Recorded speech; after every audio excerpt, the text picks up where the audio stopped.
Fucking unreal. Hooray! Yeah, that was a nightmare, that was. Let me get that dimmed down a little bit. There, nice and soft, you know. Can't see how fucked up I am. Right, let me just turn this off. Bear with me.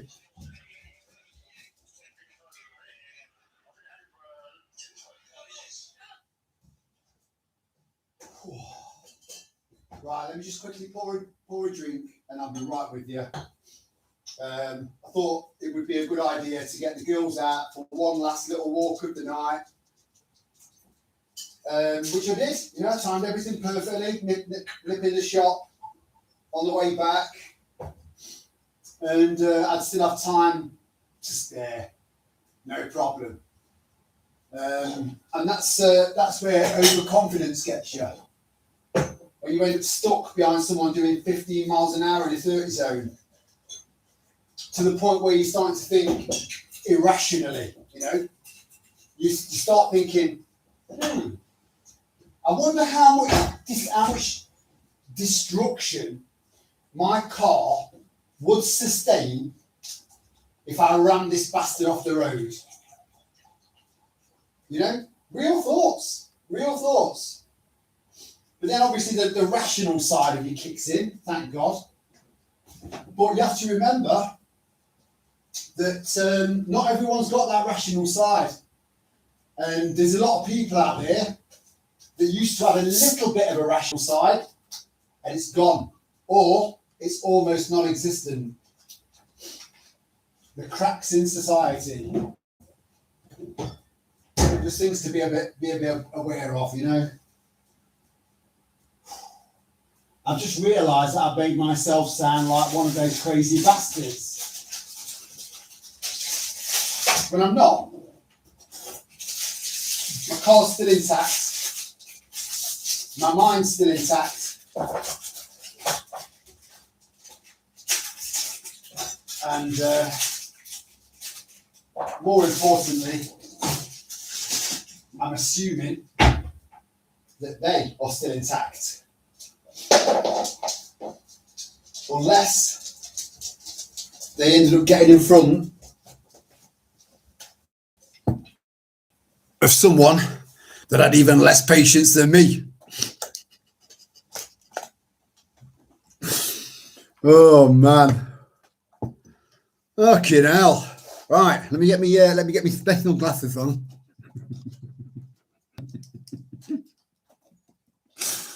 Oh, so I can see what's what. Yeah, that's better. How are we doing, Dad Diddling?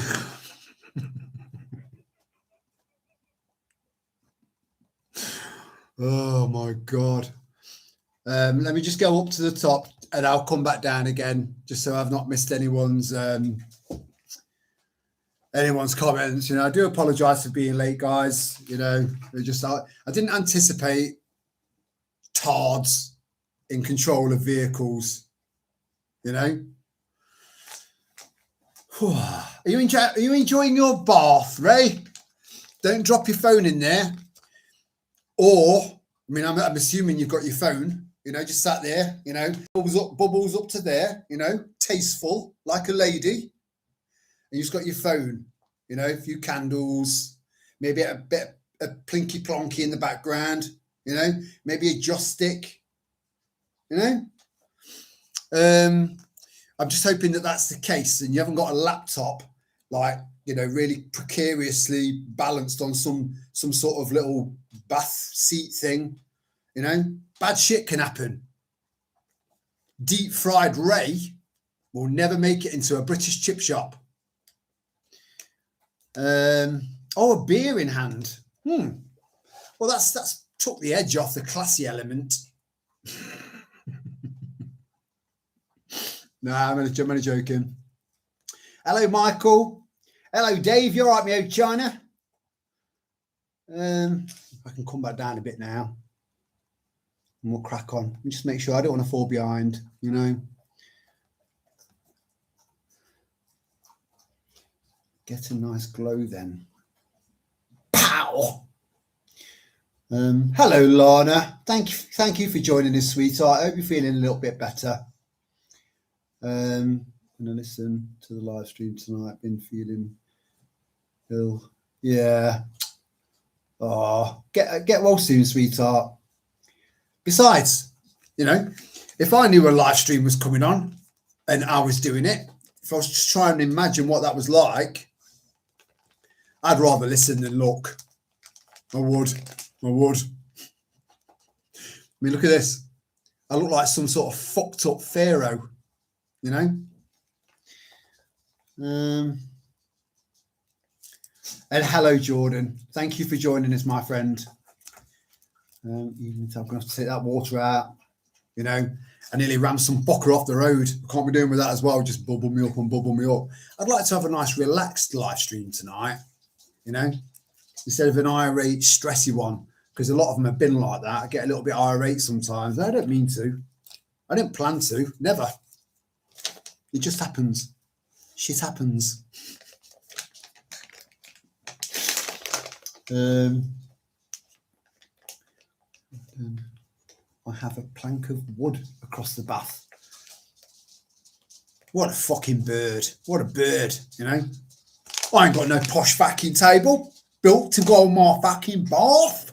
I've got a plank and I ripped it off a fucking pallet with my teeth. Pulled the nail, walk off, you know. And then I decided to paint it pink to go with my nails. Actually, they wouldn't work together like that unless you're schizophrenic. I hope you're not schizophrenic, are you, Ray? I hope you're not. I hope you're genuinely not, you know, because I think I've really put my foot in it there with all four of you.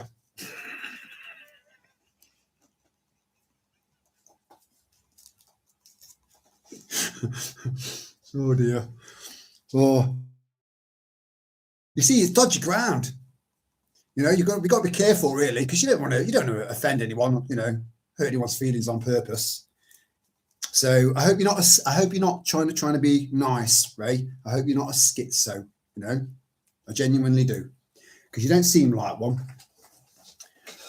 Or you.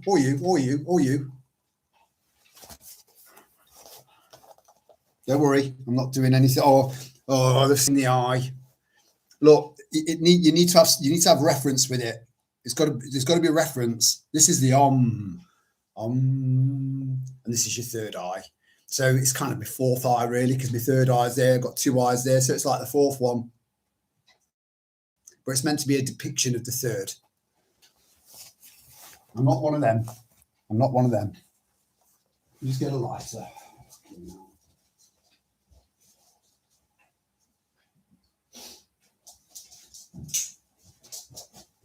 Oh.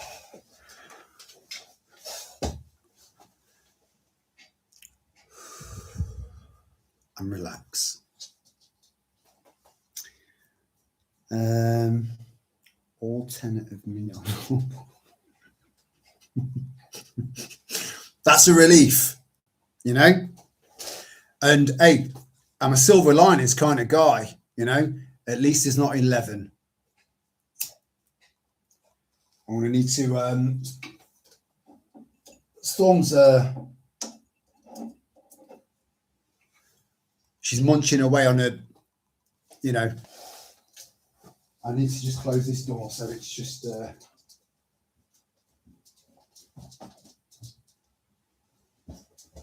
a lot of fucking about.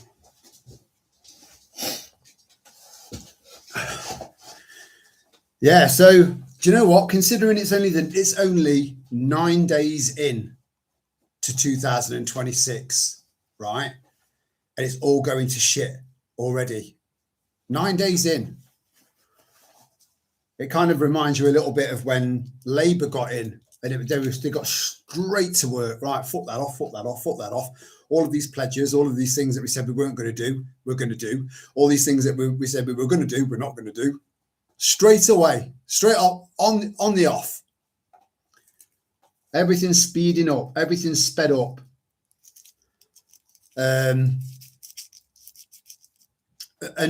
So I think the world and the situation that we're living in or living through has been likened several times to 4D, 5D chess, right? I quite like that analogy.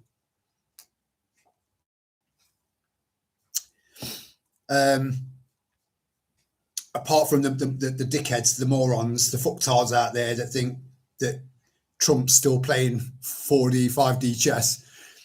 He's got to do this, man. He's got to do all of this, man. To drain a swamp, man. There are still people out there thinking that that's what he's all about. So I do liken it to 4D or 5D chess. But now China's just moved their piece.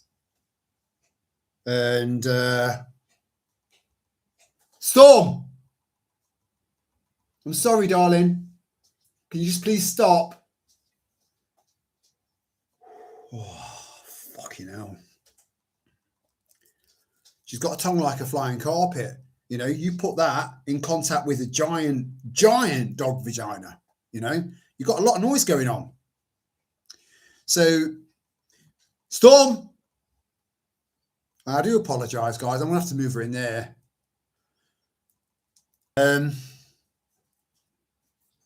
So, you know, there's a massive chunk of me that believes that pretty much most countries, 95% of them are all in lockstep now, right? So, but if we were to think that maybe China was separate with their heavenly mandate, where there can only be one, you know, one to rule the world, like they used to at one point, like we did at one point, like America thought they did at one point, like we thought we did at one point. But it turns out that there were these devious bastards that are pulling the strings now. We're pulling the strings back then.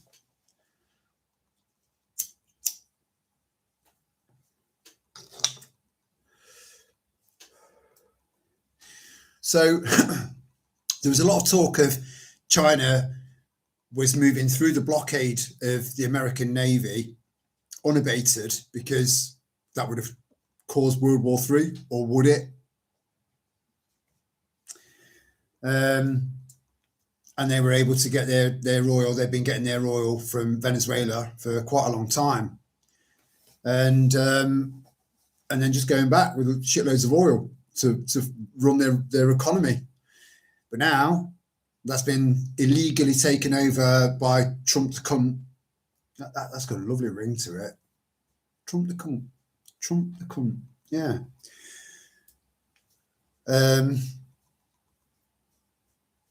Which has screwed up China and Cuba, because Cuba, their entire power, pretty much their power infrastructure was run off cheap oil from Venezuela. So taking Venezuela, by default, they've taken Cuba, because nearly all of their electric was run off very, very crude, like diesel powered. It wasn't, you know, it's not quite third world, but it's certainly not a first world country, you know. It's a country I would have loved to have visited, just for the cars, you know. They've got all the old cars still, and it looks amazing. I've always pictured myself there. And you're going into a nice kind of fern and like palm plants and ceiling fans, and, you know, yeah. But I think I'll give it a miss now.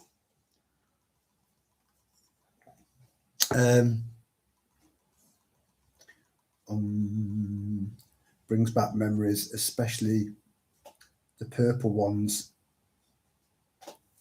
A purple om. Purple om. What's a purple om? Are we talking about meditation here, or fucking Quality Street? Let me know in the chat.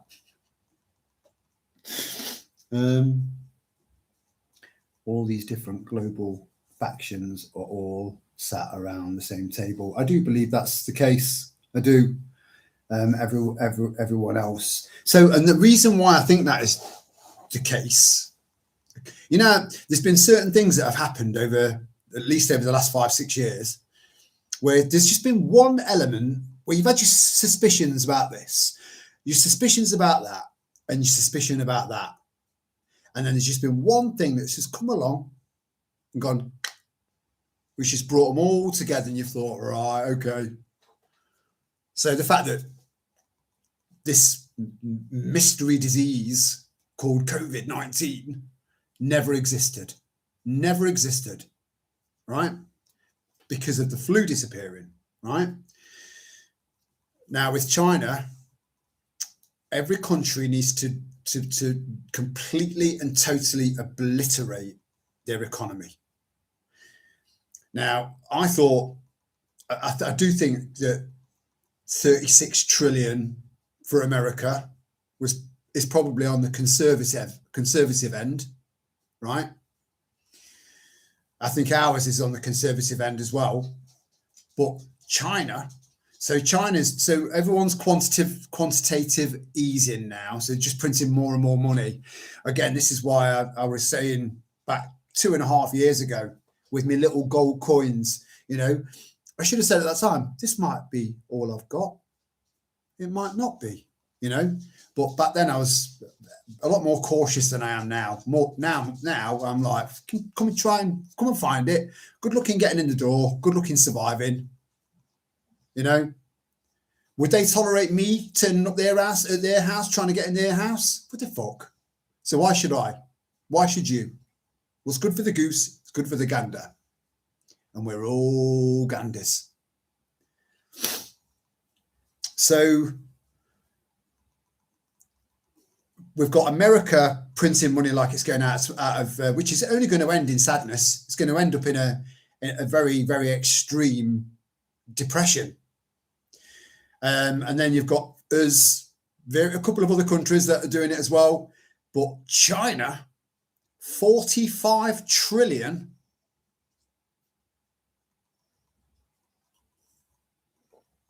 $45 trillion.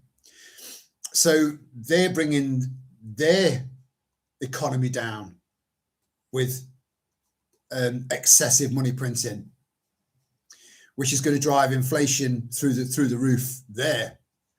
I don't know if anyone's seen the latest little post that I put on the channel, and it was for a 1 trillion. I think it's dollars. I can't remember what it was. a Zimbabwean dollar, and I think that was from 2009. So we're looking at less than 2 decades ago. $1 trillion.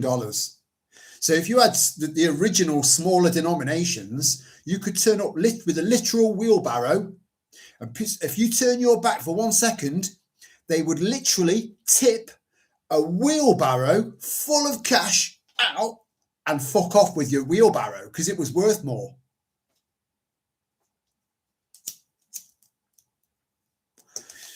But I found a depiction of the front and the back of that note. There was one that was something like a quadrillion, but that wasn't in proper circulation. It wasn't recognized as a proper official banknote. But this $1 trillion note was recognized. And that's what happens when, again, this isn't meant to sound racist. This is what happens when you've got a country that's been run by originally European people that look a little bit like me, maybe a bit more air, right? Apartheid came to an end and it was swapped back to the way Africa wanted, the Africans wanted it to be. But unfortunately, they didn't have a fucking clue on how to farm or how to run an economy. So, bosh. $1 trillion note. One note. And you can literally say, I am a trillionaire. You couldn't make this shit up. And that's how, so yeah, what I'm saying is that all countries are in lockstep with each other. So even to the dumbest of people out there that aren't looking, that aren't paying any attention, all you need to do is go, look, have you noticed that they're doing it, they're doing it, they're doing it, they're doing it, they're doing it, they're doing it, and they're doing it, and loads of others are doing it all at exactly the same time? Do you not find that a little bit interesting, a little bit unusual, a bit odd? And if you don't see any little light flicker in their eyes, chances are they're a write-off. I don't know how blatant things need to be for some people.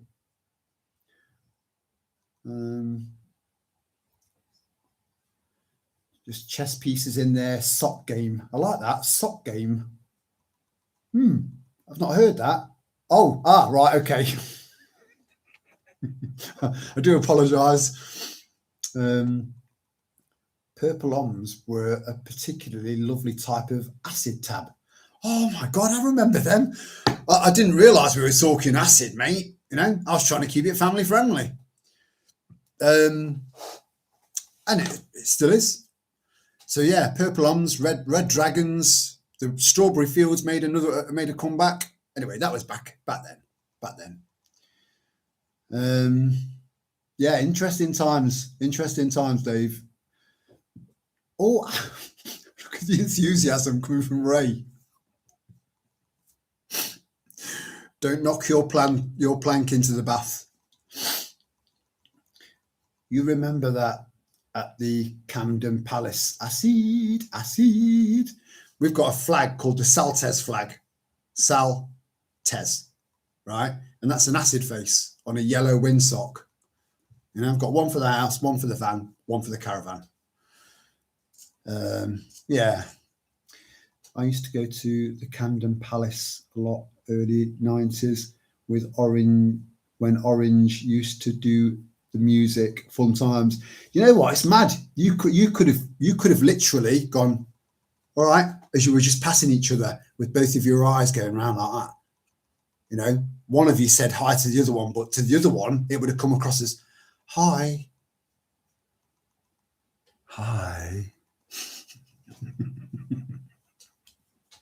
So you might have remembered the visuals, but you wouldn't have remembered, you know, the interaction, you know.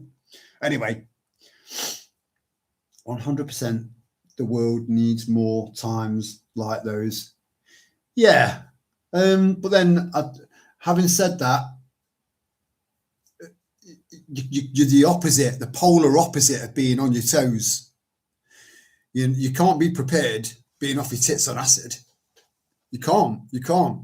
There could be so much shit going on around you, and you just think, well, this is an interesting trip. Because the lines between reality and something else, you know, that line becomes very blurred. But I get where you're coming from. I do get where you're coming from. So if the UK, USA, Canada, China, and all the rest are trillions in debt, then who do they all owe it to? The IMF, I should imagine, which is owned by a very, very sick, twisted element of Judaism. But then I think it predates that. I really do.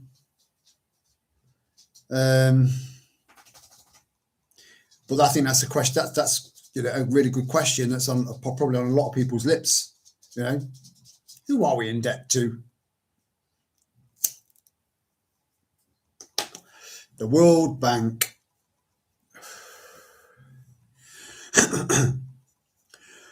Rothschilds, to name but one. So, you know, they are the pioneers of the modern banking system. Banks didn't really exist until they created them.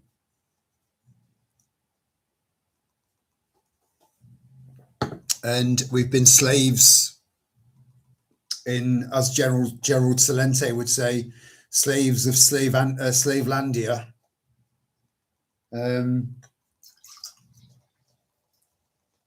Ever since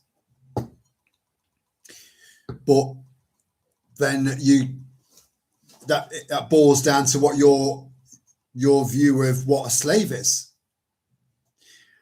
You know, I think if you got to someone and say, right, I want you to picture, tell me what image comes to your head when I say this word, and they go, all right, okay. You go, slave. Most people are going to picture a dishevelled, pretty skinny, scruffy black person with shackles on either the wrists or their ankles. That is the stereotypical image, even though, you know, most slaves these days are actually white. So, but that's the physical slavery. It's the worst form of slavery is mental slavery, where you are a slave to the system, which none of you are. And that's the most important aspect of it. If you're not a slave to the system now, right now, mentally, then you never, ever, ever will be. Ever. You've gone way past that point. There's no turning back. But we go out and we go about our business, doing a bit of shopping, bit of banking, bit of socializing, bit of this, bit of that. And we do see lots of slaves that are slaves in every single sense, other than shackles, physical, visible shackles on their hands and feet.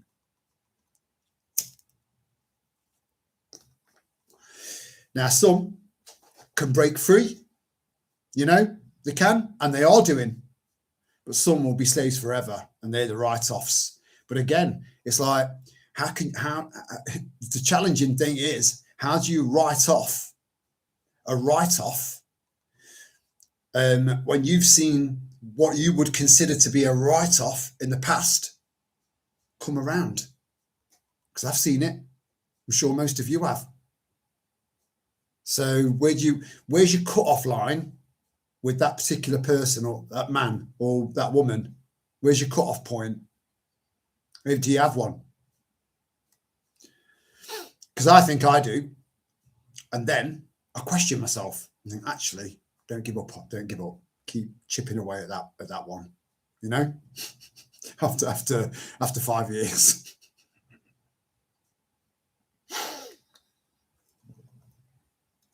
But I will do that when I've got maybe got an excess of energy, you know. I no longer allow any of what some people would consider write-offs to drain me, you know.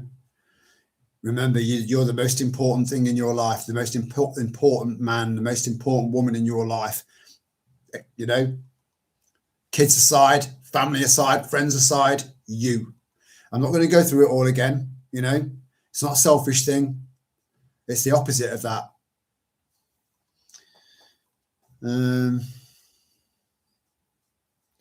I was underage at around 14. 14-year-old raver off her tits on acid. Whee! Do you remember the trails? You used to go like that across your face, and then another hand would follow, and another hand would follow, and another hand would follow, and another hand would follow. Like, wow. But I never had a bad trip. You know, I never lost my mind. Never looked at something and thought, oh my God. Never had a bad experience. But I was around loads of people that did. So I did get a bit, it didn't happen very often, but it happened more often than I would have liked, where you end up babysitting people, trying to bring them back down again, you know, when you just want to fucking enjoy yourself.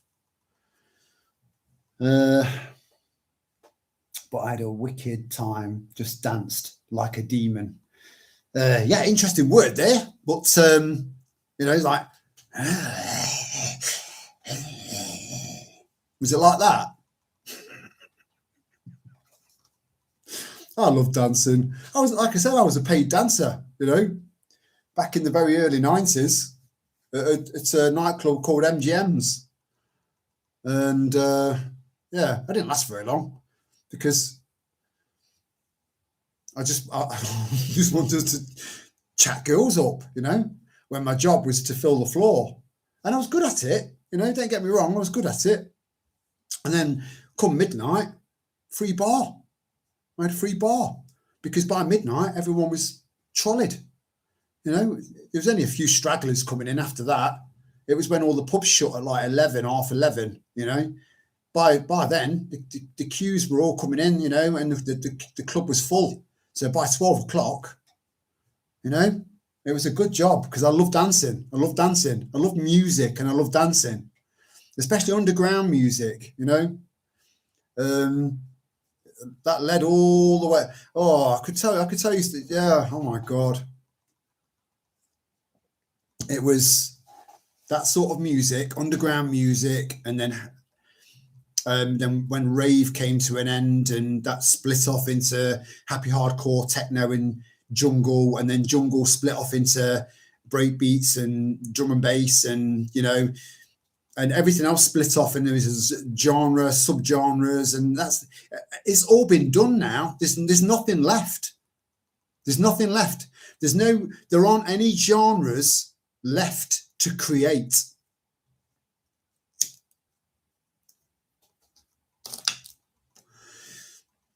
The only thing we've got left to do now is a revival. That's it. There aren't any genres left. Which is quite sad, really, when you think about it, you know, because music's so important to all of us. It's medicine. And the thought that we'll never be able to be refreshed, you know, with I like this new sound. Because we've all experienced that at our age. We've all experienced that several times. And yeah, it is what it is. But we've still got all that music that we fell in love with over the decades. We've still got all that. Still got it. But drum and bass, I think Hospital Records have been going for 30 years now. 30 years. I've been following drum and bass for about 30 years, since the inception of Hospital Records. And I think they're celebrating their 30th birthday, which is amazing. Amazing. I believe everyone's a drum and bass head. You just need to find your way in. Soulful drum and bass, hardcore drum and bass, uplifting, peaceful, intelligent drum and bass that takes you up, brings you down, takes you up, floats along with it. There's even Bhangra drum and bass. So it's even there for the Indian market, Bhangra, which is very interesting. I quite like it. There's something for everyone in drum and bass. Some people see a crowd at a drum and bass gig. I see family. It's so different. It's the only music that's managed to survive from rave. The only one that survived it, and the only one to maintain that feeling of peace, love, and unity. You know, it is. It is. I'd argue with anyone about that. It's just so versatile, yet so simple. Still wild at heart. That's good to know. The system is my slave. I like that. Fucking hell, that'd make a good t-shirt. That'd make a great t-shirt. Is Annie in? Hello, Lee. You all right, matey? Good to see you. Thanks for joining us, my friend. But yeah, I would like to have that on a t-shirt, and I think only people like you would get it. If you saw me walking down the street, the system is my slave. You'd get a nod and a wink. You know, you would. You would. Those who know. Yep, never had a bad trip. I definitely know what you mean about babysitting friends. That did, yeah. It was a ball ache, you know. So I just want to let's get out, you know, I've got to stay here, you know. But again, if you look back at how you were, Dave, and how I was, and how maybe some of you other guys, you know, were, that's quite interesting, really, because if you think about how you were then and analyze how you were then, and then bring that forward to how you are today, I think that element of you probably hasn't changed. You know, if you saw someone that was in distress, you would go over and you would help them out.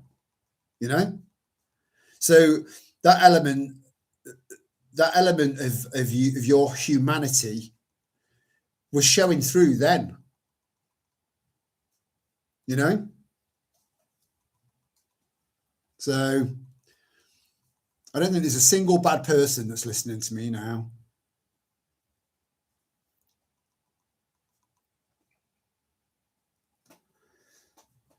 It reverts back to holding on to all of those not innate in everyone, innate, beautiful human traits like empathy, compassion, sympathy, you know, humanity. And I think that's ingrained into us. But because of all the knocks we've had, because of all of the cunts that we've encountered through our life, we're quite selective. Yet still, I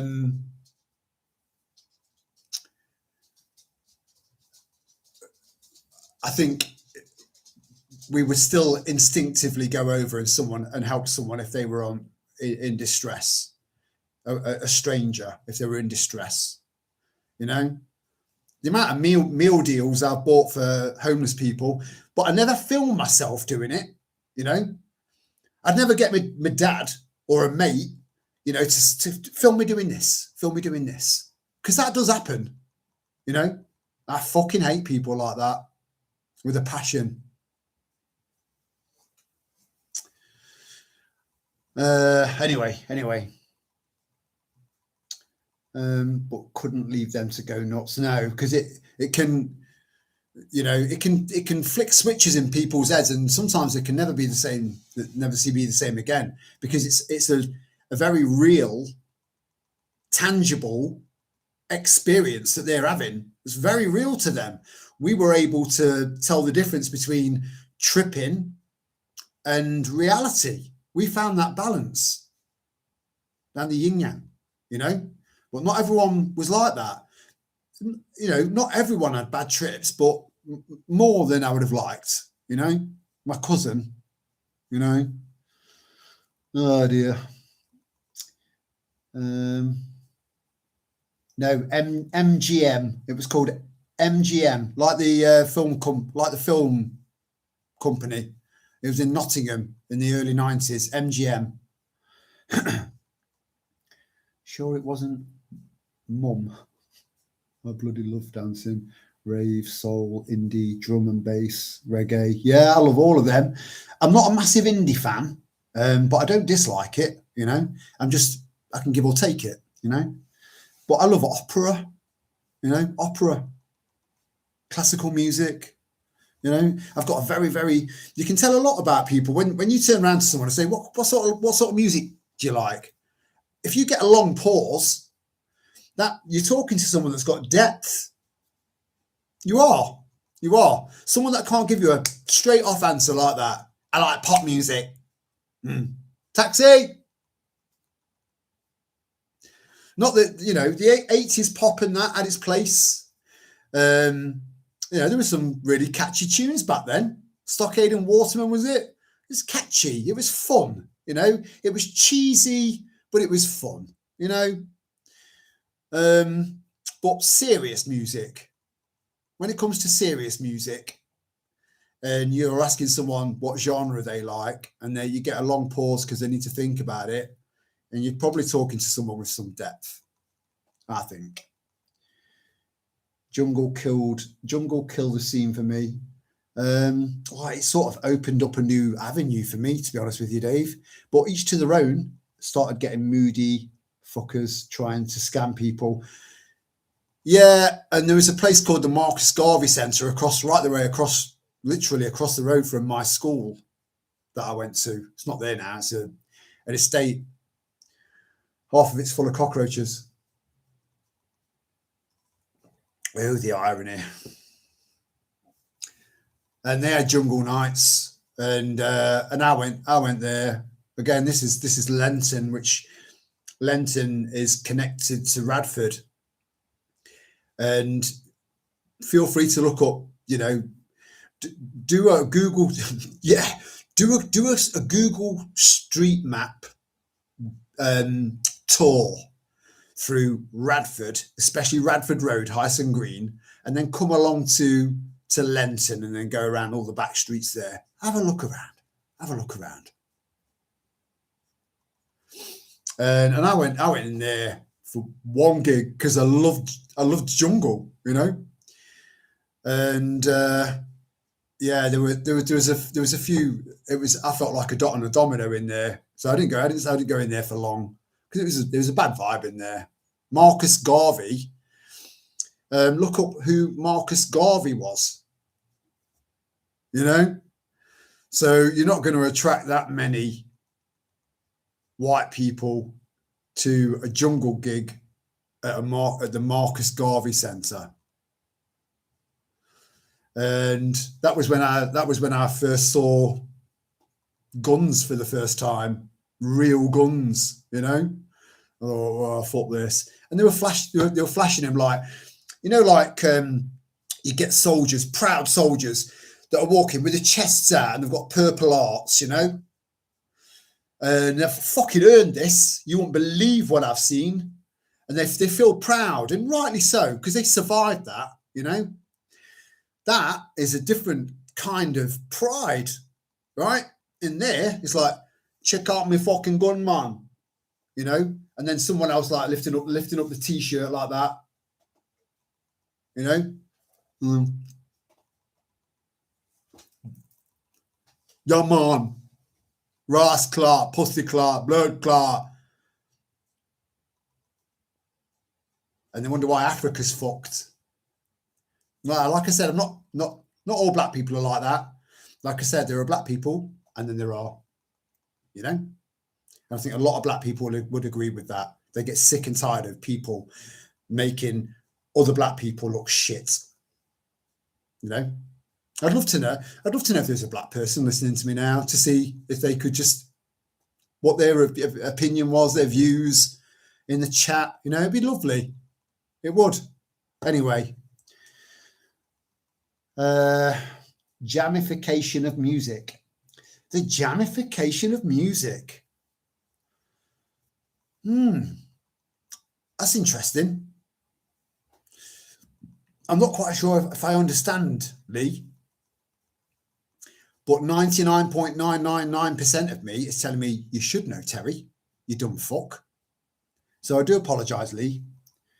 The jamification of music. Started to listen more at home with the jungle, just friends getting wrecked. Yeah, that was how it ended up with me. That's how I ended up doing what I was doing in the end, you know, because it was a very drug-fueled culture. And I just, you know, to cover my own intake, if you like, when I was partying, I would get extra in to sell to make mine free. And that's how it started.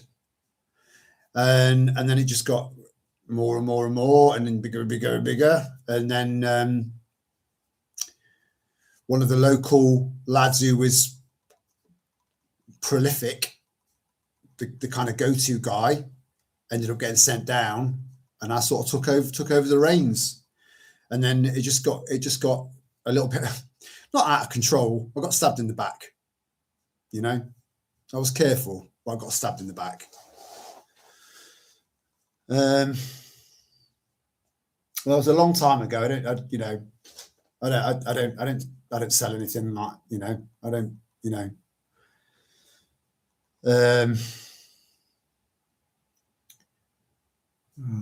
Mine was hard house. Yeah. Well, I got into house then because house was, there weren't any there weren't any drum and bass clubs or rave clubs or anything like that left. It had moved into house music, and then I ended up. That was when I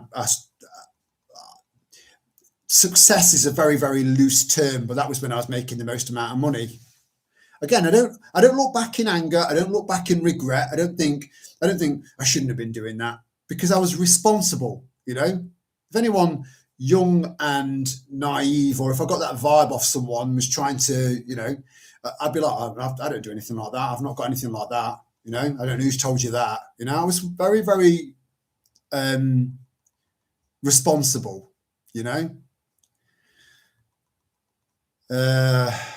But yeah, house. Oh man. Oh, that for another night. But I had people that were renting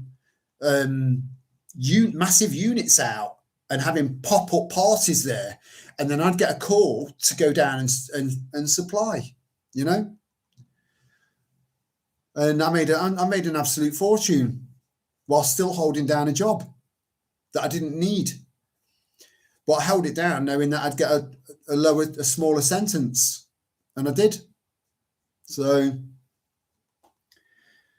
got to think ahead. Maybe I've always been a prepper.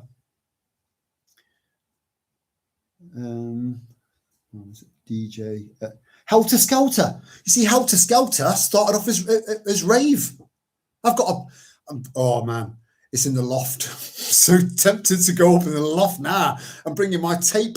Because you used to get a set of like 6 or 8 tapes, usually 6, you know, and one side, you get a double side from one DJ, and then one side from another DJ, and then the other side from another DJ, then two sides from another DJ, did a double set, you know. Oh, amazing. Again, it was such a lovely time. It was. Everyone was so carefree and off the tits, you know. So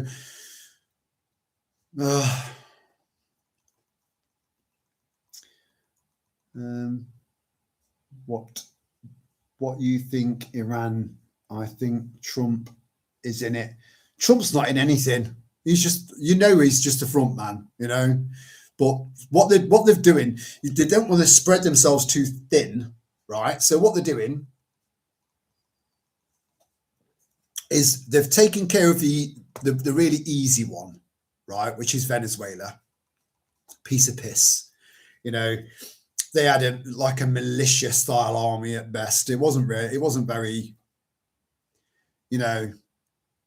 It's a little bit like Iraq. It was almost carbon copy of Iraq. So he's gotten the easy one out of the way, and then they'll put their guy in there.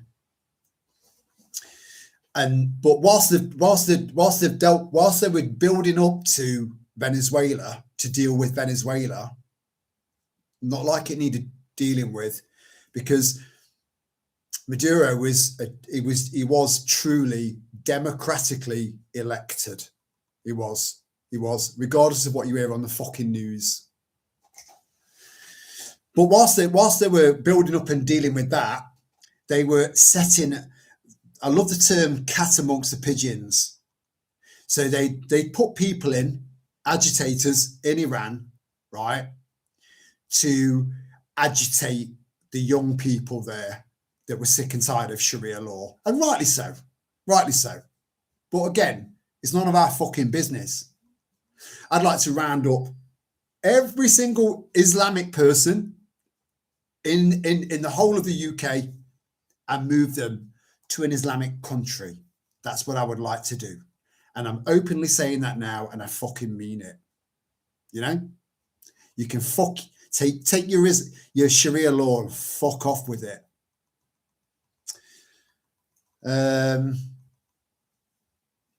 Poor kids have to listen to the shit now. I know. But they don't know any better. You know, I go for good. Let me just move up. I've missed a few. I don't want to miss any, but I will catch up. So just going back to Iran, I just want to just say that they've put agitators in there that have gotten in amongst all of the youth there. The youth, it's the youth. Get to the youth, right? Because they're the ones that are fighting age, right? And basically it's being eaten alive from the inside, which is going to weaken it, and then they'll finish the job. But yeah, America, I say America, you know, when I say America, I mean, you know, Greater Israel is definitely behind that. 100%. 100%. It's just being weakened.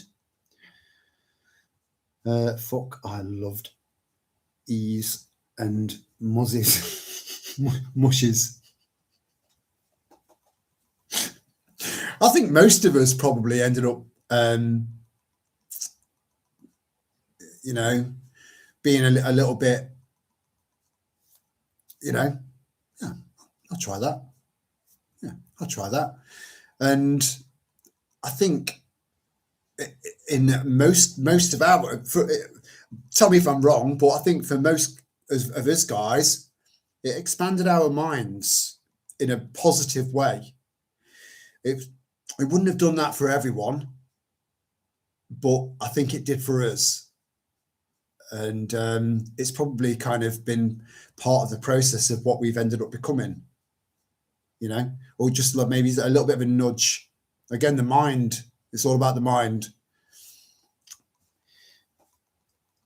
Yeah, people filming themselves helping someone is crappy. Yeah, it is. It is. It does my head in. And that'll lead me on to, I want to talk about just someone very briefly and then move away from him because he doesn't deserve the airtime. But I would like your opinions. That's all. Just so that I don't doubt myself, but it would be interesting to get someone else's take, you know?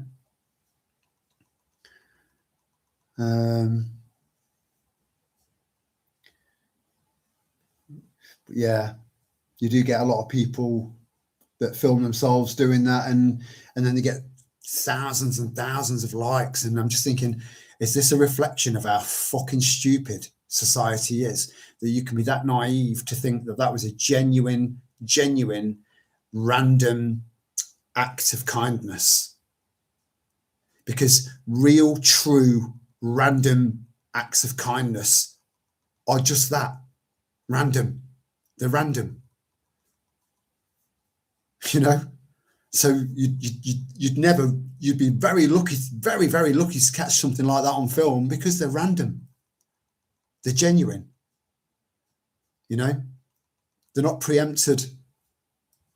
So I fucking hate people like that with a passion. And hate's a strong word, you know. I'm aware of that. Not really got a type of music these days.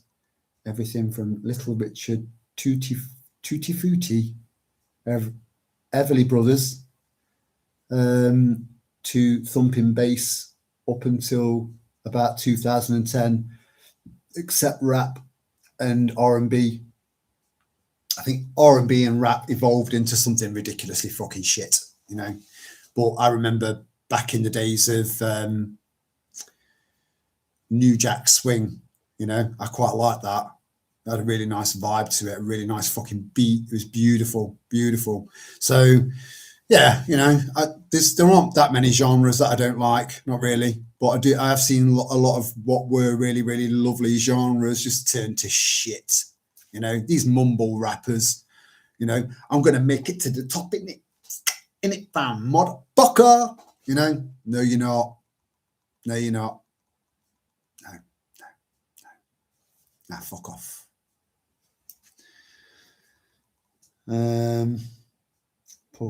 Yeah. Hi, finally catching some of your. Oh, hello. You're right, Kirsty. I'm sorry, darling. I'm a little bit behind in the chat. So, and this does happen quite regularly, and I do try my level best not to make it a regular thing, and it becomes a regular thing. So, you know, some habits I just can't get rid of. You know, I've just got a lot to say, and plus when I'm bouncing off what everyone else is saying, because I can relate to, and I just get carried away, you know. But it's lovely to see you, Kirsty. Thanks for joining us, sweetheart. If anyone's not subscribed to Kirsty's channel, she's got a lovely prepping channel. It's so lovely, you know. It's very wholesome, you know. She doesn't swear, you know. It's wholesome, it's lovely, it's very pure. So yeah, if you're not subbed, please consider going over there and giving us some love. She put some really I'm doing my own bean sprouts in a jar. And I never really thought about doing it in a jar. I don't know why. I should have just typed in what's the easiest way to make my own bean sprouts from mung beans. Enter, right? I should have just done that, but I never ever did, and I don't know why. But then I've learned quite a lot actually from Kirsty's channel, and I've implemented it, and some over the last few days. So, you know, it's a very useful channel. So just saying, and thanks for joining us, Kirsty. Similar story, business was booming, never sold locally. Was a friend who dropped me in it. Yeah, this wasn't even a friend. It was a friend of a friend. You know, I was very careful about who I surrounded myself with. Fucker got nicknamed with a bit of resin and grassed. Oh man, you see, that's what I mean. But Dave, and I have said this once before, right? Leave those knives in your back as a reminder. Leave them there, you know, leave them there. It will help you grow. You know, if you haven't already, leave them in. They don't hurt anymore, you know. Just leave them in as a reminder.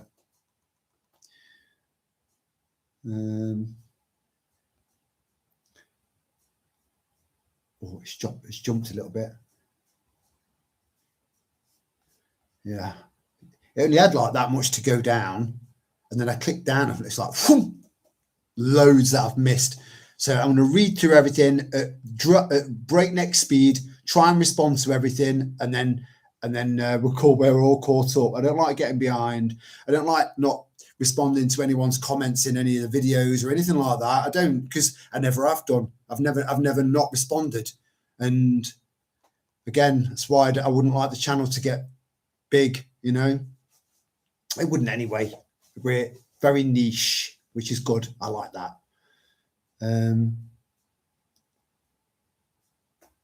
Asen dropped some of my favorite tunes. Asen, I'm not quite sure what that is. How's the prep challenge going? Who's that question to?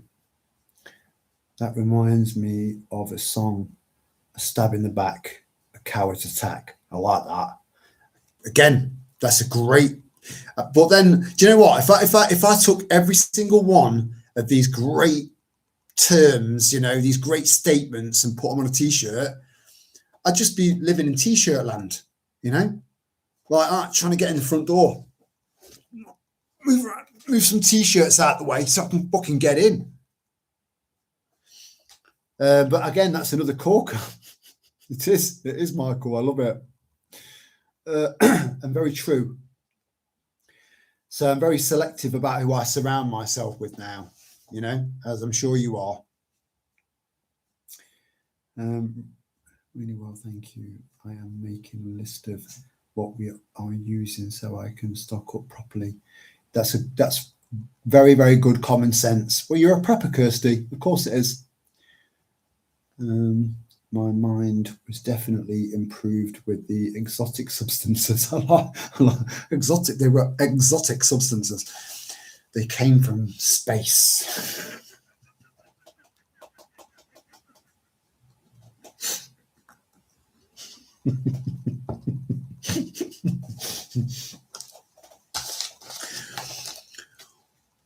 What do you do if you see a spaceman?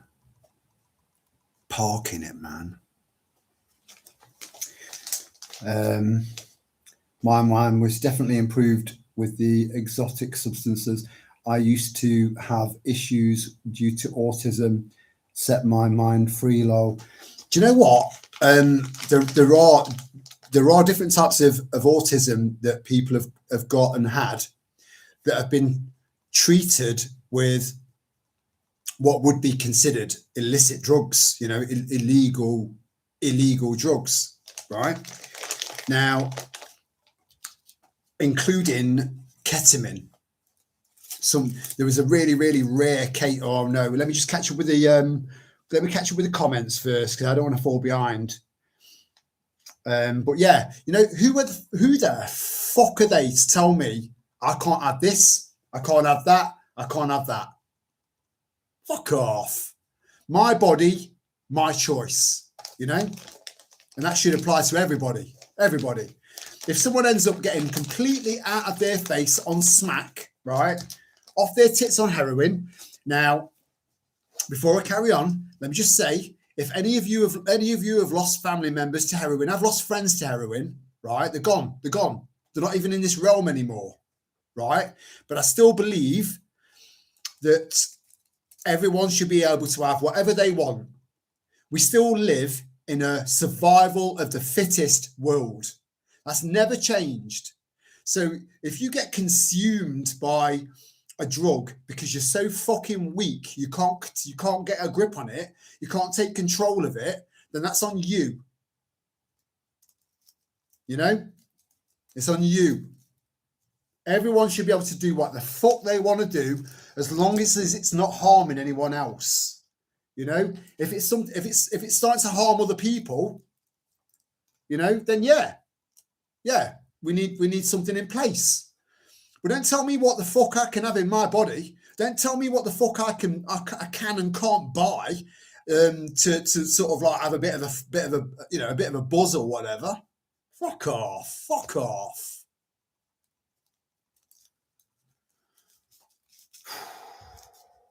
Gets on my tits. Anyway, I do apologise.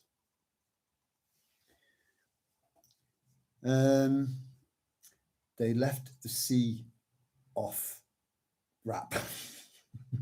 I've got to admit, most rap is shit, you know. In fact, all of it is now. All modern day rap is shit.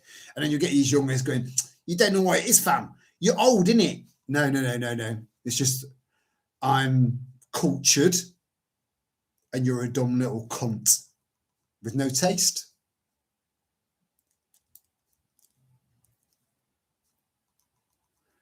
And that'll be the end of that argument, one way or another.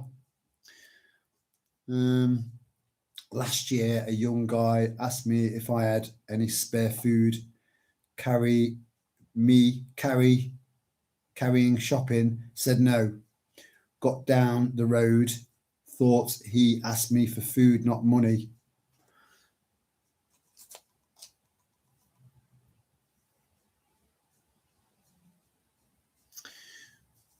Yeah, well, I suppose if he's asking you for food, again, I've not got a problem with giving people food, especially if they've got a dog. You know, that dog's getting some food. Whether he's got a little stash because of loads of other people, you know, feeling sympathy for the guy, you know, whether he's for real or not, whether he's got a massive mound of dog food stashed somewhere because people just keep giving him dog food. I don't care. I'll still buy that dog food. You know, even if I'm on my arse, a dog's a dog. So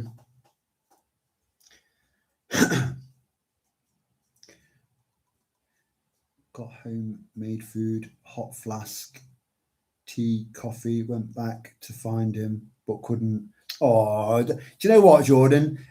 It's lovely that you thought about it, though. You know that you were walking, you know, and you were walking with you. I'm sure you don't walk like this, or do you?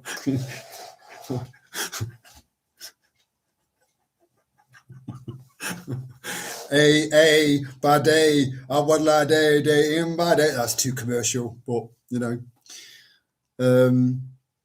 But yeah, anyway, it's lovely that you thought about that. It really is. You know, it says a lot about who you are and what you are.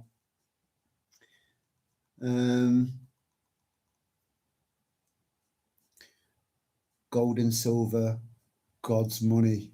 Absolutely, mate. Let me just because I'm going to go right down like this, and it's hurting my back. I went over twice yesterday. I don't know if anyone's seen that little short that I put out of me taking the girls out in the snow last night. You know, having a little bit of a frolic. You know, I love that word, frolic. It's very English. You know, frolicking in the snow. Now everyone's thinking, you say you were frolicking then, Terry? Frolicking. What is? And then I'm sure everyone's got their own interpretation of what frolicking is. You know. And I'll leave you to that. But yeah, I went over twice because Storm's a unit. You know, she's got some power, and even though I had boots that had some decent grip on them, I went over twice. So there were two between, like, literally 5 minutes at the door, and then when I got down near where the canal is, there were two very, very like fucked up, really fucked up, gangly snow angels.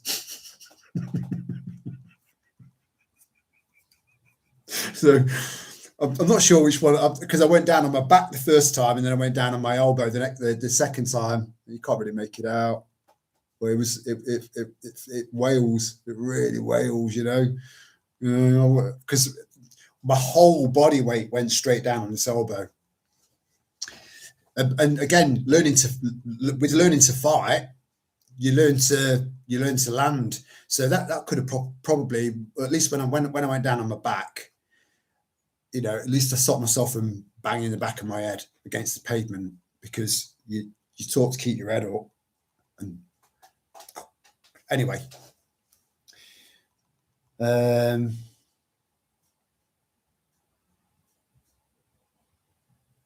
are we? I'm sorry. Got home, made food, hot flask, tea, coffee, went back to find him. Oh, yeah. That's just so lovely. Yeah, the gold and silver.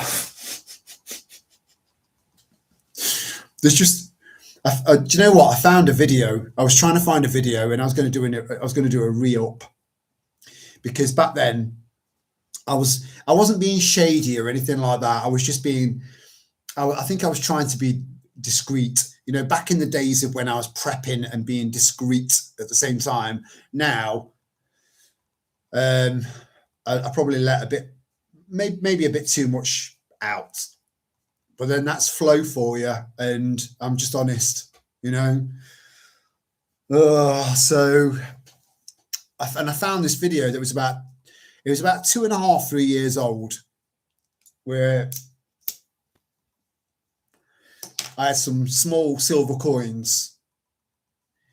Now, I probably had a lot more than that at the time, but, you know, I was just trying to hint, pay attention to this shit. That was 2.5 years ago, nearly 3 years ago. Pay attention. And then I had the gold acid and the silver acid. And then I had a magnet test on an old, on a what looked like a 1 ounce silver ingot. And that was a genuine mistake buy, but I got my money back for that. And that would have given a few people something to look for, you know, so that it didn't happen to them. And that was it. I haven't bought any shit silver since. But in that video, I might do a re-up, I don't know, or I might just tell you about it now, just very briefly. But I tell you what, I was very fucking broken back then, very broken. I sounded completely different. Anyway, you know, but yeah, anyway, look at silver now, it's flying. And in that video, I was saying, you know, you should be able to get hold of a gold sovereign for about 200 quid. 200 quid? 200 quid. So if people had gone out and bought sovereigns back then for 200 quid, which is between 2 and 250 quid back then, if they'd have gone out and bought a sovereign back then, you can go and sell one to anyone now right, and get 750 quid for one. And that's you being a little bit ripped off. And that's now. Silver, if you'd have bought an ounce of silver in January, you would have made a 145% profit on that by now. But my dad didn't listen to me. He's still thinking about it. Going back to China, printing money.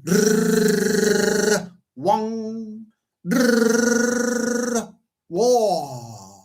Ooh, mother. You know? No, get off my money. Get off my money. Why you treat me like animal? I'm so sorry. If there's any Chinese people watching this, I didn't mean to be offensive there. Genuinely. I am currently making a list of things we use as well. See where the gaps are. That's very, very sensible. It is amazing what little things are missed, isn't it? It is. It's fascinating.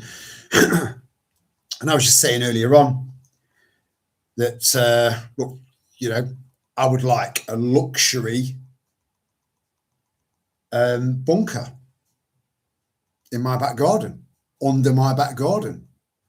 But I could never afford something like that. So, but one thing that that preppers are famous for, I think, is being realistic. You know, it's like, the chances of getting golf ball sized hail in England is very, very slim. So I'm not going to get insurance on my roof, but I'm going to get insurance on this because I think that might happen. Much more likely. It's most likely going to happen. We weigh so much up.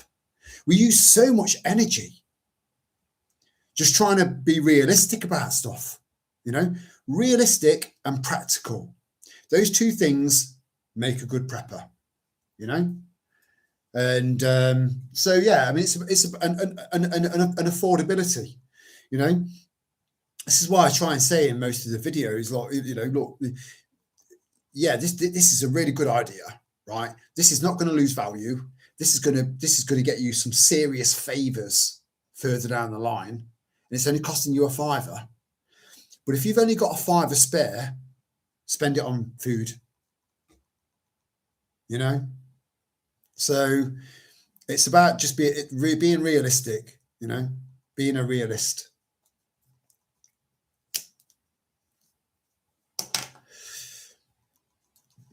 But do you know what, Kirsty? You make your relatively small area, which is, again, a lot more than most people have got. Some people are living in flats. Some people are living in houses that have got 10 square foot of garden, you know. But you make the space that you've got optimal, and that's quite impressive. It is, you know. It's made me think a lot more about what I've got. I need to maybe build some more raised beds because I've got quite a big garden, but it's all slabbed, most of it.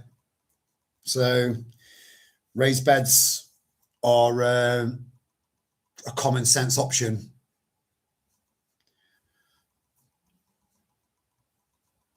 And it would put organised crime in the bin. Oh man, I don't know what that was in relation to, Dave. I do apologise, mate, and I mean that. Everyday items or useful items. Frolic. Hold on, let me just have a drag.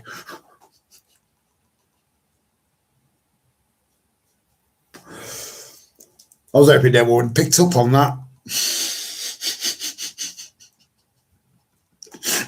As soon as I said I was doing it, it was an instant sense of regret.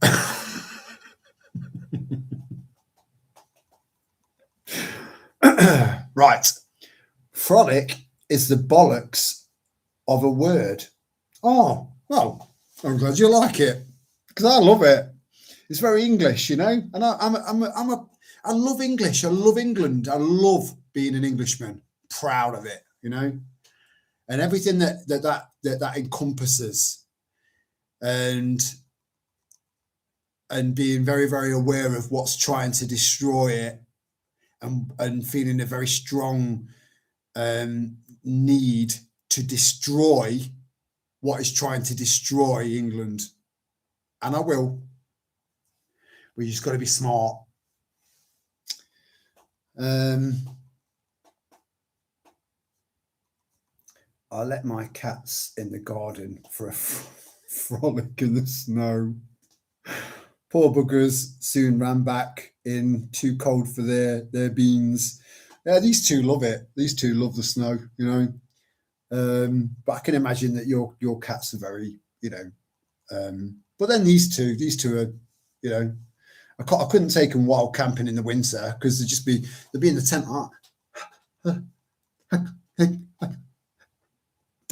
Dad,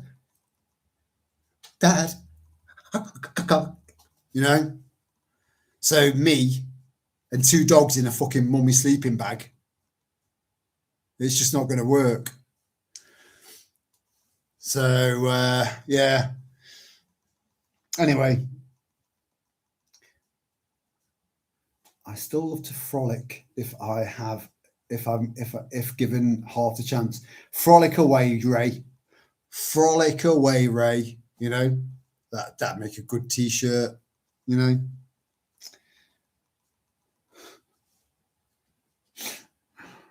Just gave you a sub. Oh, nice one, Jordan. You know, she's worth it. She's worth it.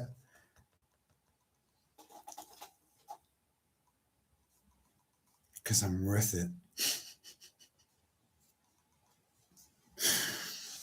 But I just hope that everyone's aware, and I'm sure you all are, looking around, that every country in lockstep are destroying their economy. They're just destroying it.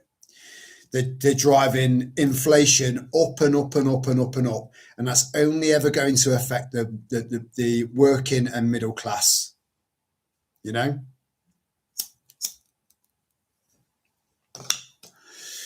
which is very specific.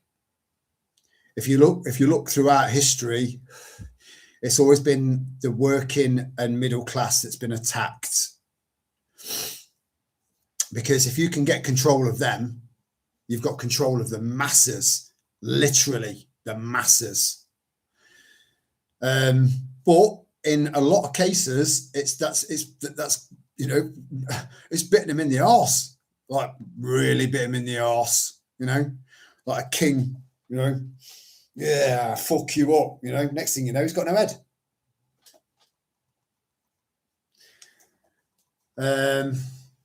We do have a lot of very, very crazy, fucked up technology and brainwashing to contend with. The brainwashing element, not so much for us, because for the most part, we know what we're looking for now, so it doesn't really affect us as much. I'm sure it still affects us. I'm sure there's still some subliminal stuff that gets into us, but nowhere near as much as it's getting through to, you know, people that, and again, this isn't to, you know, broad brush everybody, you know, people that are still paying for a TV license, for example.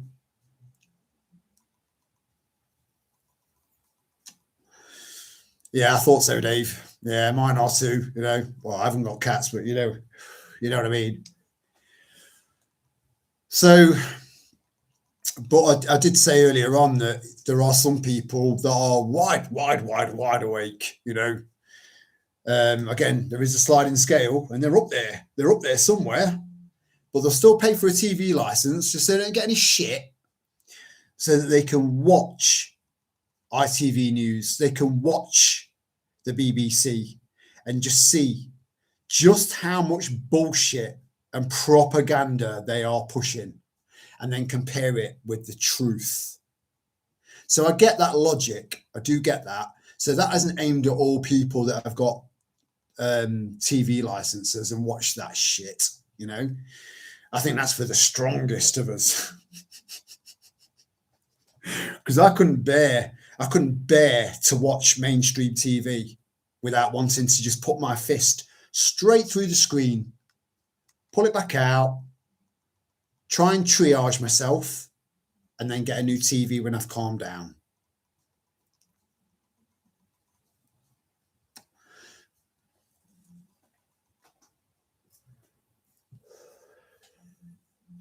Back in a sec.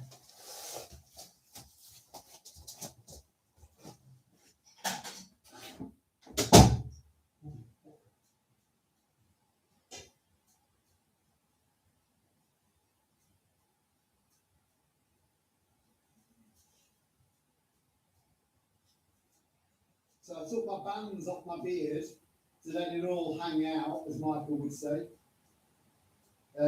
So when I put the light on it, because there was a few hairs caught in there, you know. And I thought it was a big fuck off spider, so I did jump there.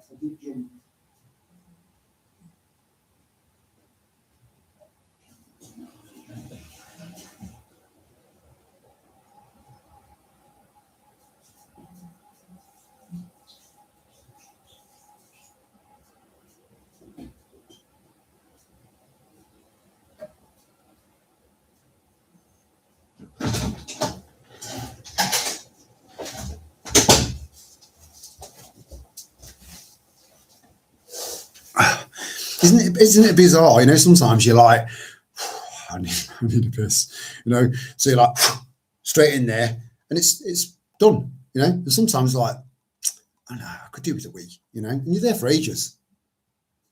You could fill up like three pint pots. It's mad.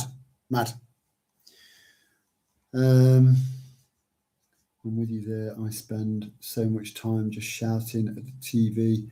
I do little else. Yeah, again, this is what one. You see, I find life quite frustrating as it is. So you throw mainstream TV into the mix, you know, they'll probably be the last of the live streams. I'll be strapped up somewhere. You know what I mean? Just wanting to go around, just smashing everything up. Because there's just so much bullshit on there. And I know that all of that bullshit is going from the screen and straight into the minds and the eyes and the ears of people. And they're just like, oh, this is a new thing. This is what I need to do now. You know, back like with the 3 podiums, you know, stay home, save lives, or whatever the 3 things were. Then there was 3 more things, the power of 3, right? And it was just relentless. It was fucking relentless. And I got so tired of it, so sick of it, you know, knowing that there were people like, shut up, Frank. All right, I'm just doing a crossword. Fucking hell. I know. I need to be told what to do. Shut up. Tell me what to do, Boris. Next slide.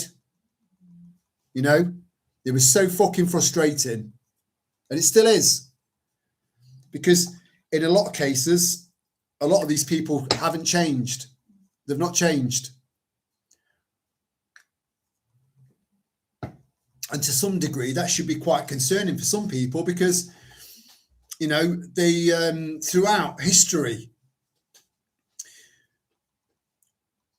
knobheads like that get financially incentivized to dob their neighbours in. And we saw that through COVID. If you see anyone... you know, if you see more than one person going into one of your neighbours' houses, do the right thing. And that was without financial incentive. There was no financial incentive, you know.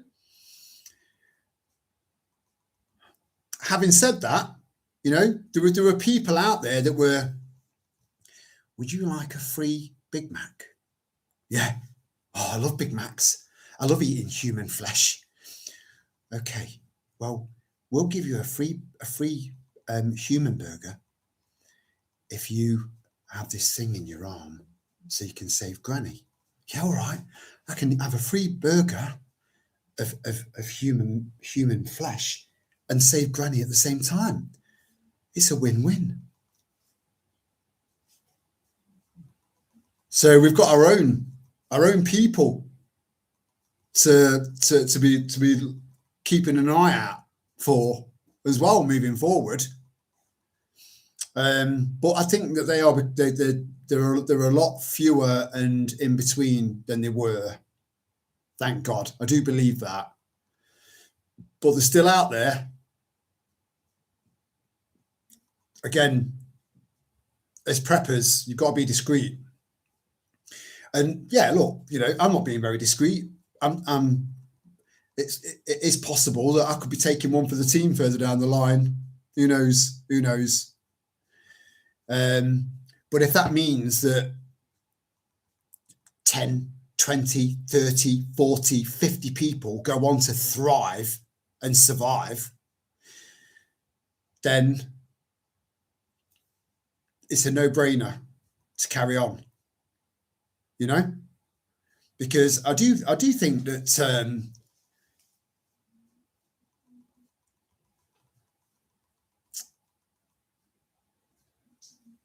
I think that sacrifice is noble.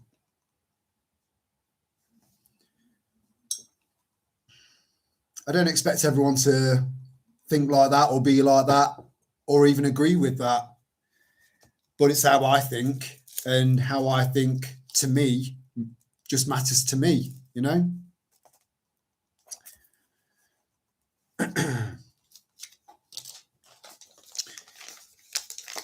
But yeah, we've got all of that to take into account, that all those knives that got driven into your back that you leave there as a reminder. There should be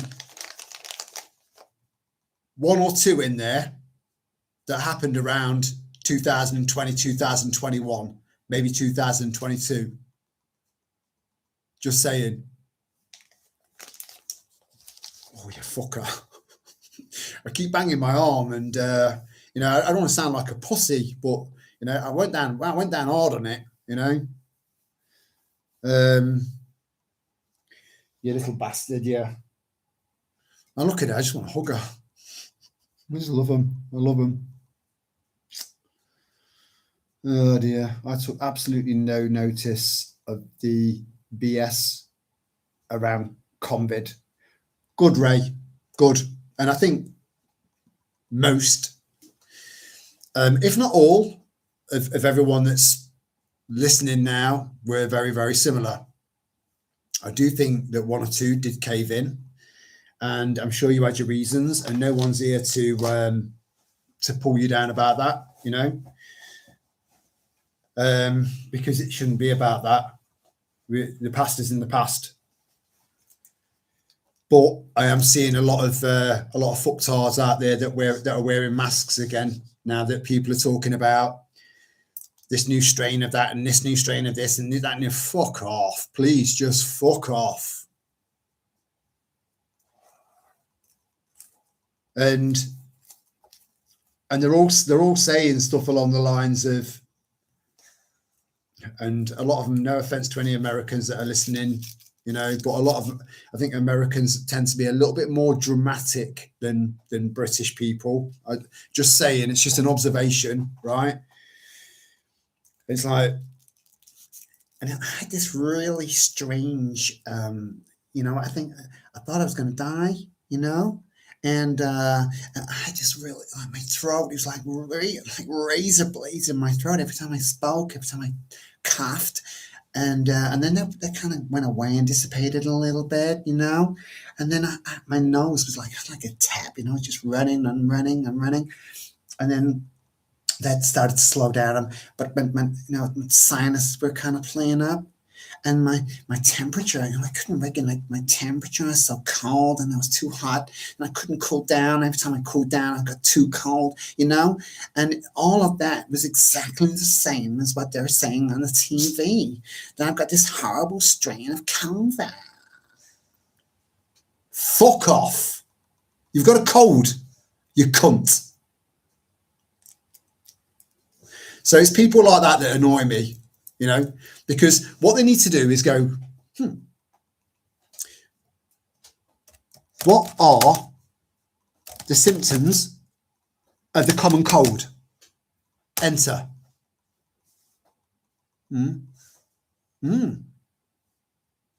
Oh, yeah. I've got a cold. I've got a fucking cold. Well, these retards then go around to spread it. You know, not that, because you can't catch a cold, by the way. But they go around and they're like, spreading their bullshit. Before you know it, you've got loads of other retards that have got a cold.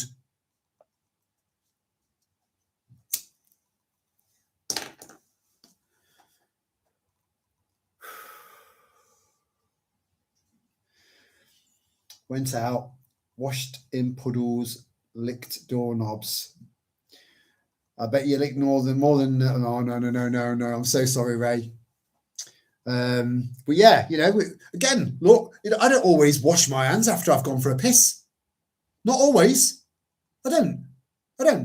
I'm openly admitting that to you. At least I'm fucking man enough to be honest.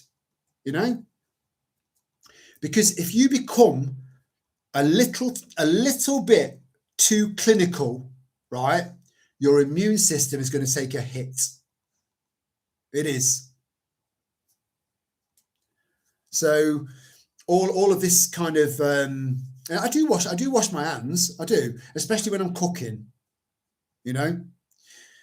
But you know, all of this sanitizer stuff and that is so bad. It's so bad.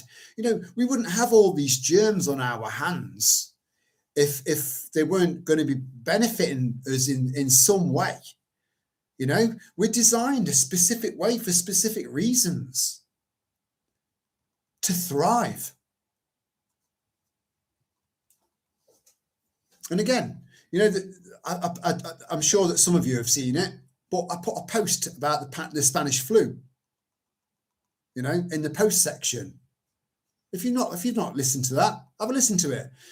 And I've done quite a lot of research into that because I like to get, right, okay, so we had COVID, and they used the Spanish flu as a precursor for that. So there's a connection. What's the connection? So when I found out that COVID never even existed, that made me question the Spanish flu. So I started to look into the Spanish flu. Guess what started that?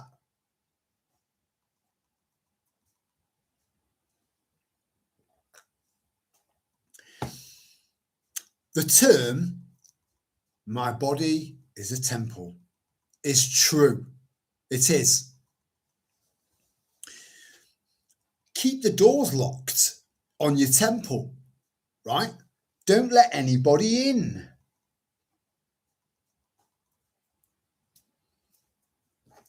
Or in. Just don't let them in. You'd be amazed. It's your body, your temple is being infiltrated. And you go all the way back to this modern day infiltration of your temple, your body, and it all goes back to the Rockefellers.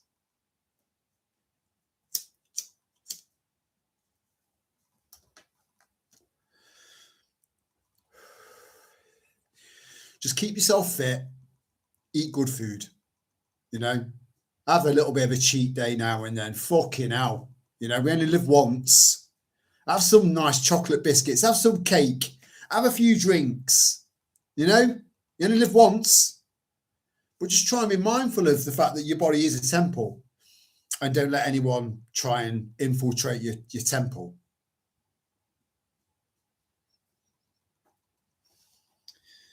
I just caught the first line of Michael's comment there. Michael, I'm never going to be able to get that image out of my head now. So next time we go camping together, I'm gonna, and if we like, if you see me sat across the other side of the campfire, you see the flames licking like that, you know, and you see me looking at it, just staring at you. It's because I'm picturing you licking the handles on a bus. I'm thinking, why the fuck did you do that, Michael?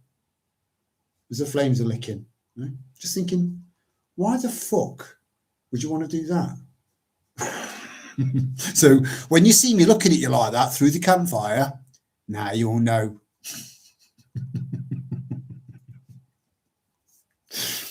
I'll read it out anyway. Hold on. I had to keep working through COVID. No furlough for me. I know. Well, a lot of people were in the same boat, brother. Like Dave, you know. Like me, you know, but it doesn't matter. But then I was deemed as an essential worker. But whether I was an essential worker or not, it wouldn't have made any fucking difference. I was never getting locked down. But I'll tell you what that essential work was. Maybe tonight, maybe in another live stream. I don't know, because I don't want to fall behind. And there's lots and lots to talk about.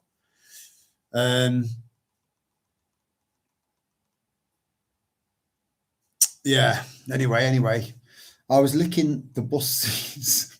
Maybe that's why you became a bus driver, because every time you saw a really, really nice shiny bus, right? You saw it coming down the road, and you were like,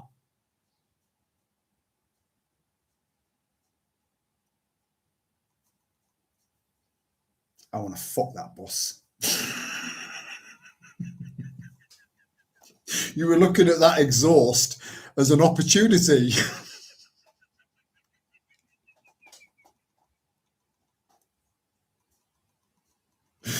I'm so sorry, mate. It just all tied in together, you know, but in my fucked up little brain. So I do apologise. I'm sorry you have to put up with this, Kirsty, by the way. I'd like to say that we're not normally like this, but we are. So Kirsty's a bus seat licker as well. Wow. I didn't see that coming. I didn't see that coming at all. You know? Whew, fuck me. You never can tell. You never can tell. You can be walking down the street and thinking, I wonder if he's a bus seat licker. I wonder if she's a bus seat licker. It's never crossed my mind before until today. But now, you know, it's all out in the open. You know, everyone's expressing themselves. They feel free and open to say, Terry, I was also a bus seat licker. You know, do you feel good that you just, fucking hell, I've been holding that in for 30 years and now I'm free, you know? Good for you. Good for you. Let me read the rest of your comment, Kirsty. I worked in a school, so I was it's getting worse.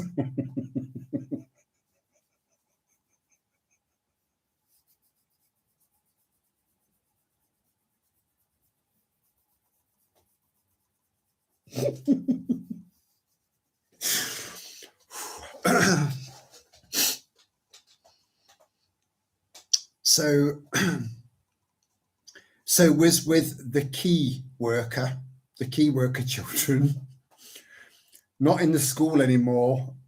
No, and my children are not home educated. It is amazing how we change, Kirsty. And I hope, yeah, you know what, I don't really know how to follow on from that, but it is quite an interesting, yeah, you know, what's the next comment? But Kirsty, I love you. But I considered it, lol. Yeah, yeah. Michael, you're a bus fucker. You watch bus porn. bus porn. It's a very it's a niche within a niche within a niche, right? And there are only about 5 people in the whole world that look at a bus and think, I want to fuck you. And you're one of them. That makes you unique. You're unique, you know? And I love and I promote uniqueness. As long as it's not harming anyone else, you know, that bus ain't going to complain. That bus ain't going to say anything. That bus ain't going to go, you know, fucking hell. God.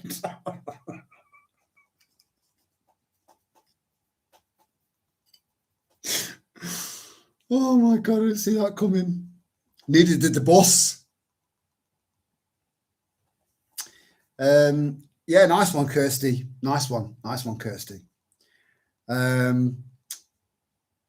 Dave. My missus had a heart attack. Oh, hold on. Right. I do apologise. I didn't realise that was coming. I didn't see that coming. I do apologise, Dave. Heart attack at the start of Rona. Doctors blamed it on COVID. So we both had a couple of shots, looked into it and decided that we weren't getting any more. Luckily, we didn't have the mRNA ones. I'm so glad about that, Dave. You know, a lot of people ended up going down that road. A lot of people ended up feeling duped. A lot of people felt that they were forced. Nobody was forced. Nobody. Not one single person was pinned down and forced. It was always a choice. But I love people that just turn around and say, look, you know, we fucked up. We made a mistake. I love it. You know, I was going to say that's the humble side of you coming out. I'm just being honest, humble, and Kirsty's channel, Humble Homestead. You know, humble. It's a beautiful. He's one of them. It's a beautiful human trait. Humble people. There aren't that many around, but there are going to be, because humble people are usually a product of hardship, you know.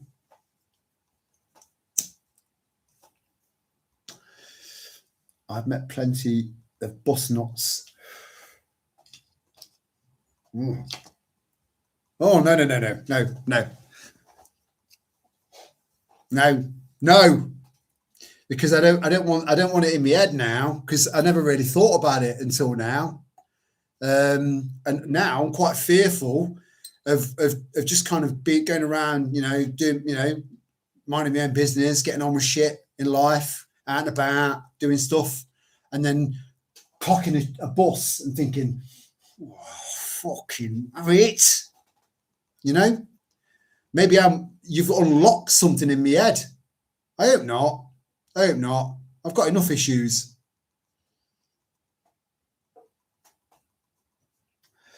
It got us to sort our priorities out. At least there was a silver lining. Absolutely. Yeah. See, solutions, you know, things work out in the end. We are all lickers. I suppose we are. We are, in our own little way. We're all lickers, you know. I love a lick. But I've just never really looked at a bus seat or a bike seat or any other seat and thought, I'm going to lick you. It's never crossed my mind. But it's on the back burner now. So thank you. Puts on the buses in a new light. Does, Steve? Does. In fact, I just spat on my keyboard. You're moistening my mouth. This is not good.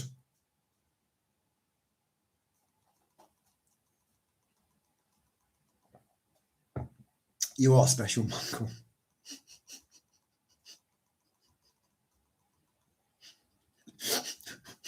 They were amateurs. They were.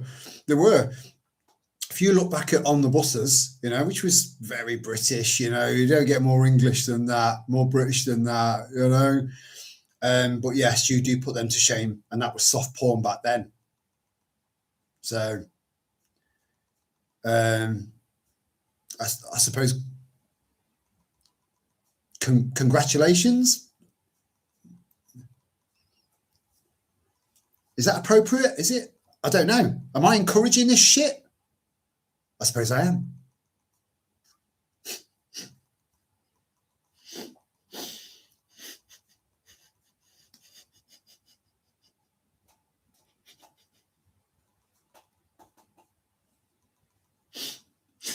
Yeah, Dave, that was what I ended up starting to do.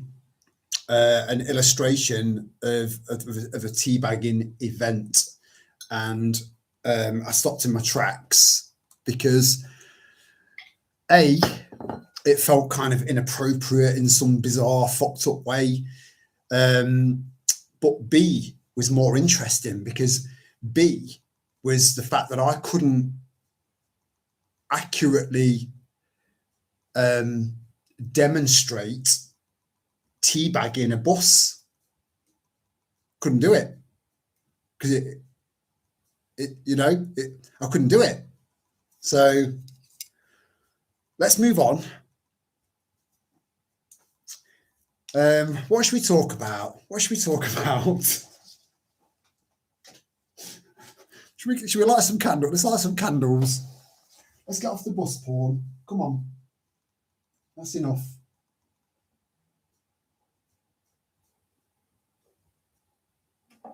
Oh, you bastard.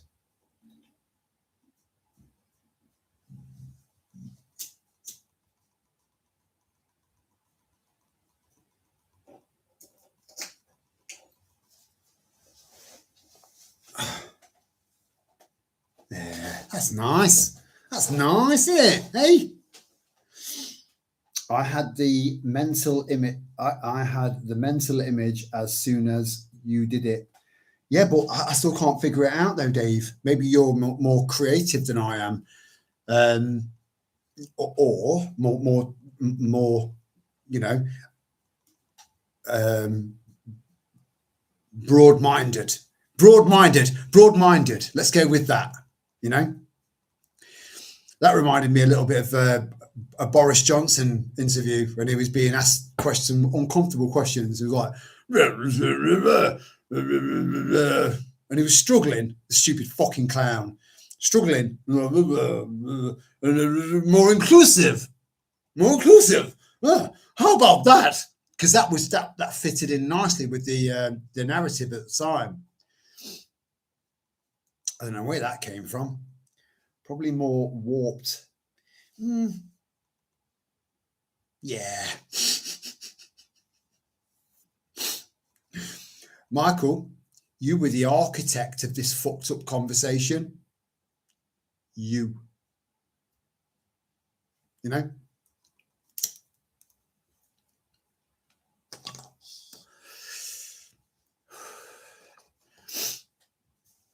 So, what other kind of porn you guys into?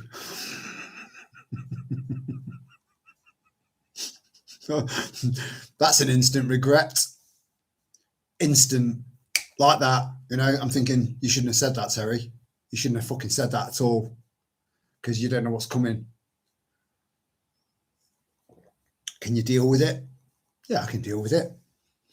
Can you deal with it though? Can you really deal with it? No, I can't.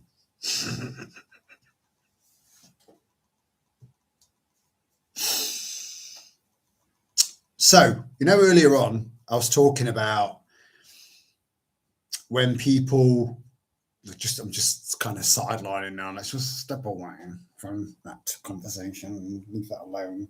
Come back with this, you know? When I was talking about random acts of kindness, which are rare, they shouldn't be rare. And I believe that there was probably a time in human history where they weren't uncommon, you know?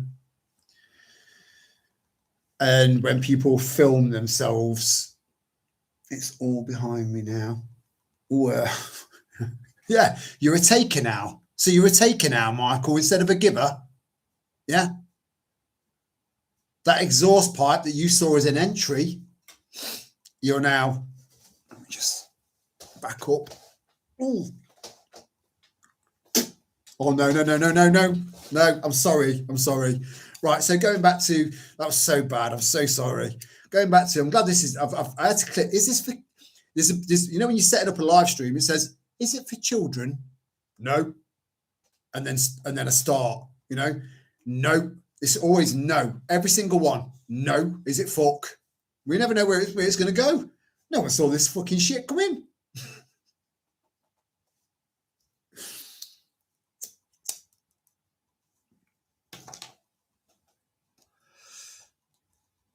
Right. So beards long. Tickles.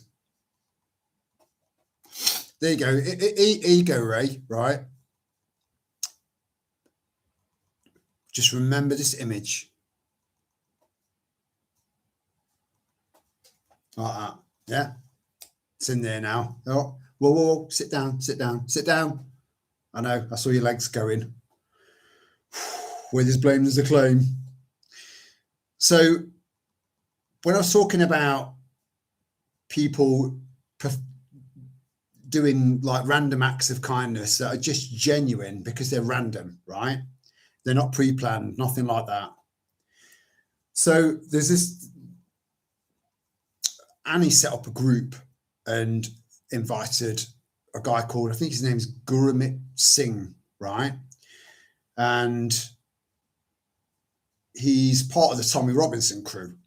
So he's already, because he's like, yeah, I was with him in the EDL, you know, Billy Big Bollocks, but he's a cunt. He knows that he's a cunt because I've told him he's a cunt, you know.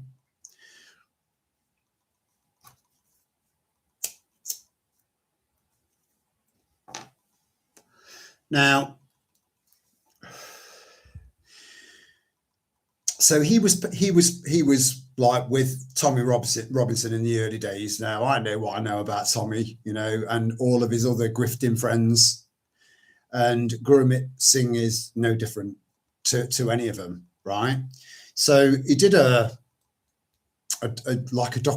documentary, you know. He calls it a documentary.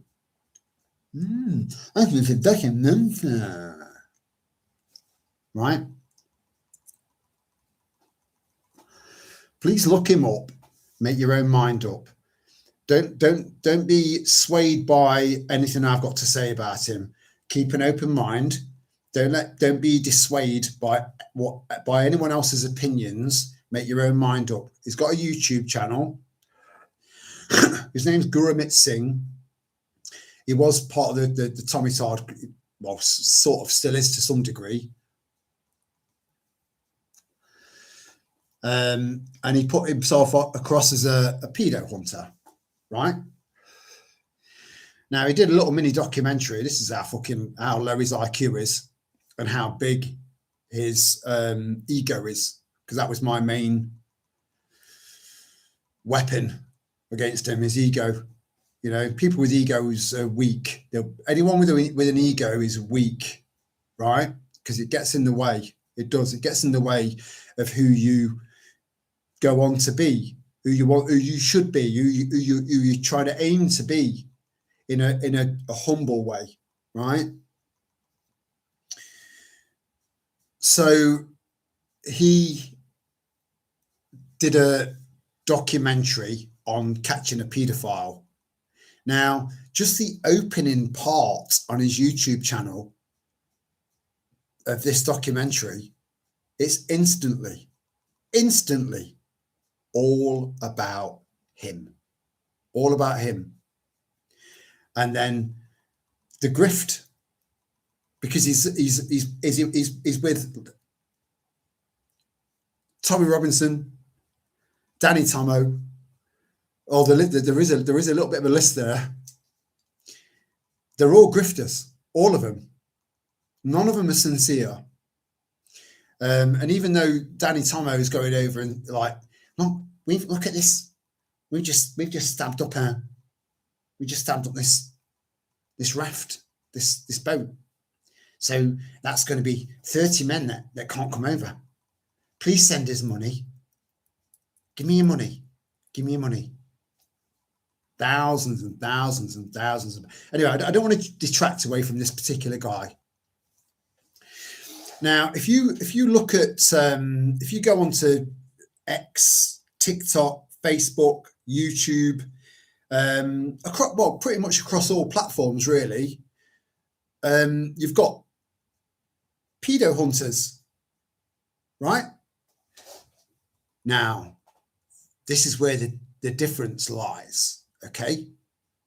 So you've got all of these people that are going out there doing what the fucking police should be paid. They're being paid by you through your council tax, and we've got ordinary citizens doing their job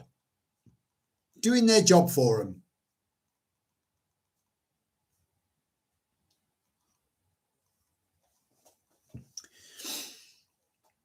Now, it's very rare that you see the faces of the people that are catching these paedophiles. You only really ever get to hear their first names. And more importantly, they ask for nothing. No money. Because they're doing it for the love, you know? They're doing it for the protection of the children. Right? I'm sure you've all seen them. There are loads of there are, you know, other grifting motherfuckers out there that are just doing it for notoriety, fame, clicks, likes, and money. There are, which is sad, but there are plenty out there that are doing it because they're doing the right thing for the right reasons, you know. But Gurmit, I like to call him Kermit because Kermit's easier, and they're sort of like a very similar IQ, you know. He does it because of notoriety. He walks around like, yeah, I used to, I knock around. And there's a news company. Right, hold on, bear with me. I want to give you as much information as possible so you can look this up yourself.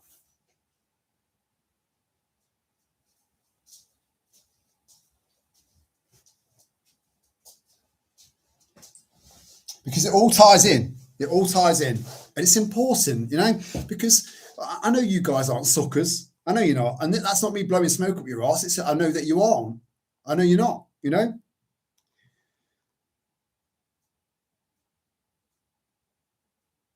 What is the news organisation connected with Tommy Robinson?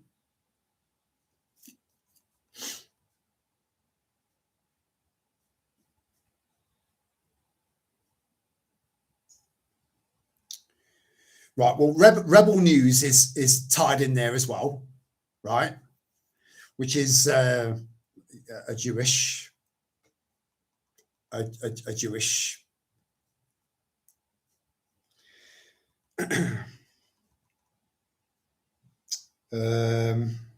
bear with me, just bear with me a sec.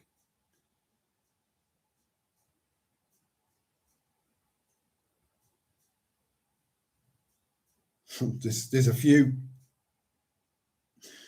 This is what I'm saying. So it gets to the point where you're thinking, hold on, alternative media or alt media for short. Even then, you've really got to be on your guard. You know, look at Maya Tusi. You know, he's so fucking full of shit. He's another cunt that mixes the truth in with fake. You know, the vast majority of people that can be trusted are the ones that have got quite a low, you know, sub count, and name their channels something that's a bit more difficult to. You either come across them or you don't.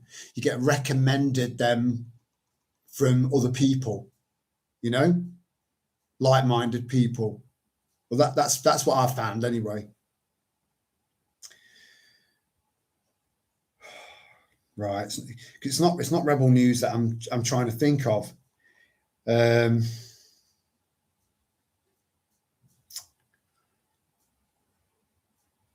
Does anyone else know? Just say that I don't like messing around with my phone.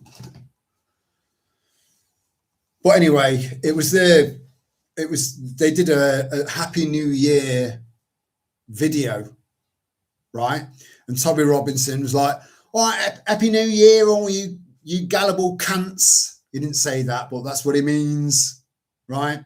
And then it's Happy New Year from this little news outlet that's formed around Tommy Robinson, which is it kind of eclipses the truth. It's the same as Rebel News. Rebel News is full of shit, you know, it really is. It's so biased. And in with this news outlet, all of a sudden, Kermit Singh suddenly appears, you know, wishing everyone a Happy New Year. I'm like, what the fuck have you got to do with this news outlet? You know, when have you put a hit piece or a news article out on behalf of them? And like I said, as soon as the Best Western protest started to really take off. I mean, there's only like 5 or 6 of us, me and Annie included, and then all of a sudden it just went boom, and it all started off with one man, but as soon as it went boom, Kermit Singh jumped straight in there. I'm here. You know, he's such a cunt. Well, make your own mind up. Let me try and find his exact name so you can look him up. Make your own mind up. Don't end up being biased by other people's opinions on someone, ever. Gurupta Singh, friend of Tommy Robinson.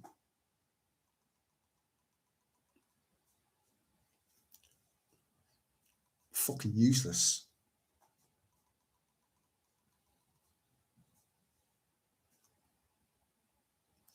Gurupta Singh.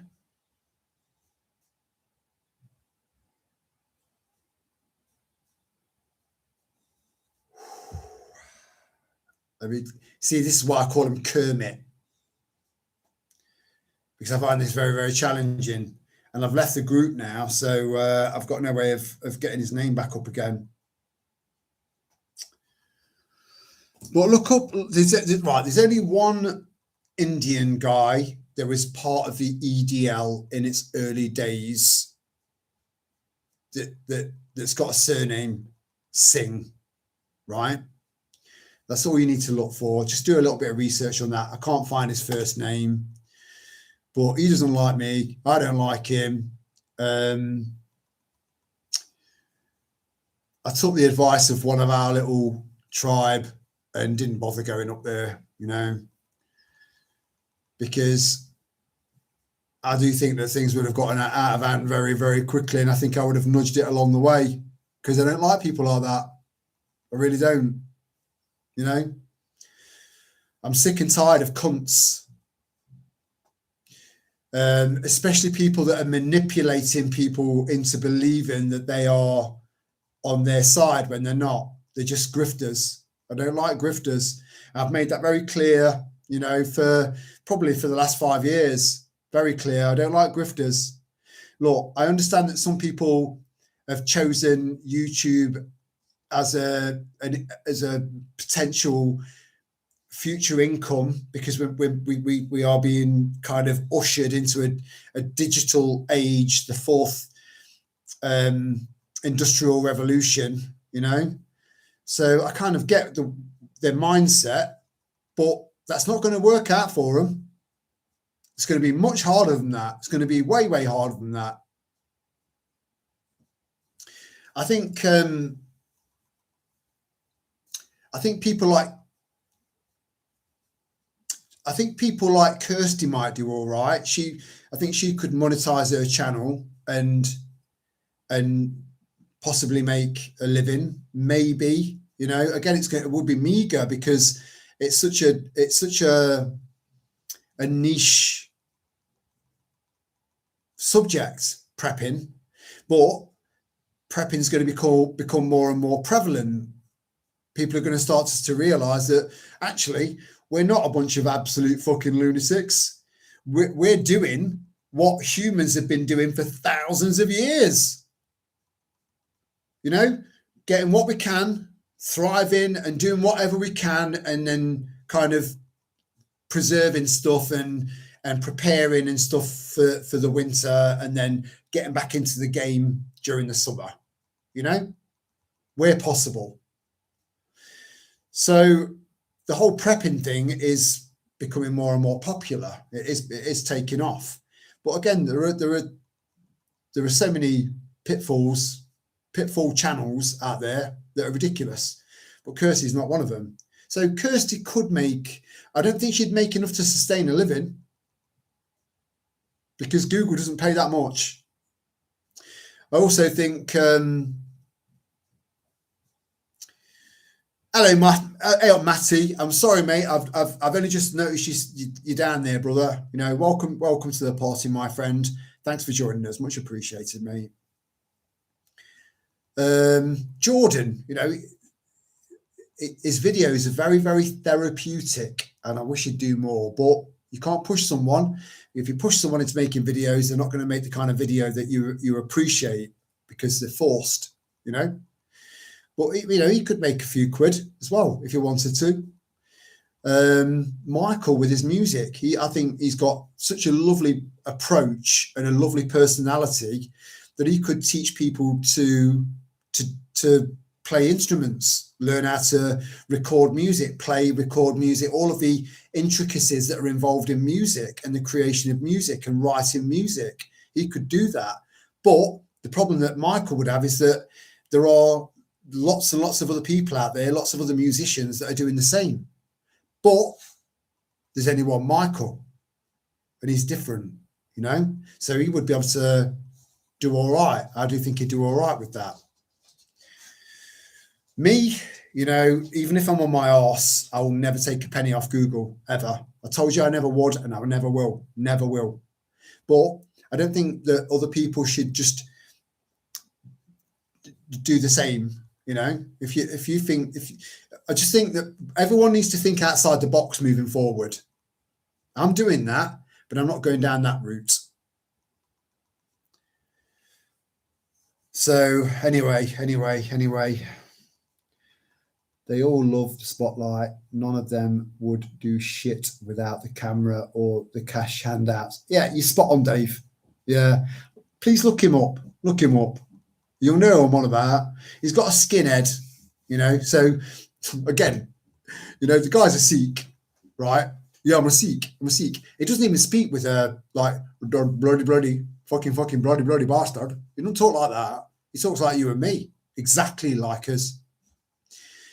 But he's not a practicing Sikh, because he's not got a turban. He's the opposite of that. A Sikh will never ever cut their hair, ever. Because when they cut their hair, they're cutting part of their being away. That's Sikhism. You know, they believe so strongly in maintain, which is a bit rough for the women, because they've got like fucking, you know, we just go for a wee. Oh my God. Yeah, Tina Turner wigs under their armpits, and yeah, it's not particularly pleasant. But Sikh men,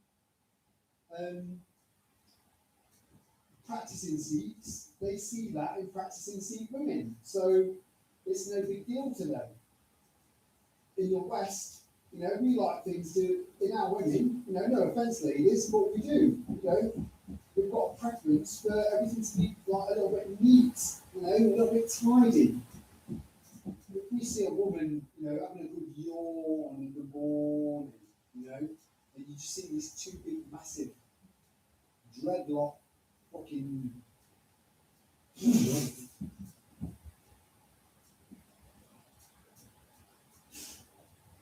But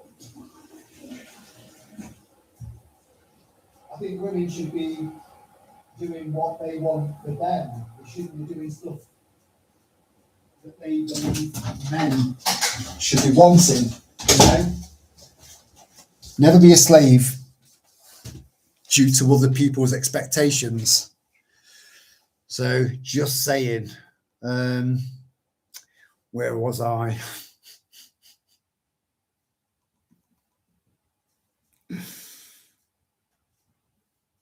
I think Ray has kind of clipped that bit. She's gone off to do what she needs to do. So sorry, Ray.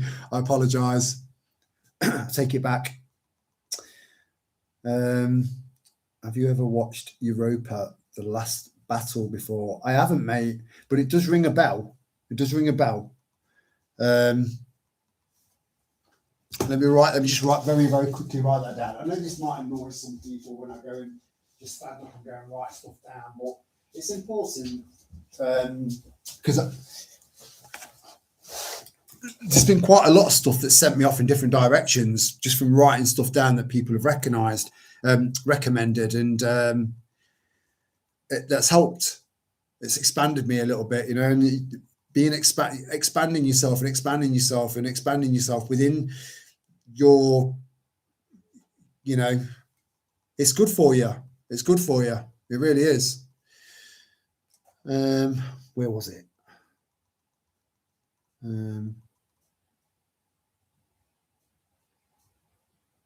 Europa, The Last Battle.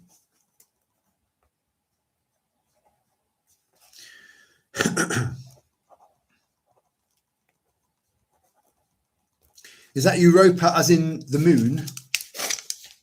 The moon Europa, which I think is that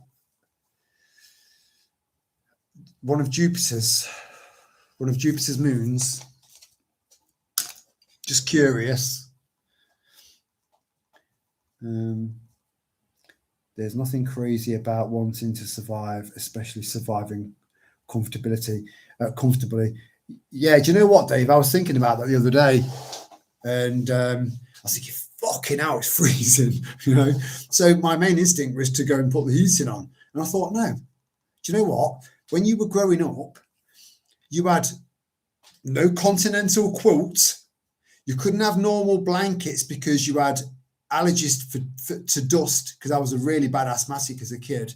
I nearly died a couple of times. And again, a lot of people go, "Yeah, I nearly died." You know, some people actually nearly died. People really underestimate asthma, really underestimate it because it's so common. Why is it so common? Why is it so common when you were a kid? I've sort of grown out of it now, but I know plenty of people that have still got it, and it is a big problem. So I was under sleeping bag after sleeping bag, you know, because there wasn't any dust. It didn't collect any dust, really, not that much. And single pane windows, sash windows during the winter. No central heating. A bucket in the corner of the room because we didn't have an indoor toilet. We had an outside toilet. It's too cold to go out. You know, middle of the night, 2-3 o'clock in the morning. Wake up needing a wee. You go in the bucket. You know. And the amount of times that I woke up and there was a layer of frost like glistening on the top of my sleeping bag in the bedroom, you know, and just kind of taking your pajamas off underneath the sleeping bags. Everyone else had blankets and sheets. I had sleeping bags and a sheet, right? Getting all your pajamas off underneath the sheets, you know, and then leaning out of the bed and getting your school uniform on underneath the covers, you know. So we're from a generation that roughed it. We knew what it was like to not have central heating. I'm sure some of you did, but I didn't. Not as a kid. It was a fucking luxury. So I've roughed it, and I've been homeless as well. Yeah, granted, it was in the summer. Granted, it was only for about 10 days, maybe 2 weeks, you know? So I didn't have it. Imagine being homeless now. Imagine, you know? We don't know how fucking good we've got it. We take things for granted so much.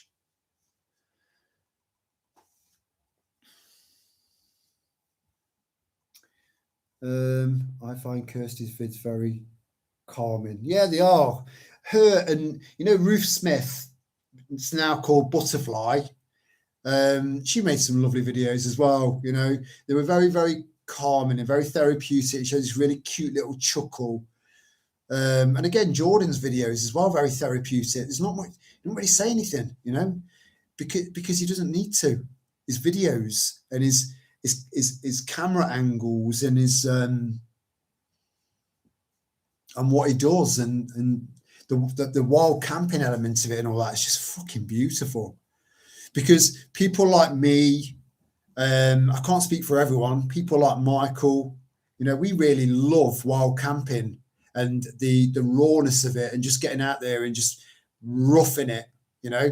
So we've got cooking over fire and stuff like that, and we're just miles away from any, you know, it's not a campsite, you know. You're trying to get as far away from people and civilization as possible. And it's that again, that I find that very, very therapeutic. It's my cup of tea.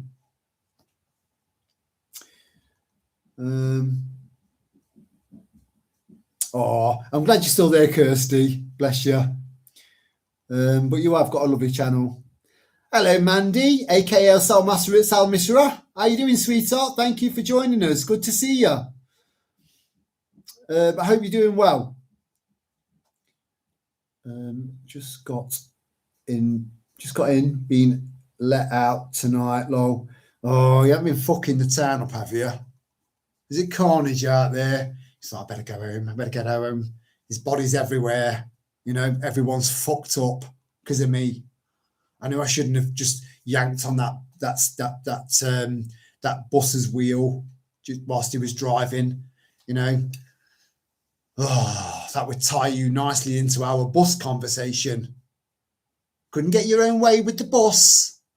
Got a little bit frustrated down there. So he's like, fuck it up.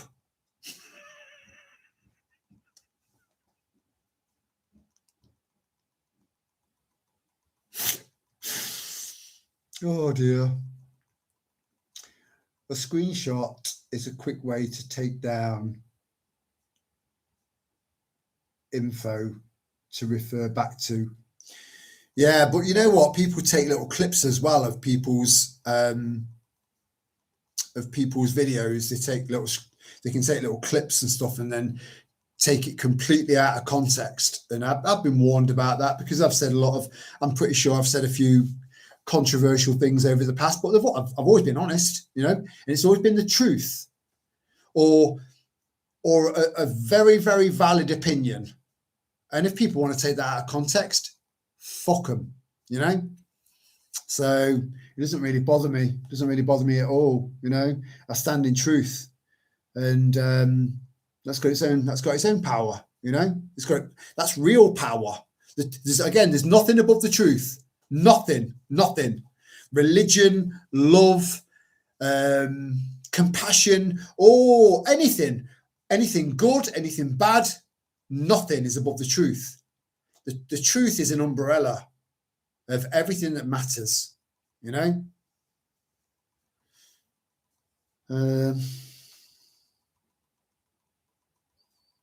Yeah, you're welcome, Jordan. It's the truth.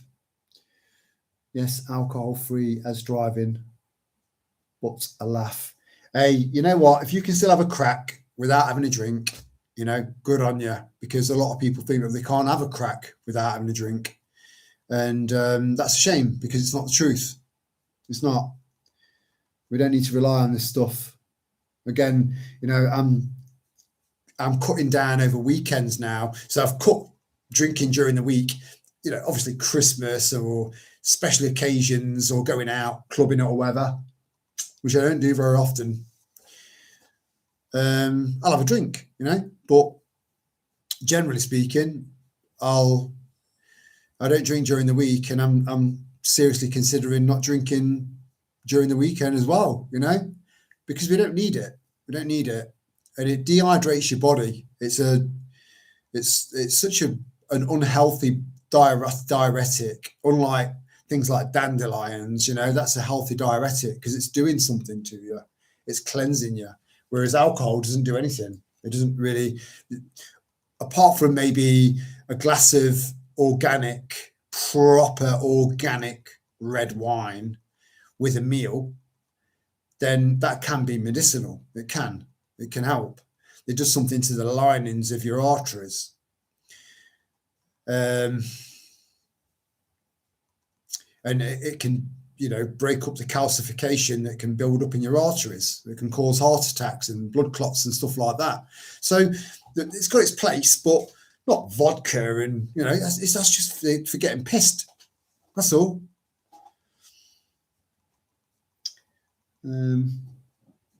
Must set him off now.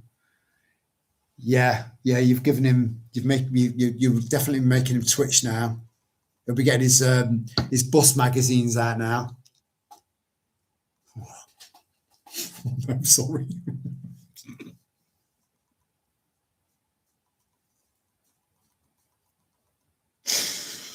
Oh my God! Determined to get this year. It was one thing after another. I understand, Jordan. We're all facing the same thing, brother. Felt like I hardly had time to scratch my arse. Going to do more gardening preps and project videos. Yeah, mate, anything that helps the broader community, really, because it is a community. It is a community. If you meet, it's one thing bumping into someone that's awake. Again, there's a sliding scale, as we know. But when you bump into someone that's both awake and a prepper, fucking hell, it feels like you've just hit the jackpot, because you can end up stood there talking to someone for 2 hours that goes like that. It just goes, because it's just, you're just an instant connection, because there aren't that many others, or are there? We just don't know. But prepping videos, whenever there's a vacuum, it gets filled. And we're seeing more prepping channels just popping up. And even that, the Chinese guy, the AI Chinese guy that's doing all the AI silver channels that you should never pay any attention to, they've started doing prepping channels now as well. So maybe consider asking yourself, what the fuck are they all about? What are they doing? What is their motive? Only watch channels in relation to prepping if there's a raccoon involved. I was about to say only if they're real people, but that raccoon comes out with some sense, But now there are 4 of the fuckers. There's a raccoon. There's a coyote. I got to find out from our Michael. Then there was a duck that I found and let Michael know. And then Michael told me there's a bear. And all of the graphics and everything in the videos are all identical. So they're all the same prepper or man or woman, that's doing these videos, all 4 of them: a duck, a raccoon, a coyote, and a bear. Probably trying to milk it. I don't know. But I do prefer to watch prepping channels or prepping related channels where I'm listening to an actual human. I do prefer that. I prefer humanity in a video. I'm sick and tired of AI. There's too much of the shit. It can be entertaining. Yeah, it can.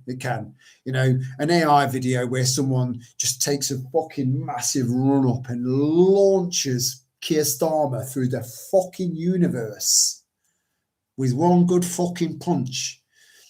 That's very, very satisfying to watch, but we know it's not real. I like reality. Reality, where what's what, and what's what counts, because that's reality. This is why I coined the phrase "grok-tard." Please try and stay away from AI if you can. Look, I know that we've got AI in search engines, but you do a basic Google search, the amount of AI power that's generated in order for that search to be fulfilled is a tiny, weeny little fraction compared to a proper AI engine trying to find the same slightly more expanded answer, when the most simplistic answer was good enough. You know, AI uses so much energy. You know, we need to block the sun out. You need to be using solar and these fucking wind machines, right? Whilst they're using ridiculous amounts of energy in these data centers. You know, the hypocrisy is off the charts. Okay, now let me just get a top up.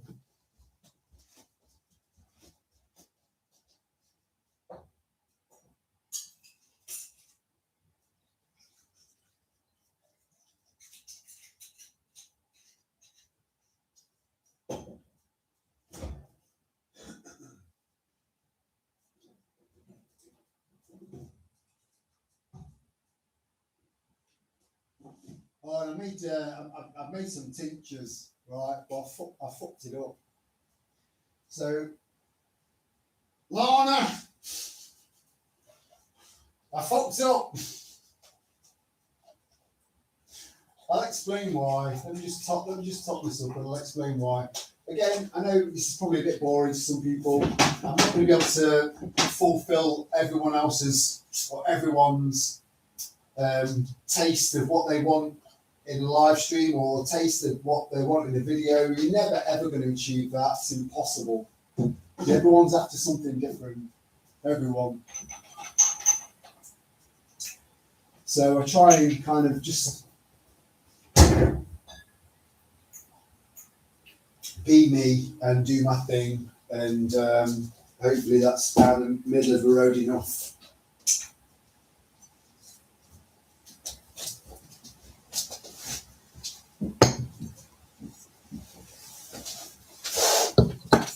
So I've got throat honey, right? This is throat honey, and this is fresh ginger, fresh garlic, and Polish honey, proper honey, not the 80% fucking sugar syrup with 20% honey in it, so they can say it's that 20% honey is pure honey. You do know that, don't you? It's pure honey, so we're allowed to put pure honey on the label. They're such fuckers, they really are. So that's proper honey with garlic and ginger blended into it. So you just have a teaspoon. If you've got a sore throat, have a teaspoon of that. And it's just like giving your throat a kiss. And then I've got this. Which one's this one? I've got a rosehip one. And this will be the size bottles that I'll be selling further down the line. But I need to have another run at it because I didn't do it right. I've got a rosehip one and a hawthorn one, and I've got shitloads of it. But fortunately, I've got shitloads of rose hips and shitloads of hawthorns left, and because I did a lot of gathering. So when I bought this ethyl, it's a natural alcohol that's made from plants.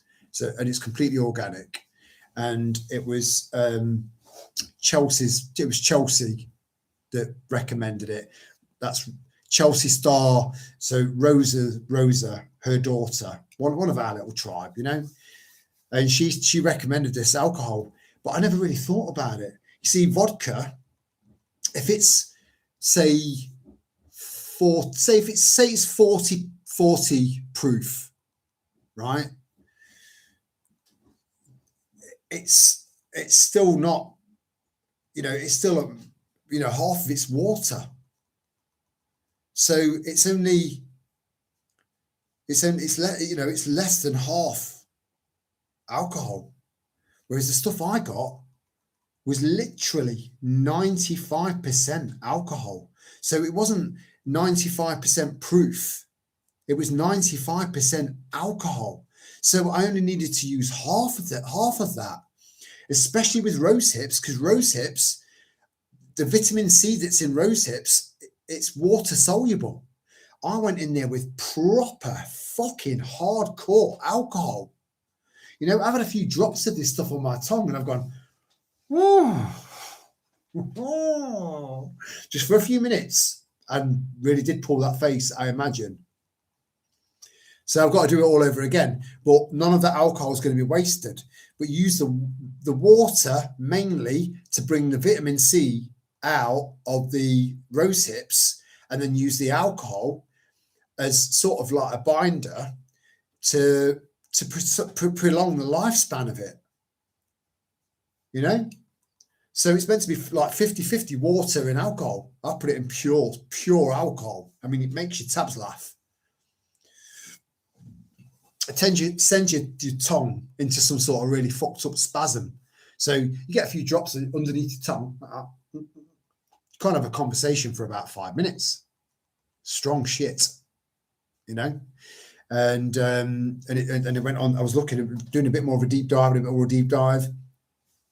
it was going on about it could really fuck you up. I'm like, oh, yeah. And I was about to like sell this as a product, but we're all learning, you know. I know where I fucked up. There's no harm done, and I've made this throat honey, which is what I call it.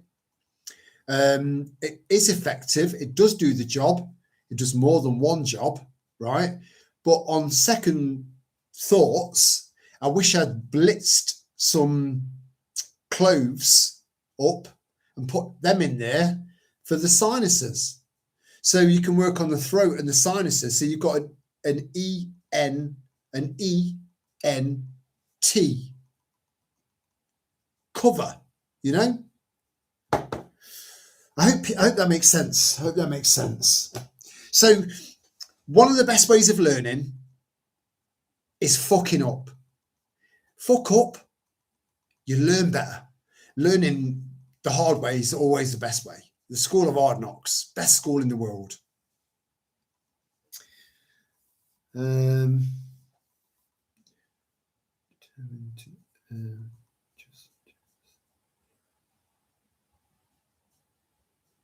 Tabs. These are tabs, you know.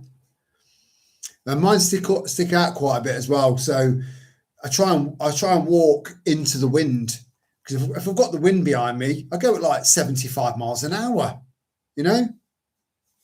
The dogs turn into kites. It's not pleasant for them. They don't like it up there.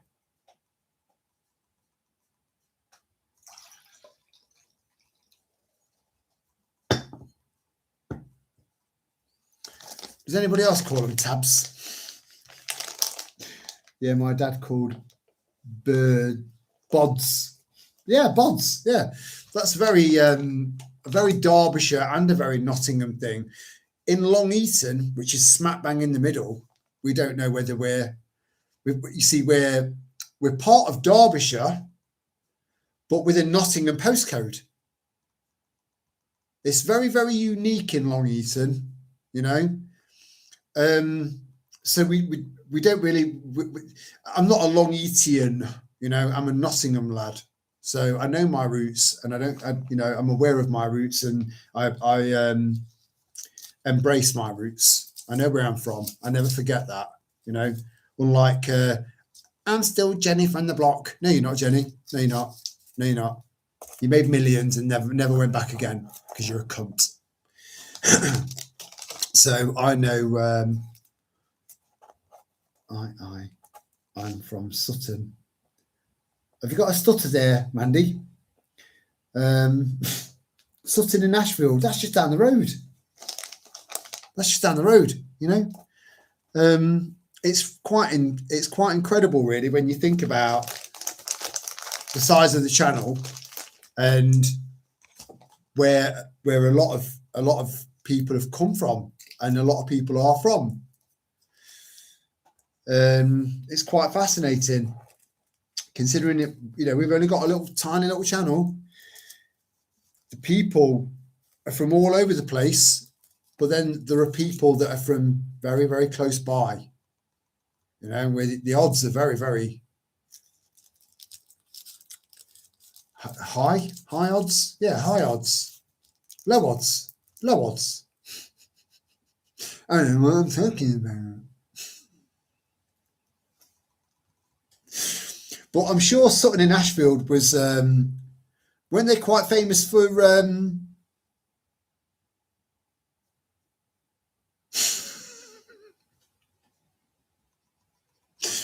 brewing? I was born in Essex. Oh, Dave's an Essex boy. But fortunately, we moved to Germany.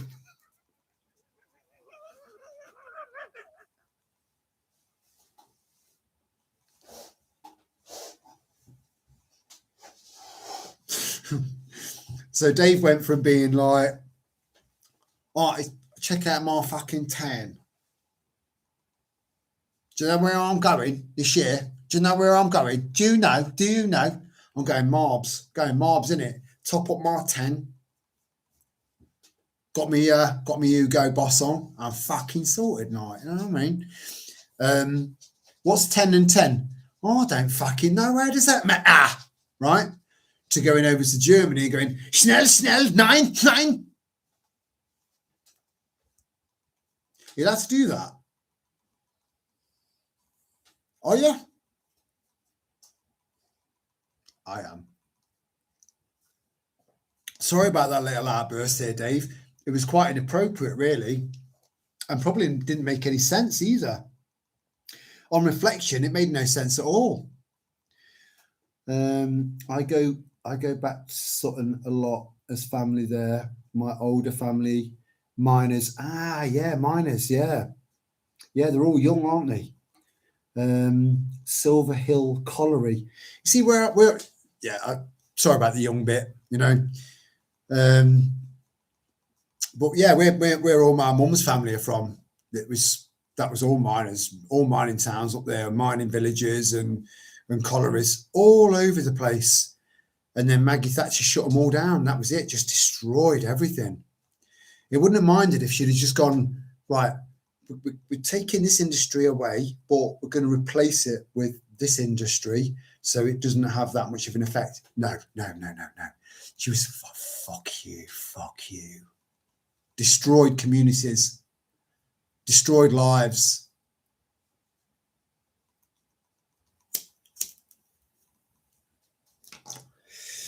I quite like the idea that she had ended up spending the rest of her life shitting and pissing herself and not knowing what was going on. You know, some people might think that that's a little bit harsh, but I see it as karma. She was a cunt. And it's an honourable job as well, you know. If they paid the right amount of money, because we've still got loads of coal in this country, loads. And we had a problem with smog. We did, but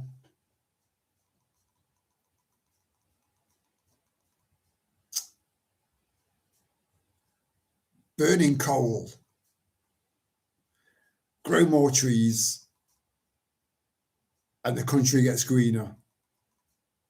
That's just really, really simple biological physics, you know? Ah, dear. But what do we know? What do we know? Eh? It's just, they're all pie in the sky morons following ridiculous orders, you know, whereas you've got people like us, normal working class people, that have got common sense solutions to pretty much anything, you know. It's fucking ridiculous. My dad was in the army. We moved around a fair bit. I can imagine that being quite exciting, but detrimental at the same time, because my mum was very nomadic. I've had 35 addresses in my life. The first one I can't remember. And I've lived here 20 years. I'm 53. 35 addresses. I added them all up a couple of years ago. So she was quite nomadic. So, but when you're growing up, you want to kind of get to meet new friends and then forge those friendships. And it's like, oh no, now we're moving to another town now. See ya, bye, bye. And then again, and then bye, bye, bye. It was ridiculous. She didn't give a fuck. She didn't give a fuck about the damage she was causing. But in the army, it's part of the job, and I suppose I suppose I acclimatized to it as well. You have to. You've got no choice, have you? So swings and roundabouts. There are pros and cons to that. I think it still makes you more rounded because you don't get a chance to attach yourself. So you end up. Yeah, I hope that makes sense. I'm sure it does.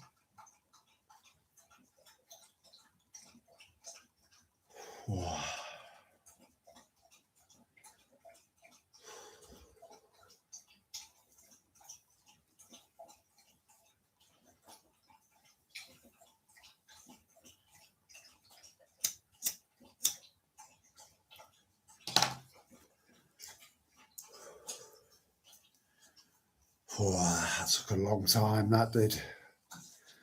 My dad died before the strikes and we moved away from village, so I can't remember the strikes. Bear with me, let's just sort their water out and put it in the other room. Yeah, darling, you want out?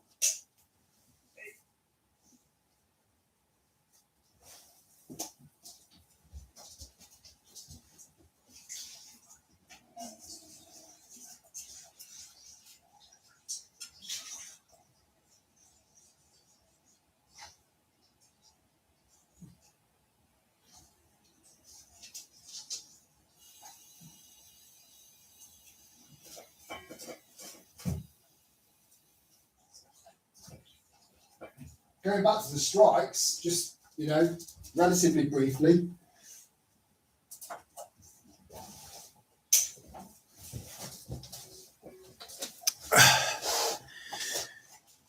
Bear in mind that was in the 70s, 80s, right? Quite a long time ago. Back when people thought that the police were different then. They were different. They were with us. They were on our side, the police were. Yeah? They were one of us. They were a different caliber. They were cunts. They were following the orders. Look back at any old archive footage of the miners standing their ground. They held our government to ransom because they knew what was what. They could see the incoming absolute annihilation of a way of life that had been around for hundreds of years, just falling apart around them. And the police turned against them. Coshers fucking coshing them down, Nothing's changed. We don't need them. We just need to get organised. They're cunts. They're worse now than they've ever been. Fuck them. If I saw one on fire, it'd be a tough one. Would I piss on them or not? Would I piss on them or not? Just to help out. Just piss on them, No, Terry, here's a fire extinguisher. No. I'm dying for a piss. And my piss is not flammable. That would be my dilemma. Oh, we don't want to go dark. It's been uplifted all night. Let's try and keep it that way. I think just try. Dad had a choice between the coal mines or Pilkington's glass. I remember them, and they took off really well. They did really, really well. They're still around, I think. And I was a lagger's mate. He was the lagger. This is when I left knocking, door-to-door selling, and I used to pass him all the stuff whilst he was doing all the lagging. So I used to travel around quite a lot. It was all right. I quite enjoyed the job, but I used to get most of his lagging stuff from Pilkingtons, because they used to do lagging stuff like fiberglass as well. Anything to do with glass. Pilkingtons was like the dog's bollocks. Very big.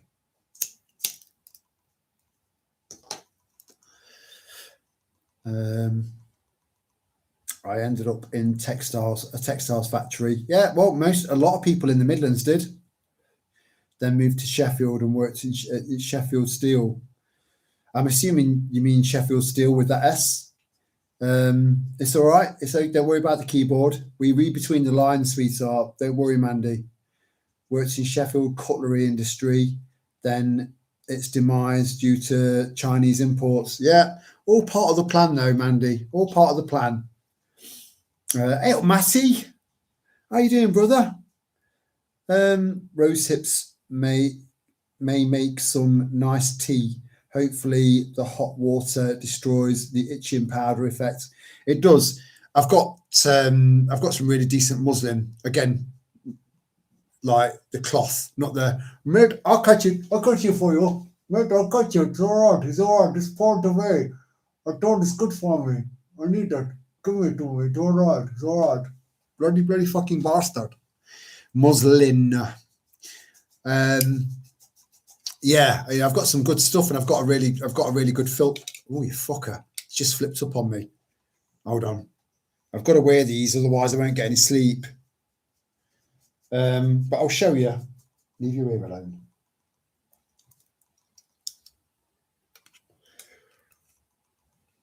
When you start going down a certain route of prepping, especially if you can see it as a potential income, even if it's not a financial income, just trading natural medicines for food. So I've got equipment and my own power supply to go and just clean cars for people that want to stay within the system. Now, who's going to turn down someone coming up to their door and saying, I'll wash your car for £2? No one's going to turn that down. That £2 is 3 tins of beans. That's a day's meal. That's a full day's. That's breakfast, lunch, dinner, or breakfast, dinner, tea, depending on where you're from. No one's going to turn that down. So you've got to have loads and loads of different backup plans if you want to stay outside of the digital fucked up slavery system. I see so many comments on so many people's different channels going, we can't have this anymore. I'll say no to the digital slavery system. I'll say no. And I'll go, have you got a backup plan? Silence.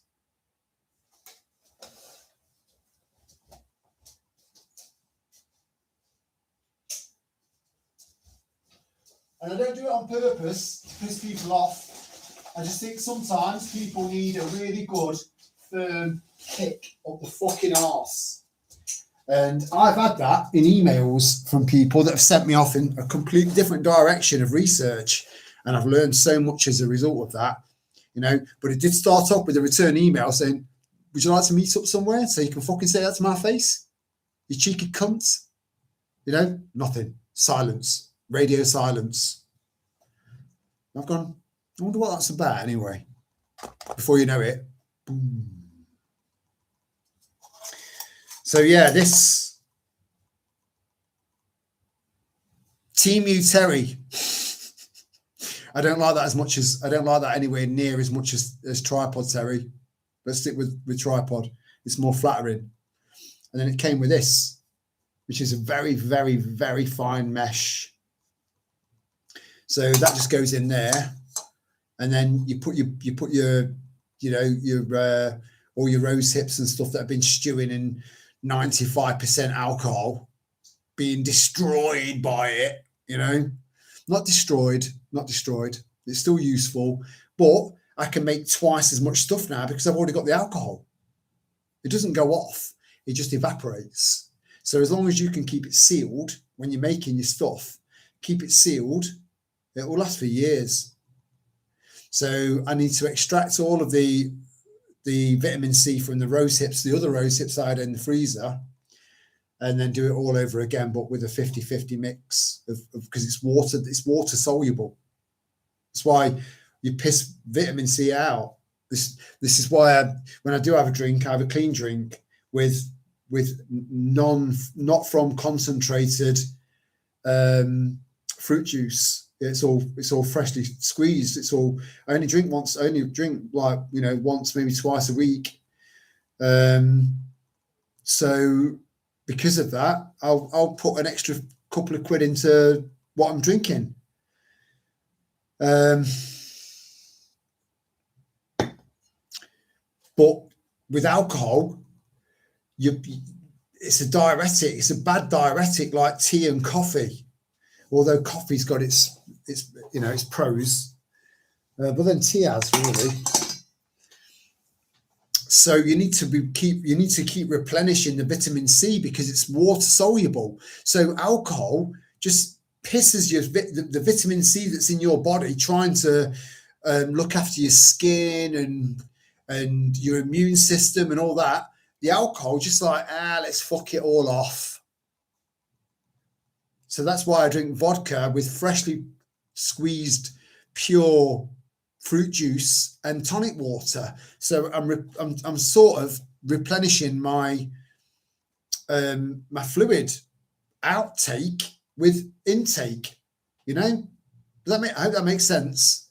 So anyway, yeah, the vitamin C is water. It's water soluble. So I just need to go through it all again, reuse the alcohol, which is already going to be infused with the hawthorn, which I've still got plenty of, and I might need to go and pick some more. But the hawthorns that I'll be picking now will be 5 times more potent than the hawthorns that I picked before, because you need to pick hawthorns that have had a good frost, at least 2 frosts, because then the tree blasts those berries to give them, it's like, right, okay, whoa, fucking hell, it's cold. It's winter. It's time to go dormant. So they just blast all the berries with loads of extra nutrients and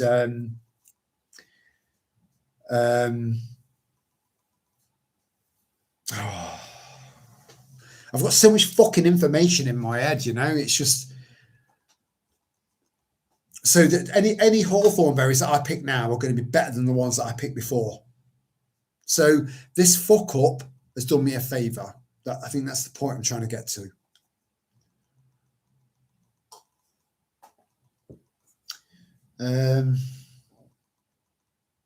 But I've never had a rosehip tea, but I had rosehip syrup as a kid. And some people believe that boiling rosehips destroys the vitamin C. Now that's not the case, but it is the case as well, right? So let me explain. Again, this is prepping related. This is a prepping channel. I know this might be boring to some people, but moving forward, this is really, really, really important information that everyone would benefit from, because this is stuff that we can find anywhere. It's not costing you anything. It's food for free. It's health benefits for free.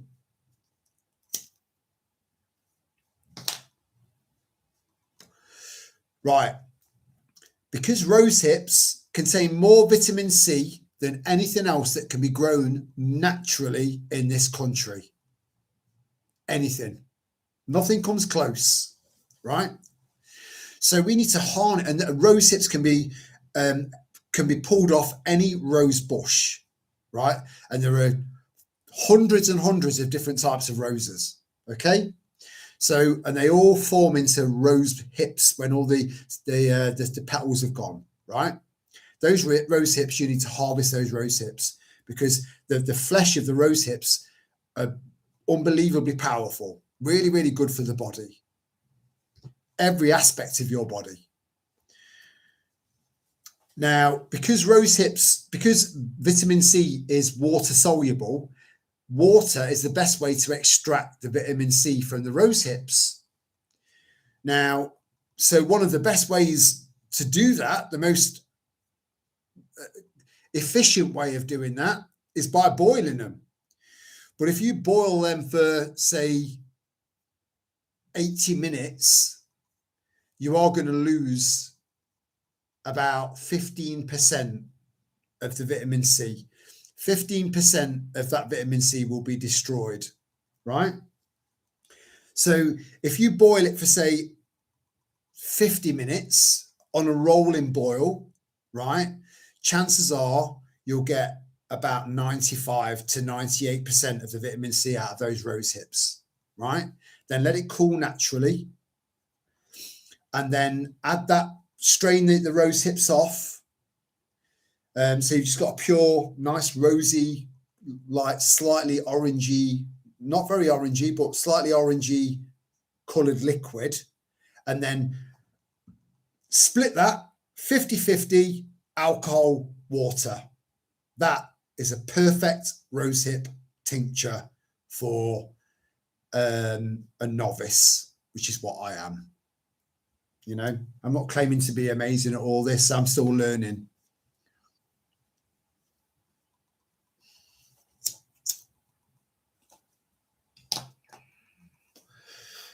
Yeah, it was a bit hard to make friends. Worse in school, always joining after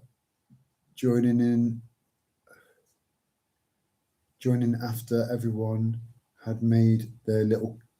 Yeah, it was. Yeah, I feel you, Dave, and I know I'm a bit behind here. I do apologise. Was odd visiting family in St Helens during the strikes. Was a different world from the southeast. Yeah, it was. Yeah, the north has always been the powerhouse. North of the Midlands has always been the powerhouse of the UK, right? Especially of England. And all that was just destroyed. It was just destroyed almost overnight, you know, because our government saw how much power, because all of our power was run off coal. Sort of. I could go down another road of conversation there with extracting electricity from the ether, you know, into power lines that in some parts of the country you're thinking, where does that power line go? Where, you know, these masts go into nowhere and then come back on themselves. That's odd. That's odd. You know, because it was drawing electricity and it's still drawing electricity from the ether, right? So the coal-powered power stations were just a boost. That's all. Please look into that. But the technology to draw enough electricity from the ether wasn't there at the time. It is there now. So the miners striking caused massive blackouts all over the country, and they had a right and a good reason to strike, you know. But so working class people, this was the last time that the working class had control over the government of this country.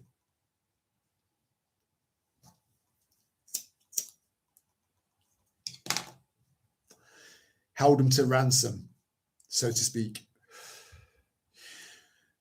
And they didn't fucking like that. They didn't like that at all. So how can we fuck them up?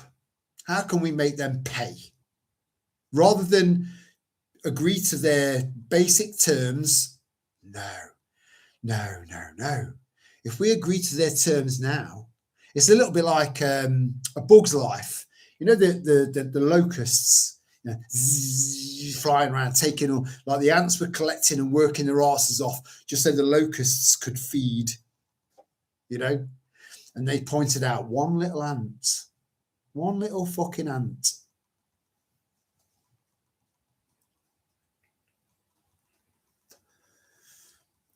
A worker ant, the working class.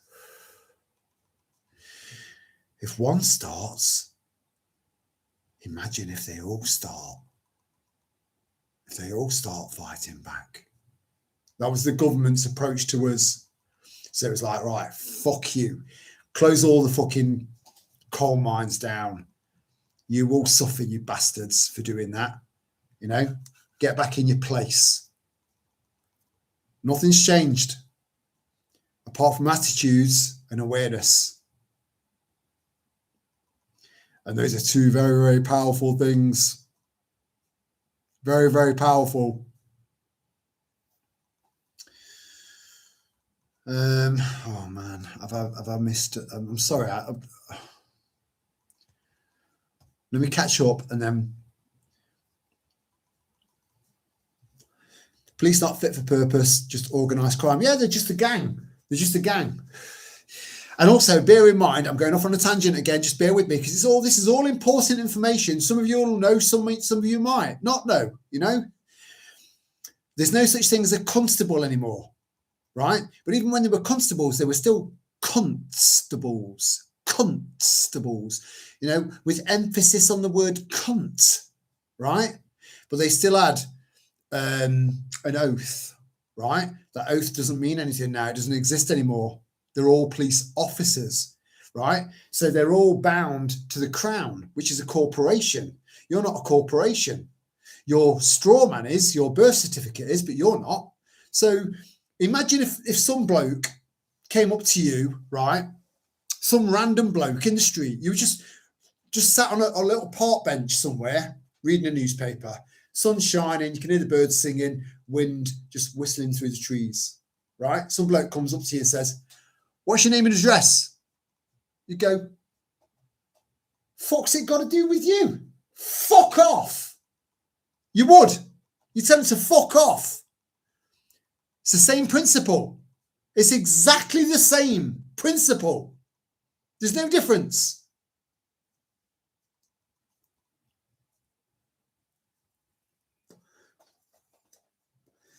They've got no jurisdiction over you as a living, breathing man or living, breathing woman, as a human, as a man or a woman. They've got no jurisdiction over you. They're employees of a corporation. They've got nothing over you. There was sort of, under common law, there was sort of something there, sort of, as constables, but they don't exist anymore. They're police officers, just like parking, you know, parking, the parking police, the COVID police that were around, you know, COVID warden written back, where you felt like just going up to them and going bang, right straight in the back of their head, knocking them clean out. You fucking deserve that, you little cunts. You know?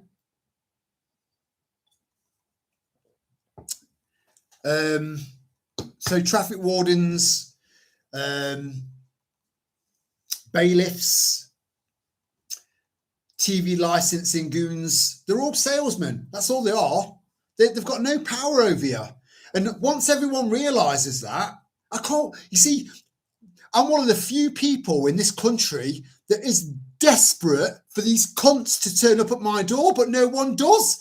I wish I could show you my fucking wall of fame. I've got heaps and heaps and heaps. Just give me 1 minute. Just give me one fucking minute. 1 minute of your time. 1 minute. Let me bring down my little wall of fame.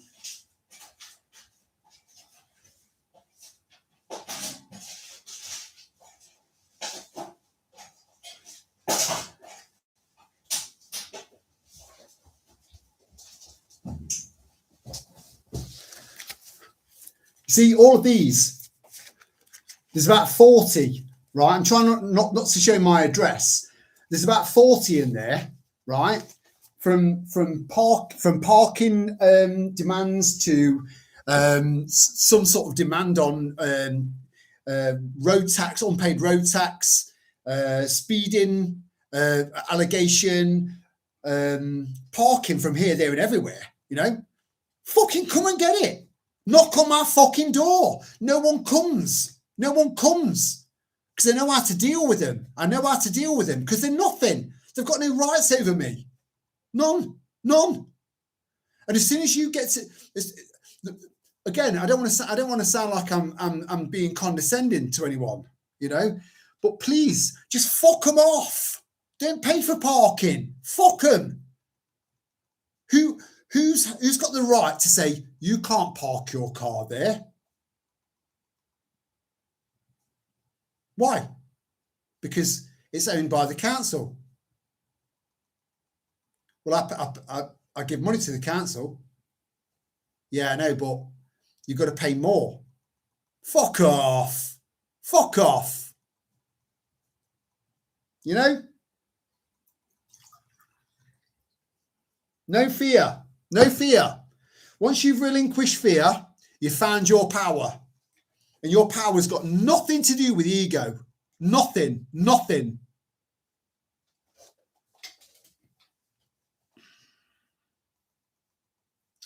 Right, let me just go. I need to make sure I've not missed out on any comments. I'm sorry about the little outburst there, but honestly, you know, please find your power.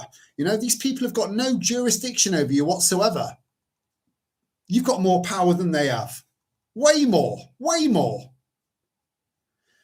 If everyone realised their power, if everyone realised what they are, who they are, you know, if you think waking up from COVID empowered you and made you realise with real eyes just how powerful you are as an individual, as a human, right? If that made you realise that, go up another notch and then another notch and then another notch and realise your power. You know, they've got no power over you. None. They use fear tactics on weak people who cave in, you know, and I don't mean that to be offensive to someone that's in the chat, and I mean that because you know what I'm saying, right? I'm just saying. I think if you're in a relationship, if you're in a marriage, and you've got a missus that's kind of like pay it, we don't want any trouble. I get it. But that's the same as the state turning around saying, wear a mask. It's the same principle. Say no. You get more respect. I'm sorry, man. I'm just saying. You know, I'm building up a lovely, beautiful little collection here, you know. The only demand letters that I get through that I burn are TV license reminders. I burn them to get my fire going because I don't want to waste me fire lighters. I want to save them for emergencies so I can get a fire going quickly if I need to, you know. So I just use old newspapers that my dad saves up from the fucking shit he reads, right? And the occasional TV, but then even then with the TV licensing letters, I've been saving them up and getting a nice little collection like that, something like that, about that high. Try not to exaggerate, maybe about like that, right? So fair wad, return to sender, post. So they get them all back, you know. I don't want your shit. Fuck off.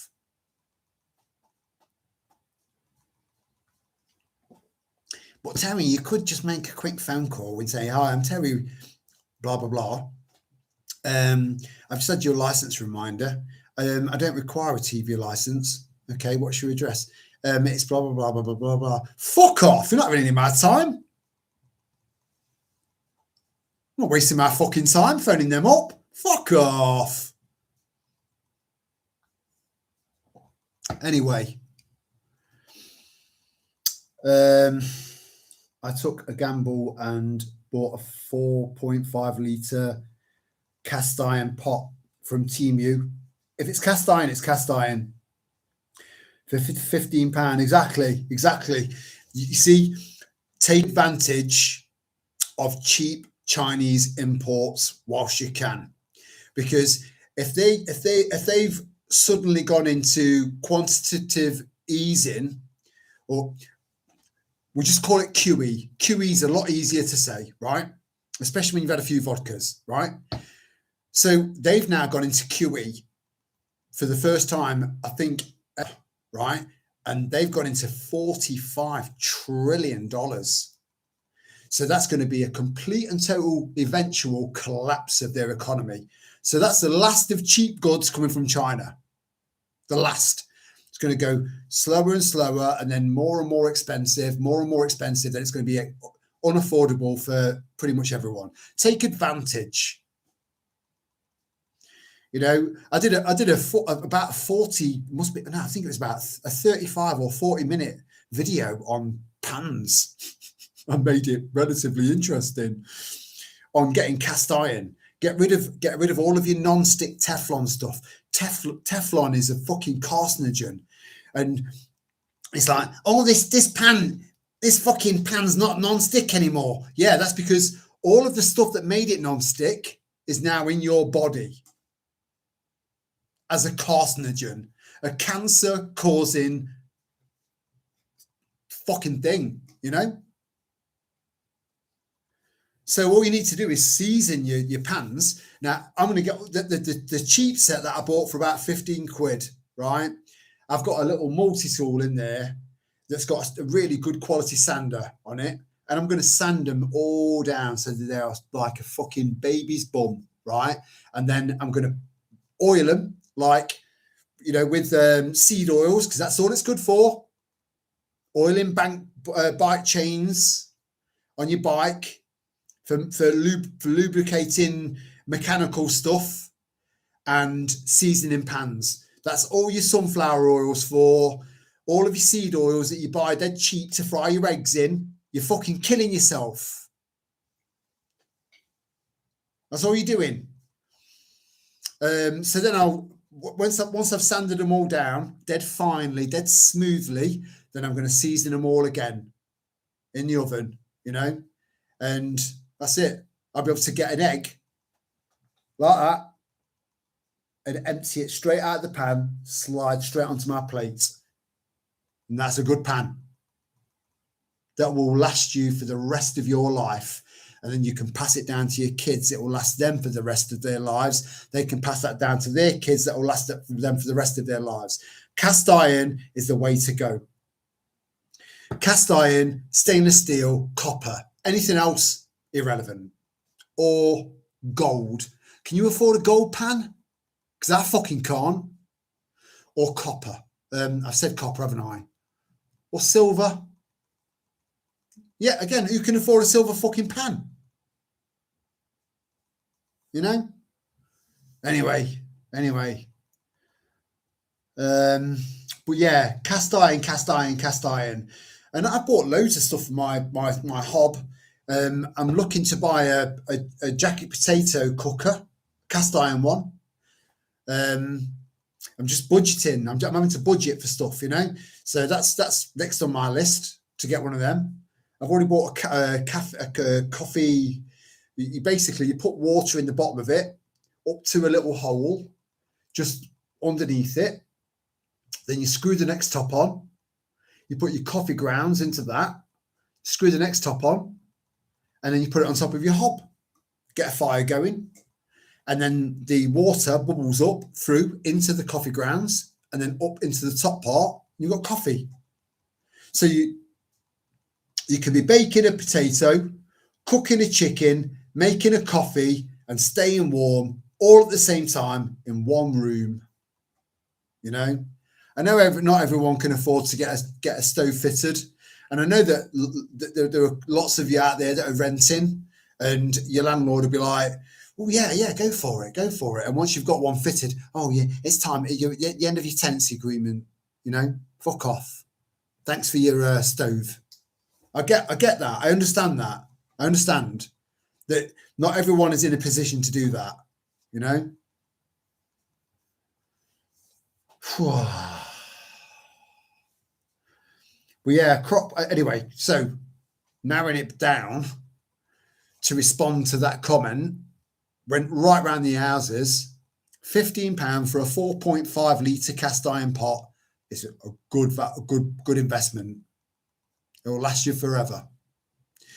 And you can light a fire in your garden and cook over that. You know, cast irons just, you know, unless you drop it from a significant height, it can crack and break it off. Just be careful with it, and it will last you forever, ever. You know, and it's iron. Look, your blood supply wouldn't be a blood supply without iron. You can't survive without iron. You've got women that have really, really, really fucking heavy periods, and they have to have iron supplements to supplement the amount of iron that they lose through their blood that they lose, you know. So again, that it's going to be it's beneficial to you. You can get too much iron in your system, but you're not going to get too much iron in your system from a fucking crock pot or a frying pan. It's not happening. Calm down, Terry. Have a thing. I get a bit passionate, you know.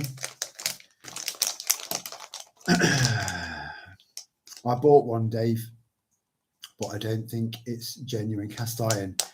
Maybe stainless steel with a black coating.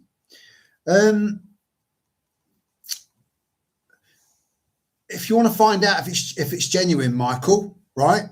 Get a good fucking hunting knife, right, in the middle of it.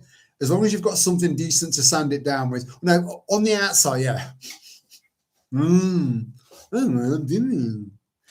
the outside of it, or maybe the underside of it, you know, the bit that gets the heat straight away, and just grind away, right? That, I mean, iron isn't black by nature, you know. It's a metal, you know. So eventually you're going to find, it's likely you're going to find something shiny in there at some point. But, you know, if you go, you know, a millimeter in there and it's still black, it's probably cast iron. If it's not non-stick, if everything's still sticking to it, it means that you probably bought a cheap one, which I've done. You know, I bought a really expensive one. I bought an expensive griddle pan that was a brand name that was quite expensive. When I say, you know, quite expensive, it was 35 quid, but it's 35 quid that's going to last me forever, for the rest of my life, however long or short that's going to be.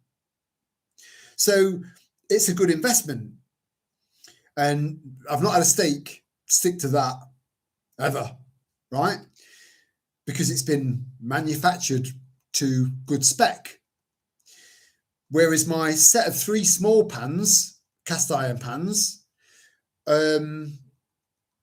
were like 15, 16 quid delivered. So, you know, they're going to do the basics, just the basics. You need to sand that down, really fucking sand it down, make it so smooth that it's just so smooth, and then re-season it again, and you'll be good to go. He's one of them. Good to go. And I've got a crock pot that I did shell out for, you know, that I cook pies in, that are ready-made pies.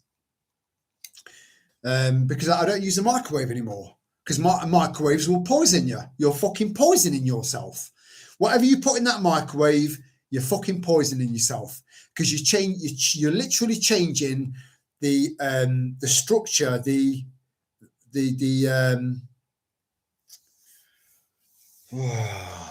molecular structure of the food that went in there. It doesn't come out the same.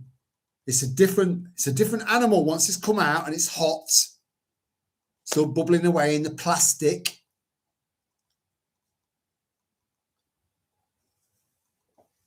But yes, mate, just sand it, give it a good sanding. Get a sander, right? Come over to mine, mate. Come over to mine. I'll lend you this. I need to do my pans first, so give me a little bit of time. But come over to mine and you know, use this. It'll do the job perfectly. You know, it's Bosch, but an old school Bosch, built to last. That sounds great. It will get better and better the more it's seasoned too. That's right. Yeah. Yeah. You keep basically, I think if you just season it once after a good sanding, right? Or shell out good money for a good quality straight away. But you don't need to shell out good money for good quality straight away. You can buy cheap and then dead cheaply make it top notch. Dog's bollocks yourself for next to nothing. You know? Dead cheap. Dead cheap. I'm glad you're still using it though, Michael, because they are good. They are so good. I speak so highly of them, and I don't do that unless I believe in something. You know. Let's bring this down slowly. Whoa, that's got. I've missed quite a lot there. I'm so sorry.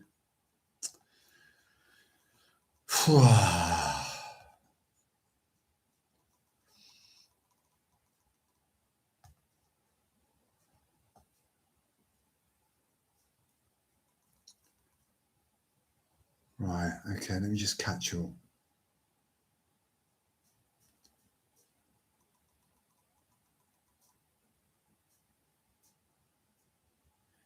I think it is the missus did a deep dive on the labeling, lol. Same type as Debenhams sell, weighs a ton too. Yeah, you know, when you've got a good one when it weighs a lot. When you're thinking, I can't hold this for much longer. And also you've got to remember to either get yourself a silicone, and you can buy them on eBay and you can buy them on Amazon and places like that. Get yourself a silicone like wrap around handle so you can still move it off the heat without losing all of the skin on your hand, you know, because that's another great thing about them is that you think, do you know what? Fuck it, I'll put it in with the chicken. Whatever you're cooking in that pan, I'll put it in with the chicken at the right time, so everything cooks at the right time. You know, you can put the whole thing in there. You know, you're not going to pull it out with a melted, dripping plastic handle. You know, because the whole thing's cast iron. You can put them on the hob. You can put them in the oven. You can't put them in the microwave unless you like fireworks in your kitchen. If I get bored one night,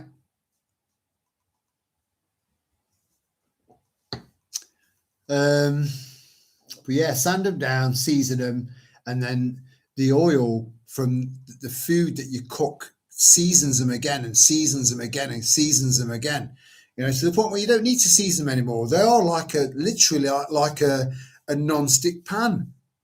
You know, right? Enough about pans. I do apologise. I didn't want to make this all about pans.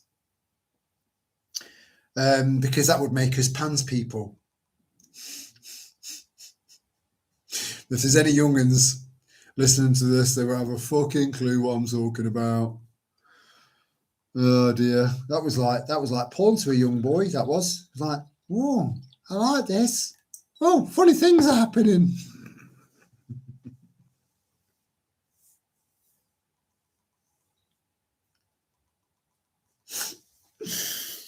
Oh my god. Anyway, you know, men are from Mars. Mine has a rough surface, not smooth. Michael, you can get some cream for that.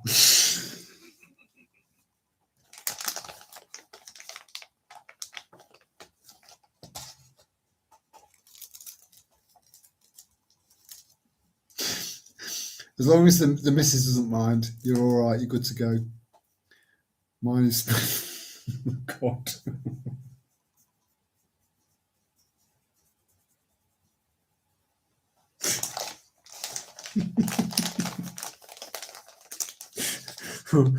Oh, the innuendos are kicking in.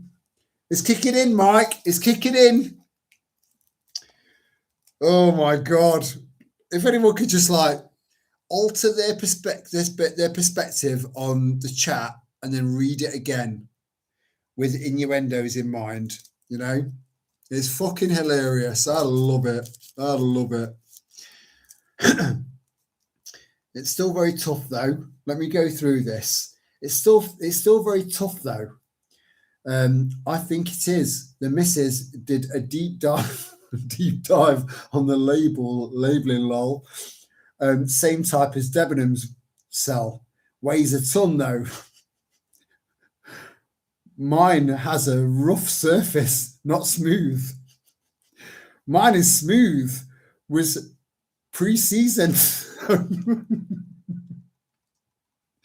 But even if it turns out to be dodgy, I'm still happy with it.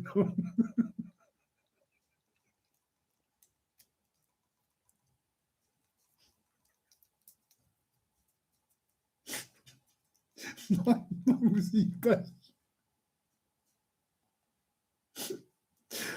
I can't bring myself to buy one from eBay. Police station equals constables. Yes. Oh, I like that, Michael. That's so spot on, mate. So spot on. I've never heard that before. You know, I love that. I love that. It's so apt. It really is. It really, really is.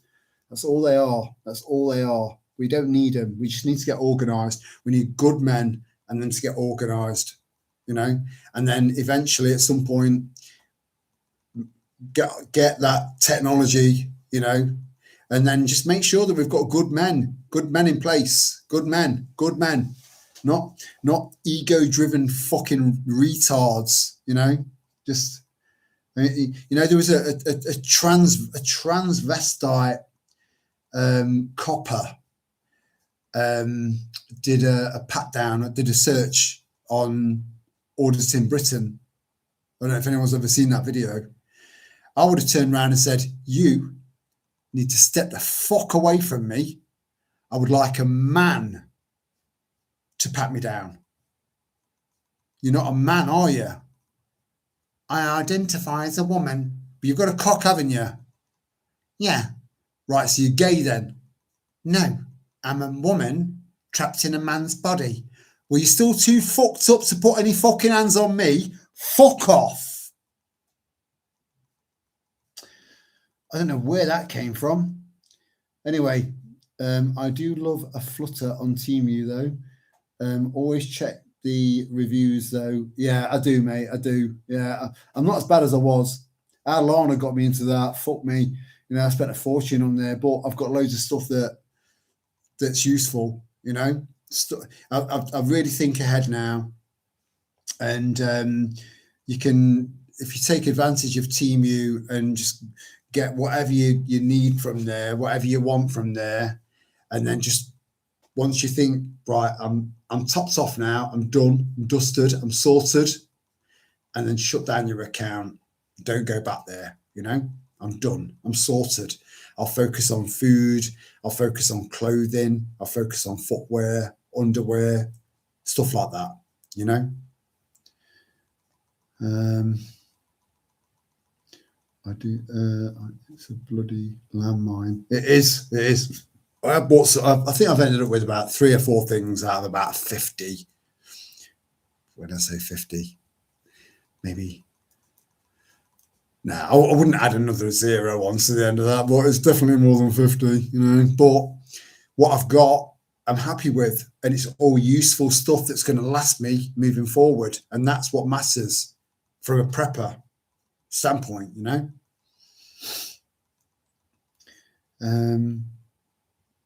And I was looking for Jordan, because Jordan's like, he's nailed it with Temu.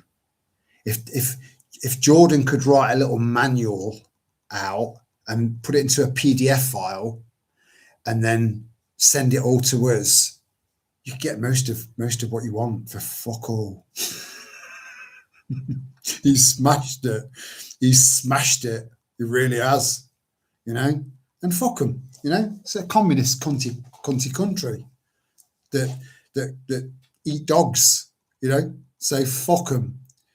So yeah, hey Jordan, do a video or do a PDF file and help us out. But I have had a few things for free, definitely. This was one of them.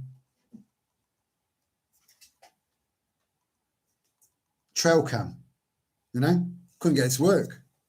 Kicked off. Got a full refund. Got it to work.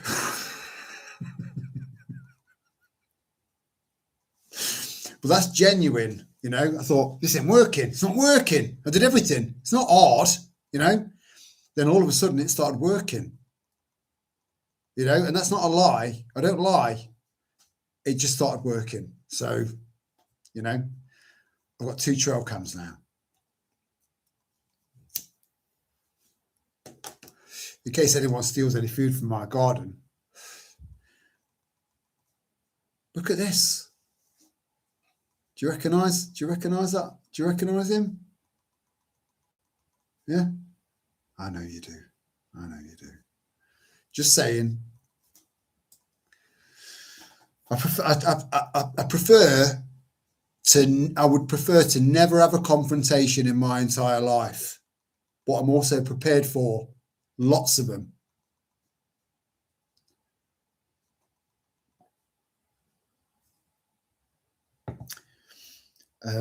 Pays your money and takes your chance, win some, lose some. Yeah, but I think if you think it through, really think it through, and then go through again, you know, reviews are reviews. You know, I've seen so many sellers and I've read the reviews and I've thought, that sounds like someone that's connected to the seller. That sounds like someone that's connected to the seller, and blah blah blah. You know, just use your common sense and due diligence. You know. Because you've got plenty of that. I lost out on a folding saw blade.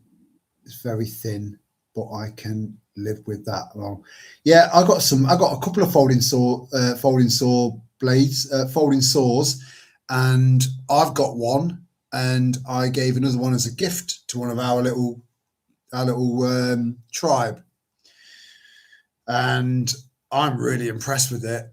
It's not as good as my Balco, and it's certainly not silky either, you know, but it does the job, and that's all that matters. As long as it does the job, and it does, and it's a lot smaller and more compact as well. So if you go wild camping where you've got to carry everything on your back for fucking God knows how long, every single gram counts, especially for your back, you know. Being united brings us power. That's why they divide us with propaganda. Imagine if every kid at a school decided they weren't going to wear their uniform and instead came in normal clothes. I would love that, Matty. I'd love that, because that would be, and what's to say that maybe that's why they're attacking kids now at a very, very, very young age, because they see younger and younger generations coming up through the ranks at very, very young ages with their eyes wide open and their minds wide open, because that's what's happening. It is, you know. Some people might think I'm a nut job, you know, and anyone that thinks I'm a nut job by saying that is closed and part of the fucking problem, because it's happening. So if it wasn't for governmental interference in the education of these young children that are unfortunate enough to have parents that are sending their kids to normal school and not finding a way, then we would end up with that, Matt. We'd end up with that. We'd have kids like that, and that's what we need, and that's what they fear. Got another 38. It doesn't surprise me. That doesn't surprise me at all. Jordan, you honestly, mate, you need to Give me some tips and tricks. I've done all right out of it. You know, again, you can't really lose. When you get this and you think, oh, that's fucking shit, that is. It's going in the bin. But then you make up for it by getting refunded for that and that and that. It's mad. It's mad. You know, I used to put loads. I make bulk meals, and so I've got good, healthy, nutritious meals in the freezer, curries and stews and casseroles and stuff like that. Right. I love cooking, and when I cook for someone, you know, presentation and everything is very important to me, and I'm a good cook. I can cook, you know. But because I live on my own, I just make batch meals, like big fucking vats of them, and then put them into. I used to put them into the old takeaway tubs and put them in the freezer. I've got to get plastic out of my life. Just bear with me 1 second. This is worth it. Just bear with me.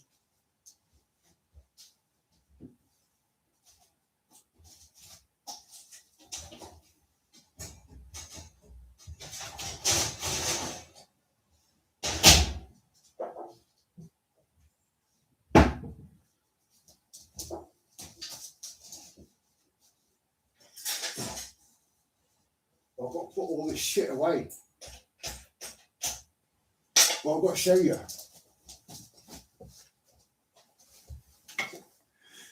Get rid of all your plastic.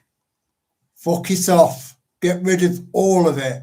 All of this is wood and stainless steel. Right? No plastic utensils.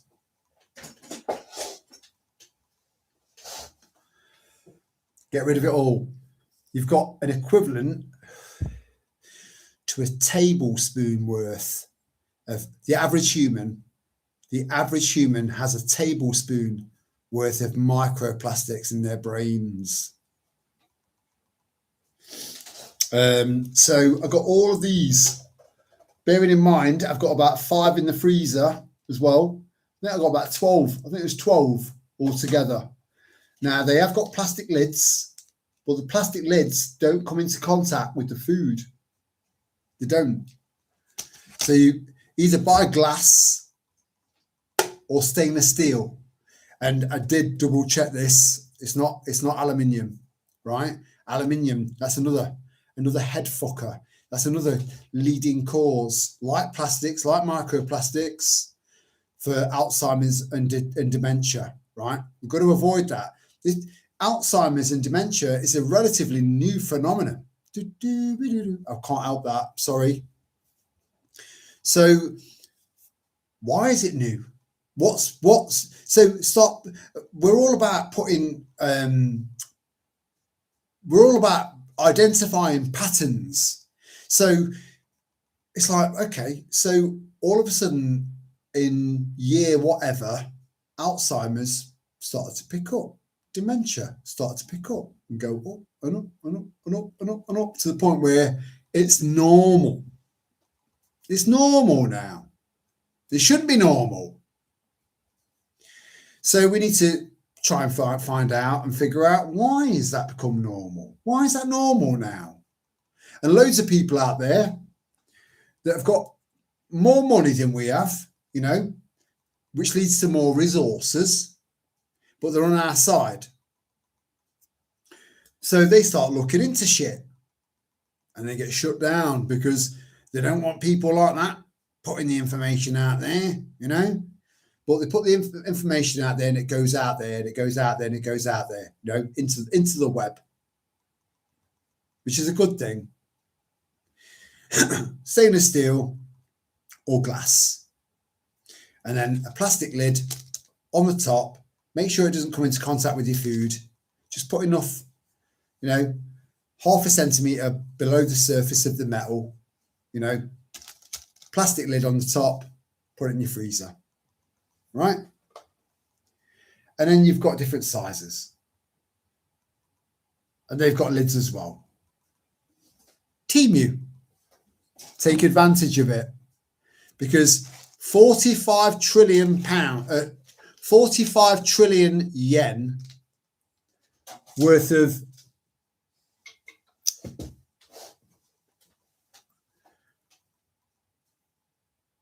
quantitative easing is going to drive the prices of everything that we've been buying from China way up, or we won't be able to get any of it ever again. Take advantage of it. Get plastic out of your life. Those little plastic takeaway tubs, fuck them off. Get rid of them. Put them in your recycling. Fuck them off. All of your plastic spoons, all of your plastic scoopers, all of your plastic tongs, all of your plastic this, plastic that, whatever. Get rid of it. Get rid of it. And then start to detox your plastics out of your body with kimchi and fenugreek and stuff like that. Do some research. Get it out of your body. And those heavy metals, get them out of your body. Get healthy. Get back to the way you should be. The way that nature intended.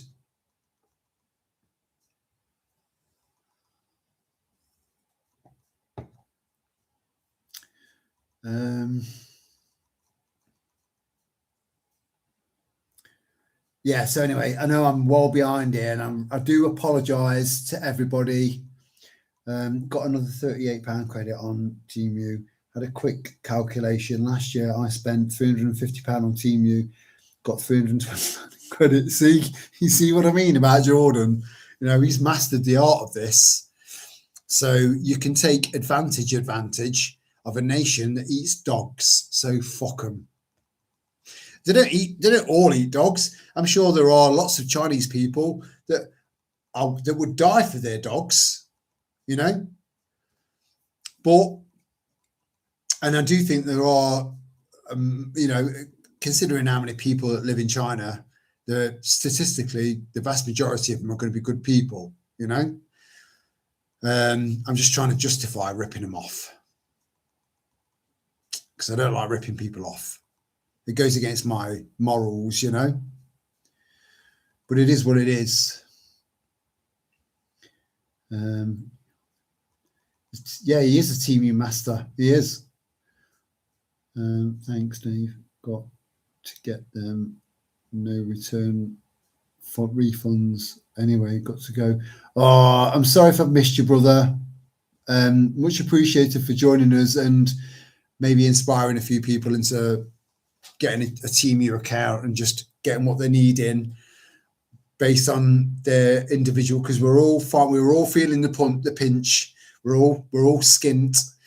But some people are more skint than others. And if you need to get a few things to be prepared for what's ahead, then Temu is probably a good tool. It's an affordable platform to get stuff that you're not going to be able to. Again, it's making local. It's going to be affecting local shops and local outlets that are British and stuff like that, which there aren't many. It is going to be affecting them, but we've got to think long term and affordability. So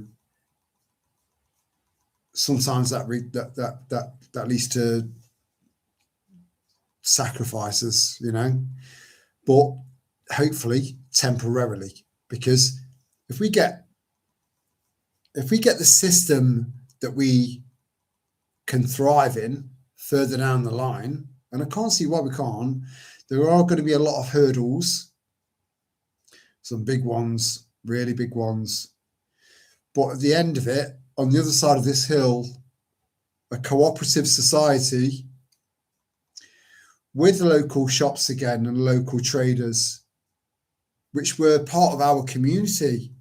So we've had it before and it worked really, really well. So what's to say that we can't have that again? The only obstacle we've got is the powers that shouldn't be. And that's all they are, an obstacle.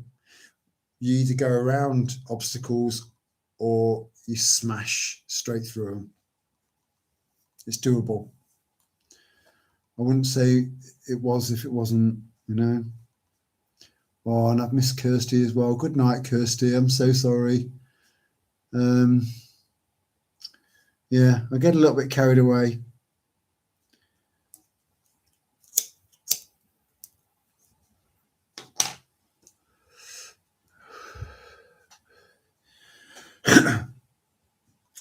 I have some heavy leather gauntlets, some heavy leather gauntlets, great for hot or sharp stuff. Yeah, that was the original traditional way of sharpening knives. You know, really, really tough leather, really tough. You know, but I bought sharpening stones and stuff, and again, that's something that actually. So before I show you that, if you can, right, so if you, it's all about trying to learn new skills so that you can be more valuable to society moving forward towards an initial society that's going to run sort of concurrent to ordinary society, that people that have chosen to stay within the digital ID slavery system, right?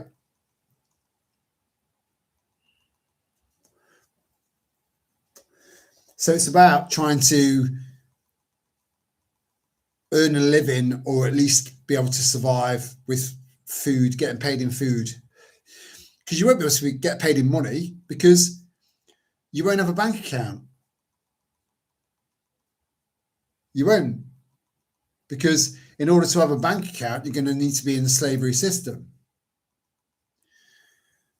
And I know that a lot of people are going to find that quite hard to take in. And it's not that hard. Just learn some skills whilst you've got the opportunity to do so.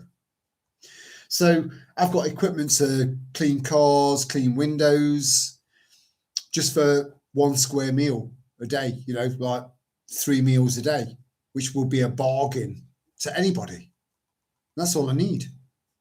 I can get my own sources of heating, no problem. You know, there's a lot, and my foraging skills are not amazing, but good enough, you know. So I've got food, organic food for free, and anyway, the list goes on. But so this was something my dad bought me for Christmas.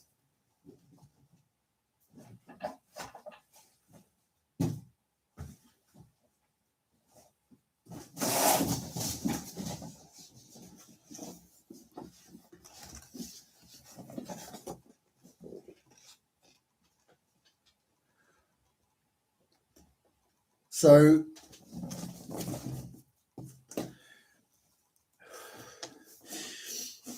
it makes a really, really good armrest for live streams, you know. It's really, really ergonomic and comfortable. And on top of that, I can sharpen knives, I can sharpen axes, I can sharpen anything. I can also polish anything, because you can buy loads and loads of attachments that will attach to that. You know? He did get me something else.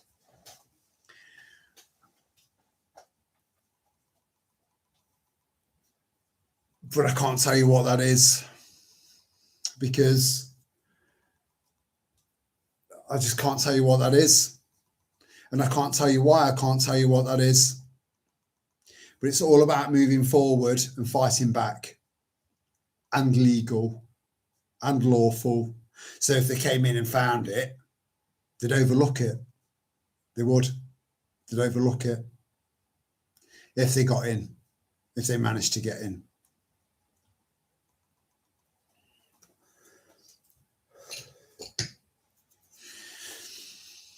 You've got to be prepared to fight back.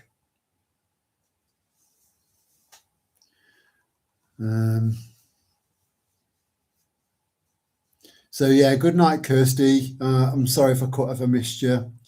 I have some Pans people. There's a blast from the. I just burped. I'm so sorry. It's the tonic water. It's very fizzy.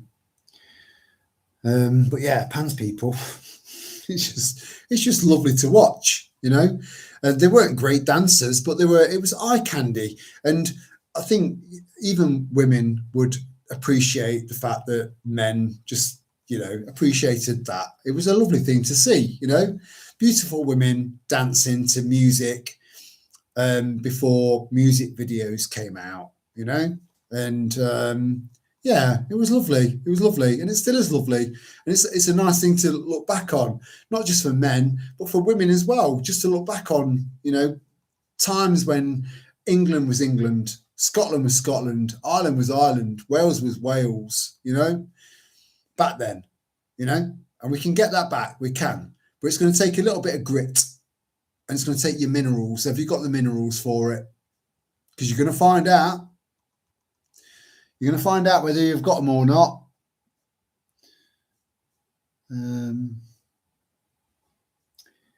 If I was trapped in a man's body, I'd consider that pretty gay.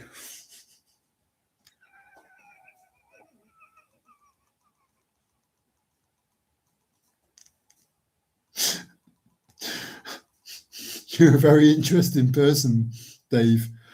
You interest me, you know.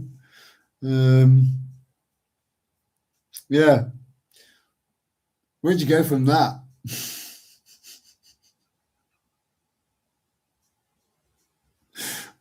We can make decent plastic from hemp. Yeah, we've got there's no. It's look, plastic. You know, was it invented for the destruction of the earth? Because there is a cult that's doing all of this, right? When I do that, imagine strings attached, and then look down, and attached to those strings, people like Trump, people like Netanyahu, people like Keir Starmer, with those strings attached to them, right? There's a cult that are doing that, and they believe that the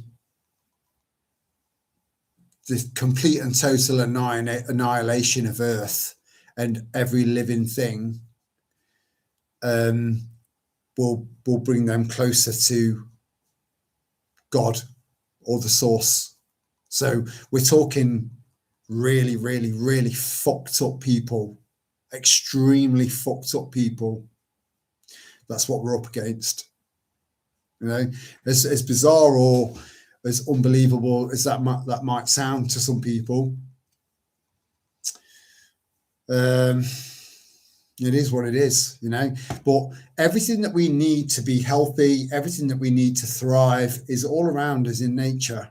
It is. It's just that unfortunately we've got these crazy fuckers at the top. I say at the top. They're not going to be up there for long, you know. But again, it's all down to the amount of determination that the human race has got. And then within the human race, we've got fucktards and retards.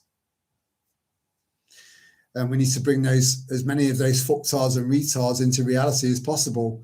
And if that means a short, sharp shock with your language or with your actions, then so be it. Because we don't want any pointless stragglers. But then that makes me sound like a eugenicist, and I'm not. I dedicated and lovingly dedicated 17 years of my life to working with people with learning disabilities, and I loved that job. And then I moved on to a job that was way more intense, you know, working with kids with like massive problems, you know, from horrific life experiences.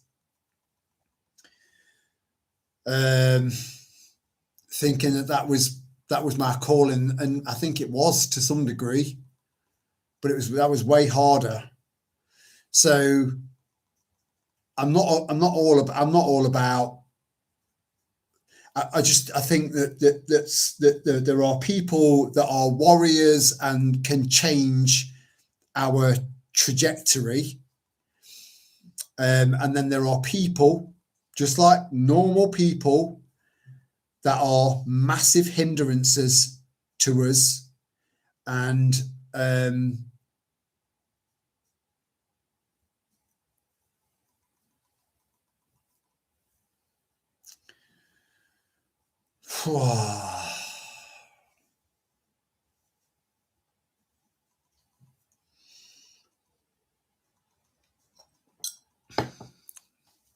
I've got pineapple juice, proper pineapple juice, not from concentrate, with my vodka tonight. The healthiest part of a pineapple is the bit that most people don't eat, the core. Look it up. Very, very, very, very good for you. Not just very good, very, very, very, very good for you. So yeah, did they invent plastic? It's just a question. I don't know if they did or not. Did they invent plastic for the demise of the human race, or was it invented because it was convenient and then they realized what damage it can do and then exasperated it? But yeah, hemp is amazing. It is amazing. Very fast growing, which is why it's illegal to grow it. Can make great clothes out of it. Long fibers and low water use. Yeah, this is tough. Oh, sorry. It's been a long day. It's a very, very, very tough plant. A very tough plant.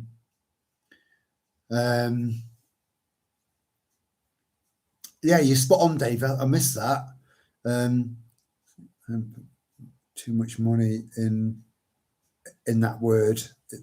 I can't read it properly because these aren't prescription eyeglasses, eyeglasses, eyeglasses. How old am I?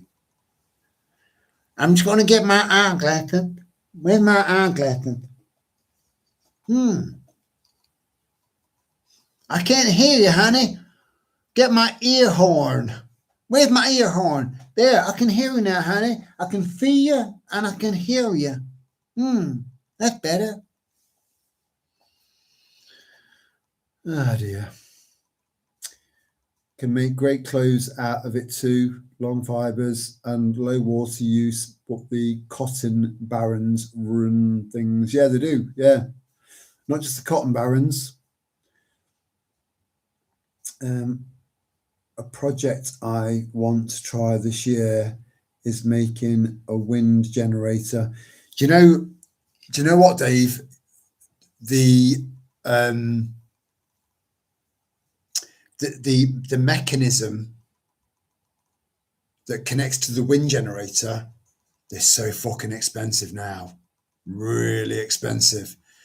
But if you can find an old bike, right? I forgot, it doesn't matter what her name is. Sorry, shit, dad joke. If you can find an old bike with a dynamo, you're sorted. You can work out a very, very crude, very basic system based on wind power and a dynamo and a wheel that it's going to use more energy than is being produced from the wind initially. But once you get it going, once you've got momentum, that's free electricity from the wind. An old bike with an old dynamo system. But if you buy a brand new dynamo system, they're so expensive. Why is that? Why are they so expensive? But yeah, let us know how you get on with that, Dave. I can generate plenty of wind. Just give me plenty of garlic and chili. And we've all got loads of beans. We've all got shitloads of beans, you know, enough to levitate an entire king-size quilt and then back down again. Oh, that's better, you know. Not good, not good. Especially if your dogs sleep under your quilt, you know, and you wake up in the night and you just, because they're both bolted, right, at lightning fast speed. You're like, what the fuck? And then you realise you've had too many beans. I do love hot sauce. Daughter got me some super hot ones recently. Insane heat. Yeah, you know, if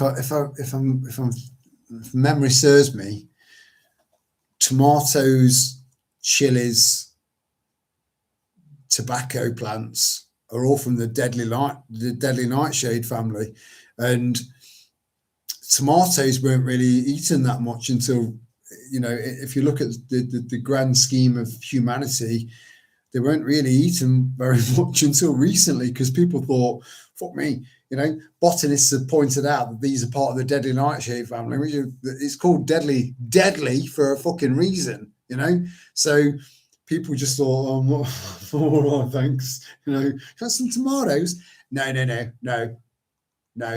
thank you, I'm all right, I'll eat my potatoes.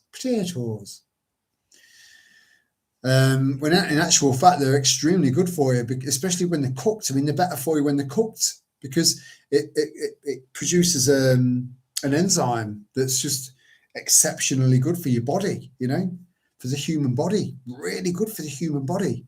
Not good for dogs at all. That enzyme is, you know, it will fuck dogs up. But for humans, incredible. Again, you know, people, there have been survivalists that have gone out and, you know, into nature, and they've you know, decided to just be very, very minimalistic. One tarp, one knife, that's it. You know, maybe a fire starter, you know, ferrous rod or something like that. Just very basic, like 10 items, that's it, including what you're wearing. And they've just gone around and they've gone, that bird's eating that berry. I'm doing. Before you know it, they're completely fucked up. Because there are some things that you can eat that you're not 100% certain of, but you eat out of desperation, that won't affect you for the first 24, maybe even 48 hours.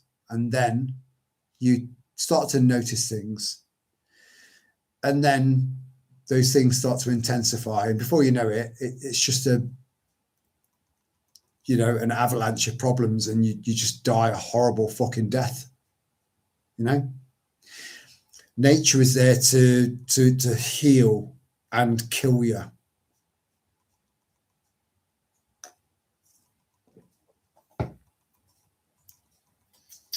And if the Rockefellers hadn't got in the way, all of these herbal, the whole botany thing would have taken off more and more and more, and it would have been part of the structure of education for young children. Maybe not in the kind of education system that's been put out again. the Rockefellers, you know, no one talks about them fuckers anymore, do they? You know, the rocker cunters. Oh dear. So,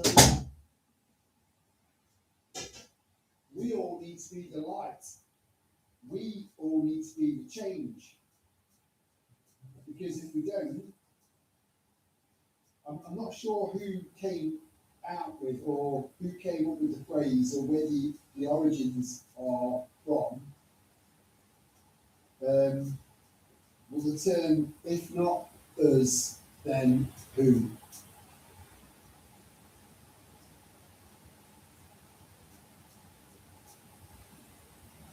We need forerunners. We need trailblazers.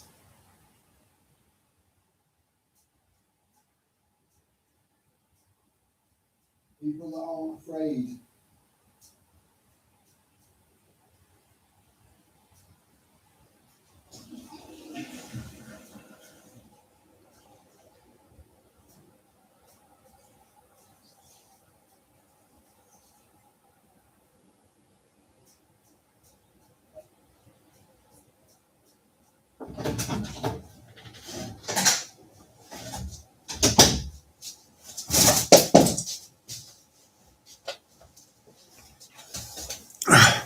You see, the world is awash with pussies.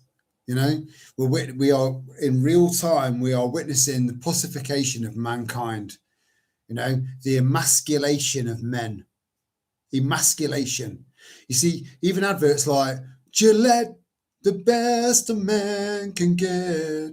You know, you see like blokes with chiseled jaws and ripped up to foot, like, yeah, fucking love a shave me. Now you've got blokes that look like girls going, oh, I need to get this line straight here, otherwise I'm not going clubbing tonight.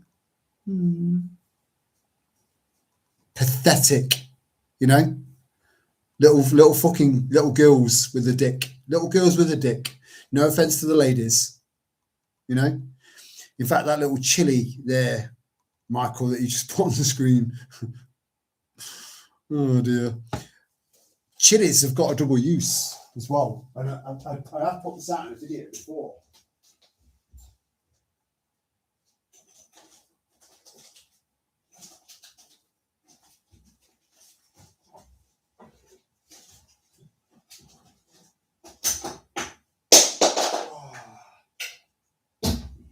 There's always a casualty in a well-stocked cupboard. We've all got cupboards that we're scared to open, you know.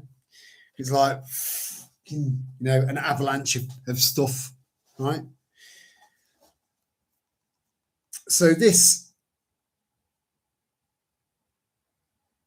is a Sri Lankan deviled chili paste, right? Now that will never go off and it will never lose its potency. You empty this jar's never been opened, you know, the seal is still on there, right? Never been opened.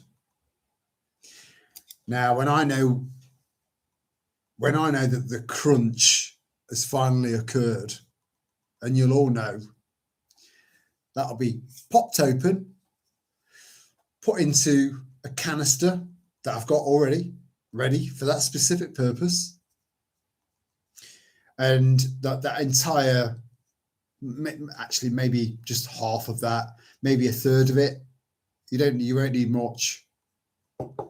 Put into a bottle because it's water soluble, like rose hips, like tomatoes, and then mix it in with some lukewarm water because it just quickens up the dilution process. Pump, pump, pump, pump, pump, pump, pump. Spray, spray, spray, spray, spray. If that goes in anyone's eyes, they're going to be debilitated for a good half an hour, you know. And within that half an hour time slot, they're yours. They're yours. You can do whatever you want with them, you know. And that's not me being sadistic. That's me fuck around and find out what's wrong with that. You know, I'm not going around messing around with people. I'm not going around fucking with people. I'm not doing that. That's not my intention in life. For the most part, I genuinely am a live and let live kind of guy, right? But if your lifestyle or your intentions are fucking with people, good people, or even worse, people that I care about, then I'm coming at you, you know, with whatever I've got, and no one's going to nick you for having some chili paste in your cupboard. You see, it's not about what you've got. It's about what you can do with what you've got when you start putting stuff together. It's always about thinking outside the box. And you can do that. You can. There's lots and lots and lots you can do. So much you can do that can affect a multitude of attackers, you know. Oh, I'm going dark. Where were we? I don't want to leave this on a negative, and I always do that. It fucking annoys me. I hope you savoured that one tomato you yeah, it was. Well, I think I had about 3. I ended up with about 3. And I dropped something off at Annie's because she's got a really, really bad cough. So I ended up taking one of them round for her. It wasn't quite as full of this. You know, I've not made a great deal of this, so I'm quite, you know,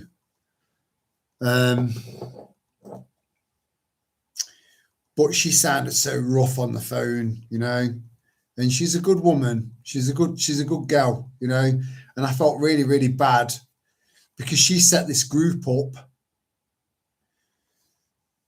for the Best Western, and I felt like I'd gone in there into the group, thrown a fucking grenade in there, and then turned around and closed the door behind me and fucked off. And that's pretty much what I did because of this Kermit Singh guy, this Tommy Robinson associate.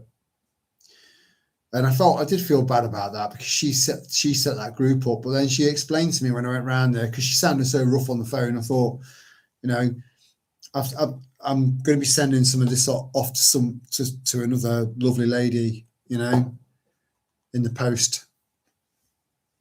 But I thought I'll send, because I call that throat honey, and I just said, get some of that down, yeah, you know, four times a day, and it should hope, because she's had it since before Christmas, and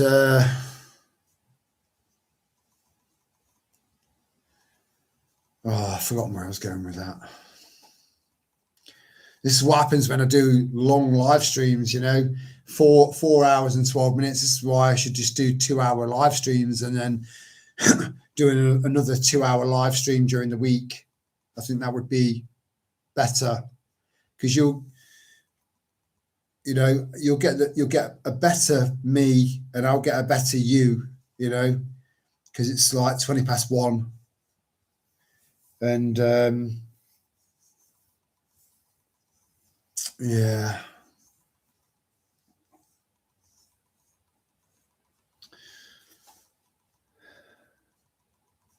Can fire a jet about 20 feet easily. Yeah. I did a really, really a half decent. No, there was a section of 3 different videos that I did of showing you some of the kit that I had at the time. And it was a part 1, a part 2, and a part 3. I know Michael's seen it. I'm pretty sure Michael's seen it. And I demonstrated it, and I didn't demonstrate it. I just showed you what I had and what I was going to do and what its purpose was, you know, because at the time I'd seen footage on the TV of the police spraying big crowds of people, you know, fucking cunts again, you know, fuck them. No, would I waste my piss on them if they were on fire, if they were being attacked by the cockroaches? Would I help them? Would I help them? No, I probably wouldn't. I'm just being honest now. No, would I fuck? Would I feel bad afterwards, knowing that they've probably got kids at home, knowing that their family is going to be affected? That would probably bother me, you know, afterwards. But I've got no respect. I feel nothing for the police. Nothing. Feel nothing for them. Nothing. Fuck them. They're cunts. That's all they are. They work for a corporation. They don't give a fuck about you. So why should you give a fuck about them? You know, come for me. Come on. You know, fuck them. So anyway, they were spraying stuff into the crowd, and it was on. There was a video on YouTube, and I put in there, and I was like, blah blah blah. I put something. I can't remember word for word what I put in there, and someone came back saying, "Well, what were they spraying?" And I just thought, "Are you fucking retarded?" It wasn't fluffy, warm, soapy water, was it? You dumb fuck. You know. The fuck is wrong with people? The fuck is wrong with people?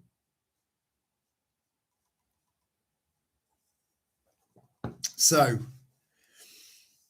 yeah, and then I went on to say, you know, what's good for the goose is good for the gander. I'm a gander, you're a fucking gander. We've got the right to bear arms, live arms, you know, with live ammunition. We've got the right to do that. It's in our constitution. The American Constitution came from our constitution. They just reformatted it, changed it a little bit. That's all. That's the only difference between theirs and ours.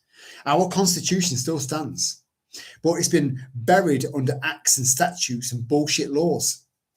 That has nothing to do with us. Nothing. But again, that reverts back to common law.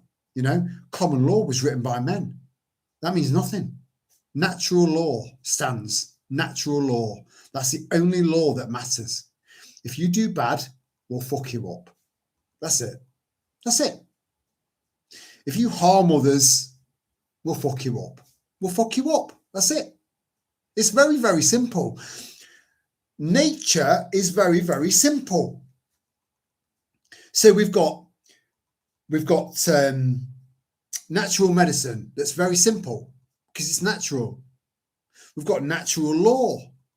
It's very simple because it's natural. Back to basics, keeping things simple. Everything seems to get complicated, and you know, integrating this into that and integrating that, and then the bureaucracy and all of that bollocks. It's all bollocks. They're all it's smoke screen after smoke screen after smoke screen. We don't need any of that. All we need is each other. That's all. That's it. You know? Oh dear.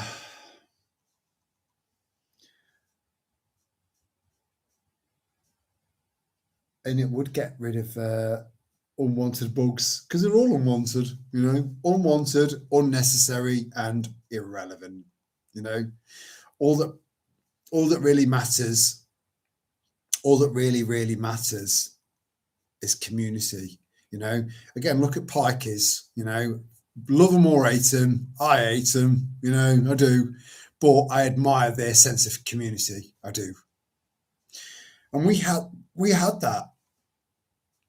So if we had it, we can get it again. And again, we are the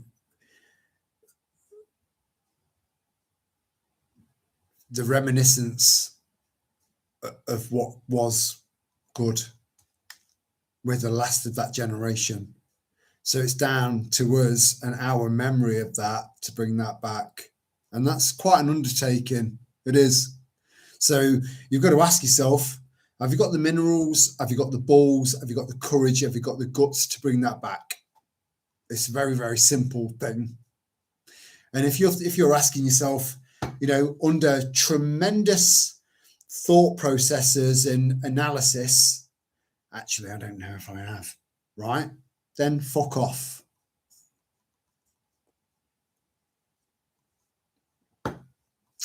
We need gutsy people, warriors. No pussies.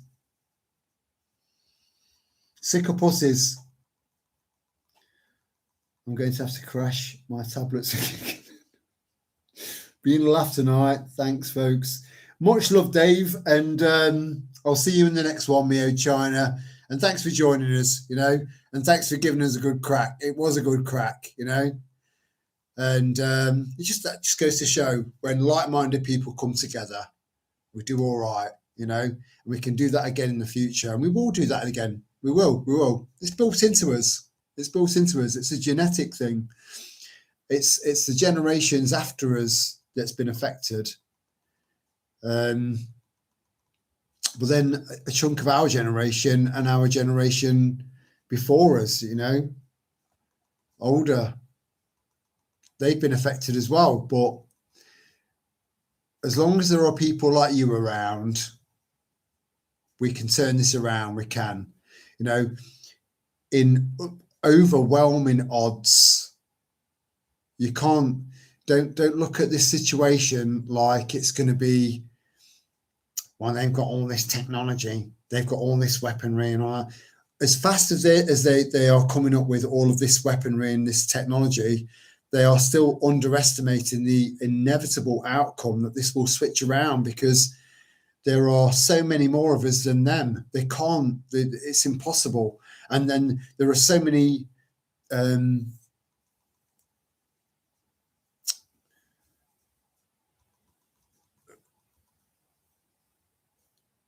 there's just far too much to take into account, far too much for them to calculate, because we're a complicated species. There's no way that it's ever going to work, but there's just going to be an extreme amount of casualties. And, you know, I might be one of them, but who knows? You know, I might not be. I don't live my life by thinking, I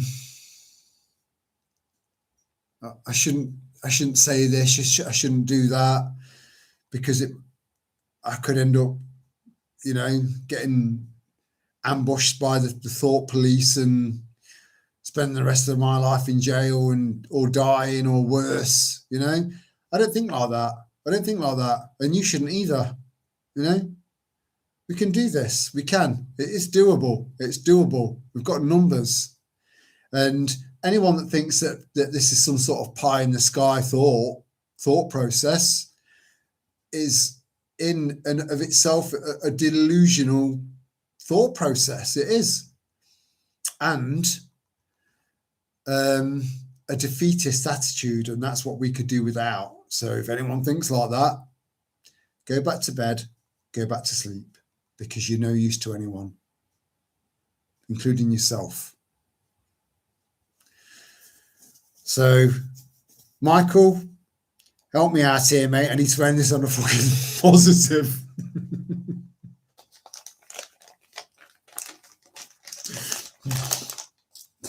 I know your humour is very good, and hopefully I can bounce off it enough to bring this back.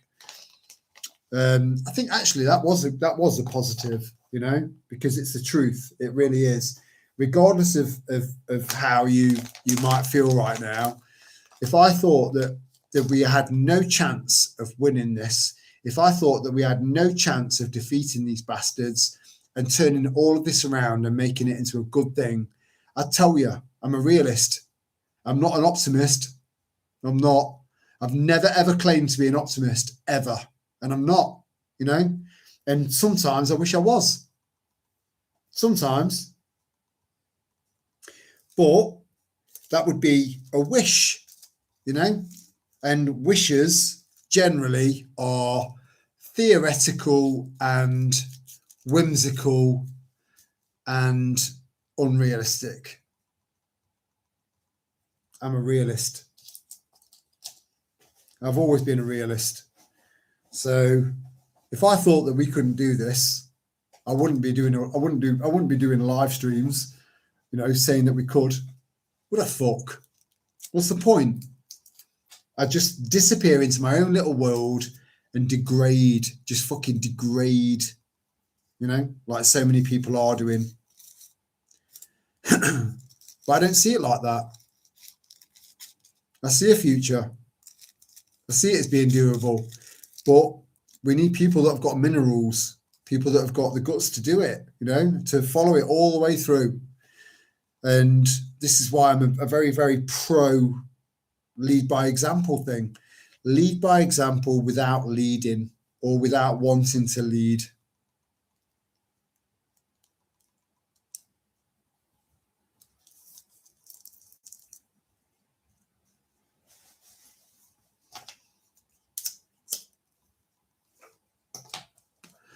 And I think one of the things that's really, really lovely about starting live streams up for the first time in like the 5 years, more or less, of the channel a year ago, it opened up another avenue, and we got to know each other without meeting each other a little bit better, you know.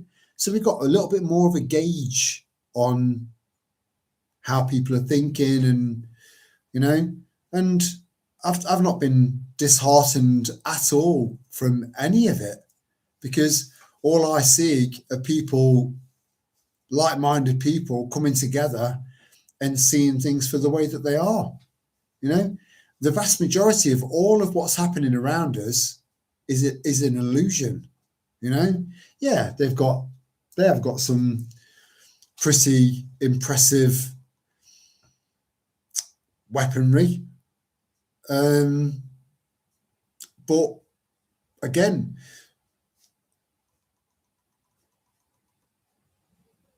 so going back to the strikes, the coal strikes, right? For example, they had the government in their hands like that.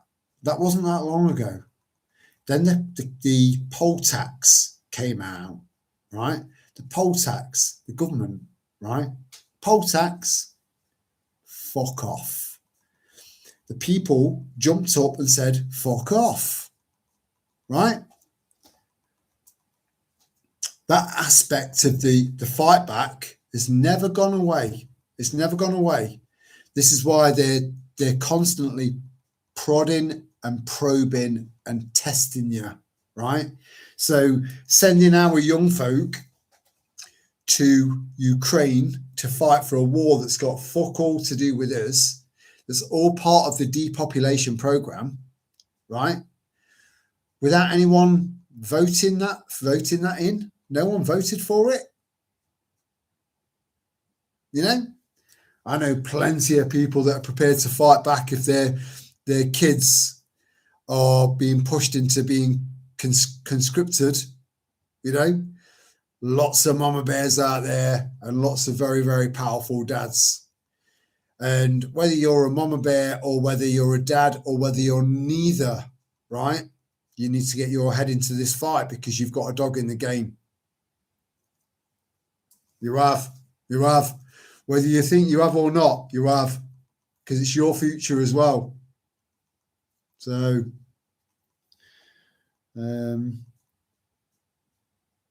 yeah, we do, Michael. Yeah, we do. I just wish everyone could see it, you know. There's so much doom and gloom. There's so many people out there thinking that we're fucked. We are so far from fucked. So far from fucked. If I thought we were fucked, I would either not respond, right, or I would say we are fucked. We need to try and make the most of what we've got. You know, you'll never get that from me because that's not how I see it. I see loads of potential for us. Loads, you know. I just wish everyone else could see it too. And I think they will eventually, you know.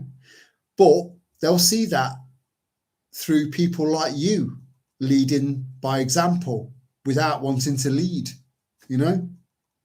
So it's down to people like you. It is.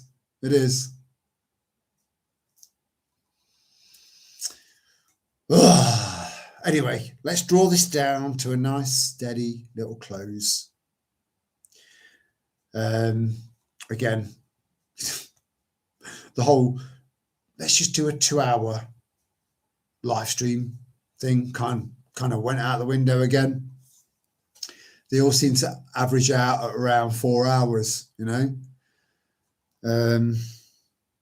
but I would like to just kind of maybe give a bit more quality over quantity, you know, and cut it down to about maybe 2.5 hours, and do 2 split live streams, because I think more people would benefit from that, and I think I'd benefit from that better as well, you know.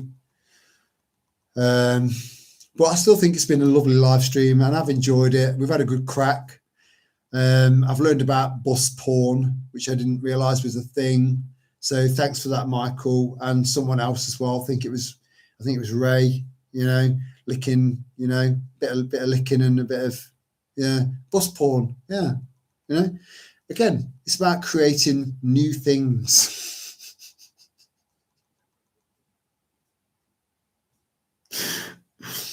Much love to you all. And as always, thank you for spending your time with me, because you are appreciated. You are. I don't think you realise how much you're appreciated. You spur me on, and you're spurring other people on at the same time. And that's how it works. So have a good weekend. Sleep well. Maybe have a line in the morning. And much love to you all. And ciao for now.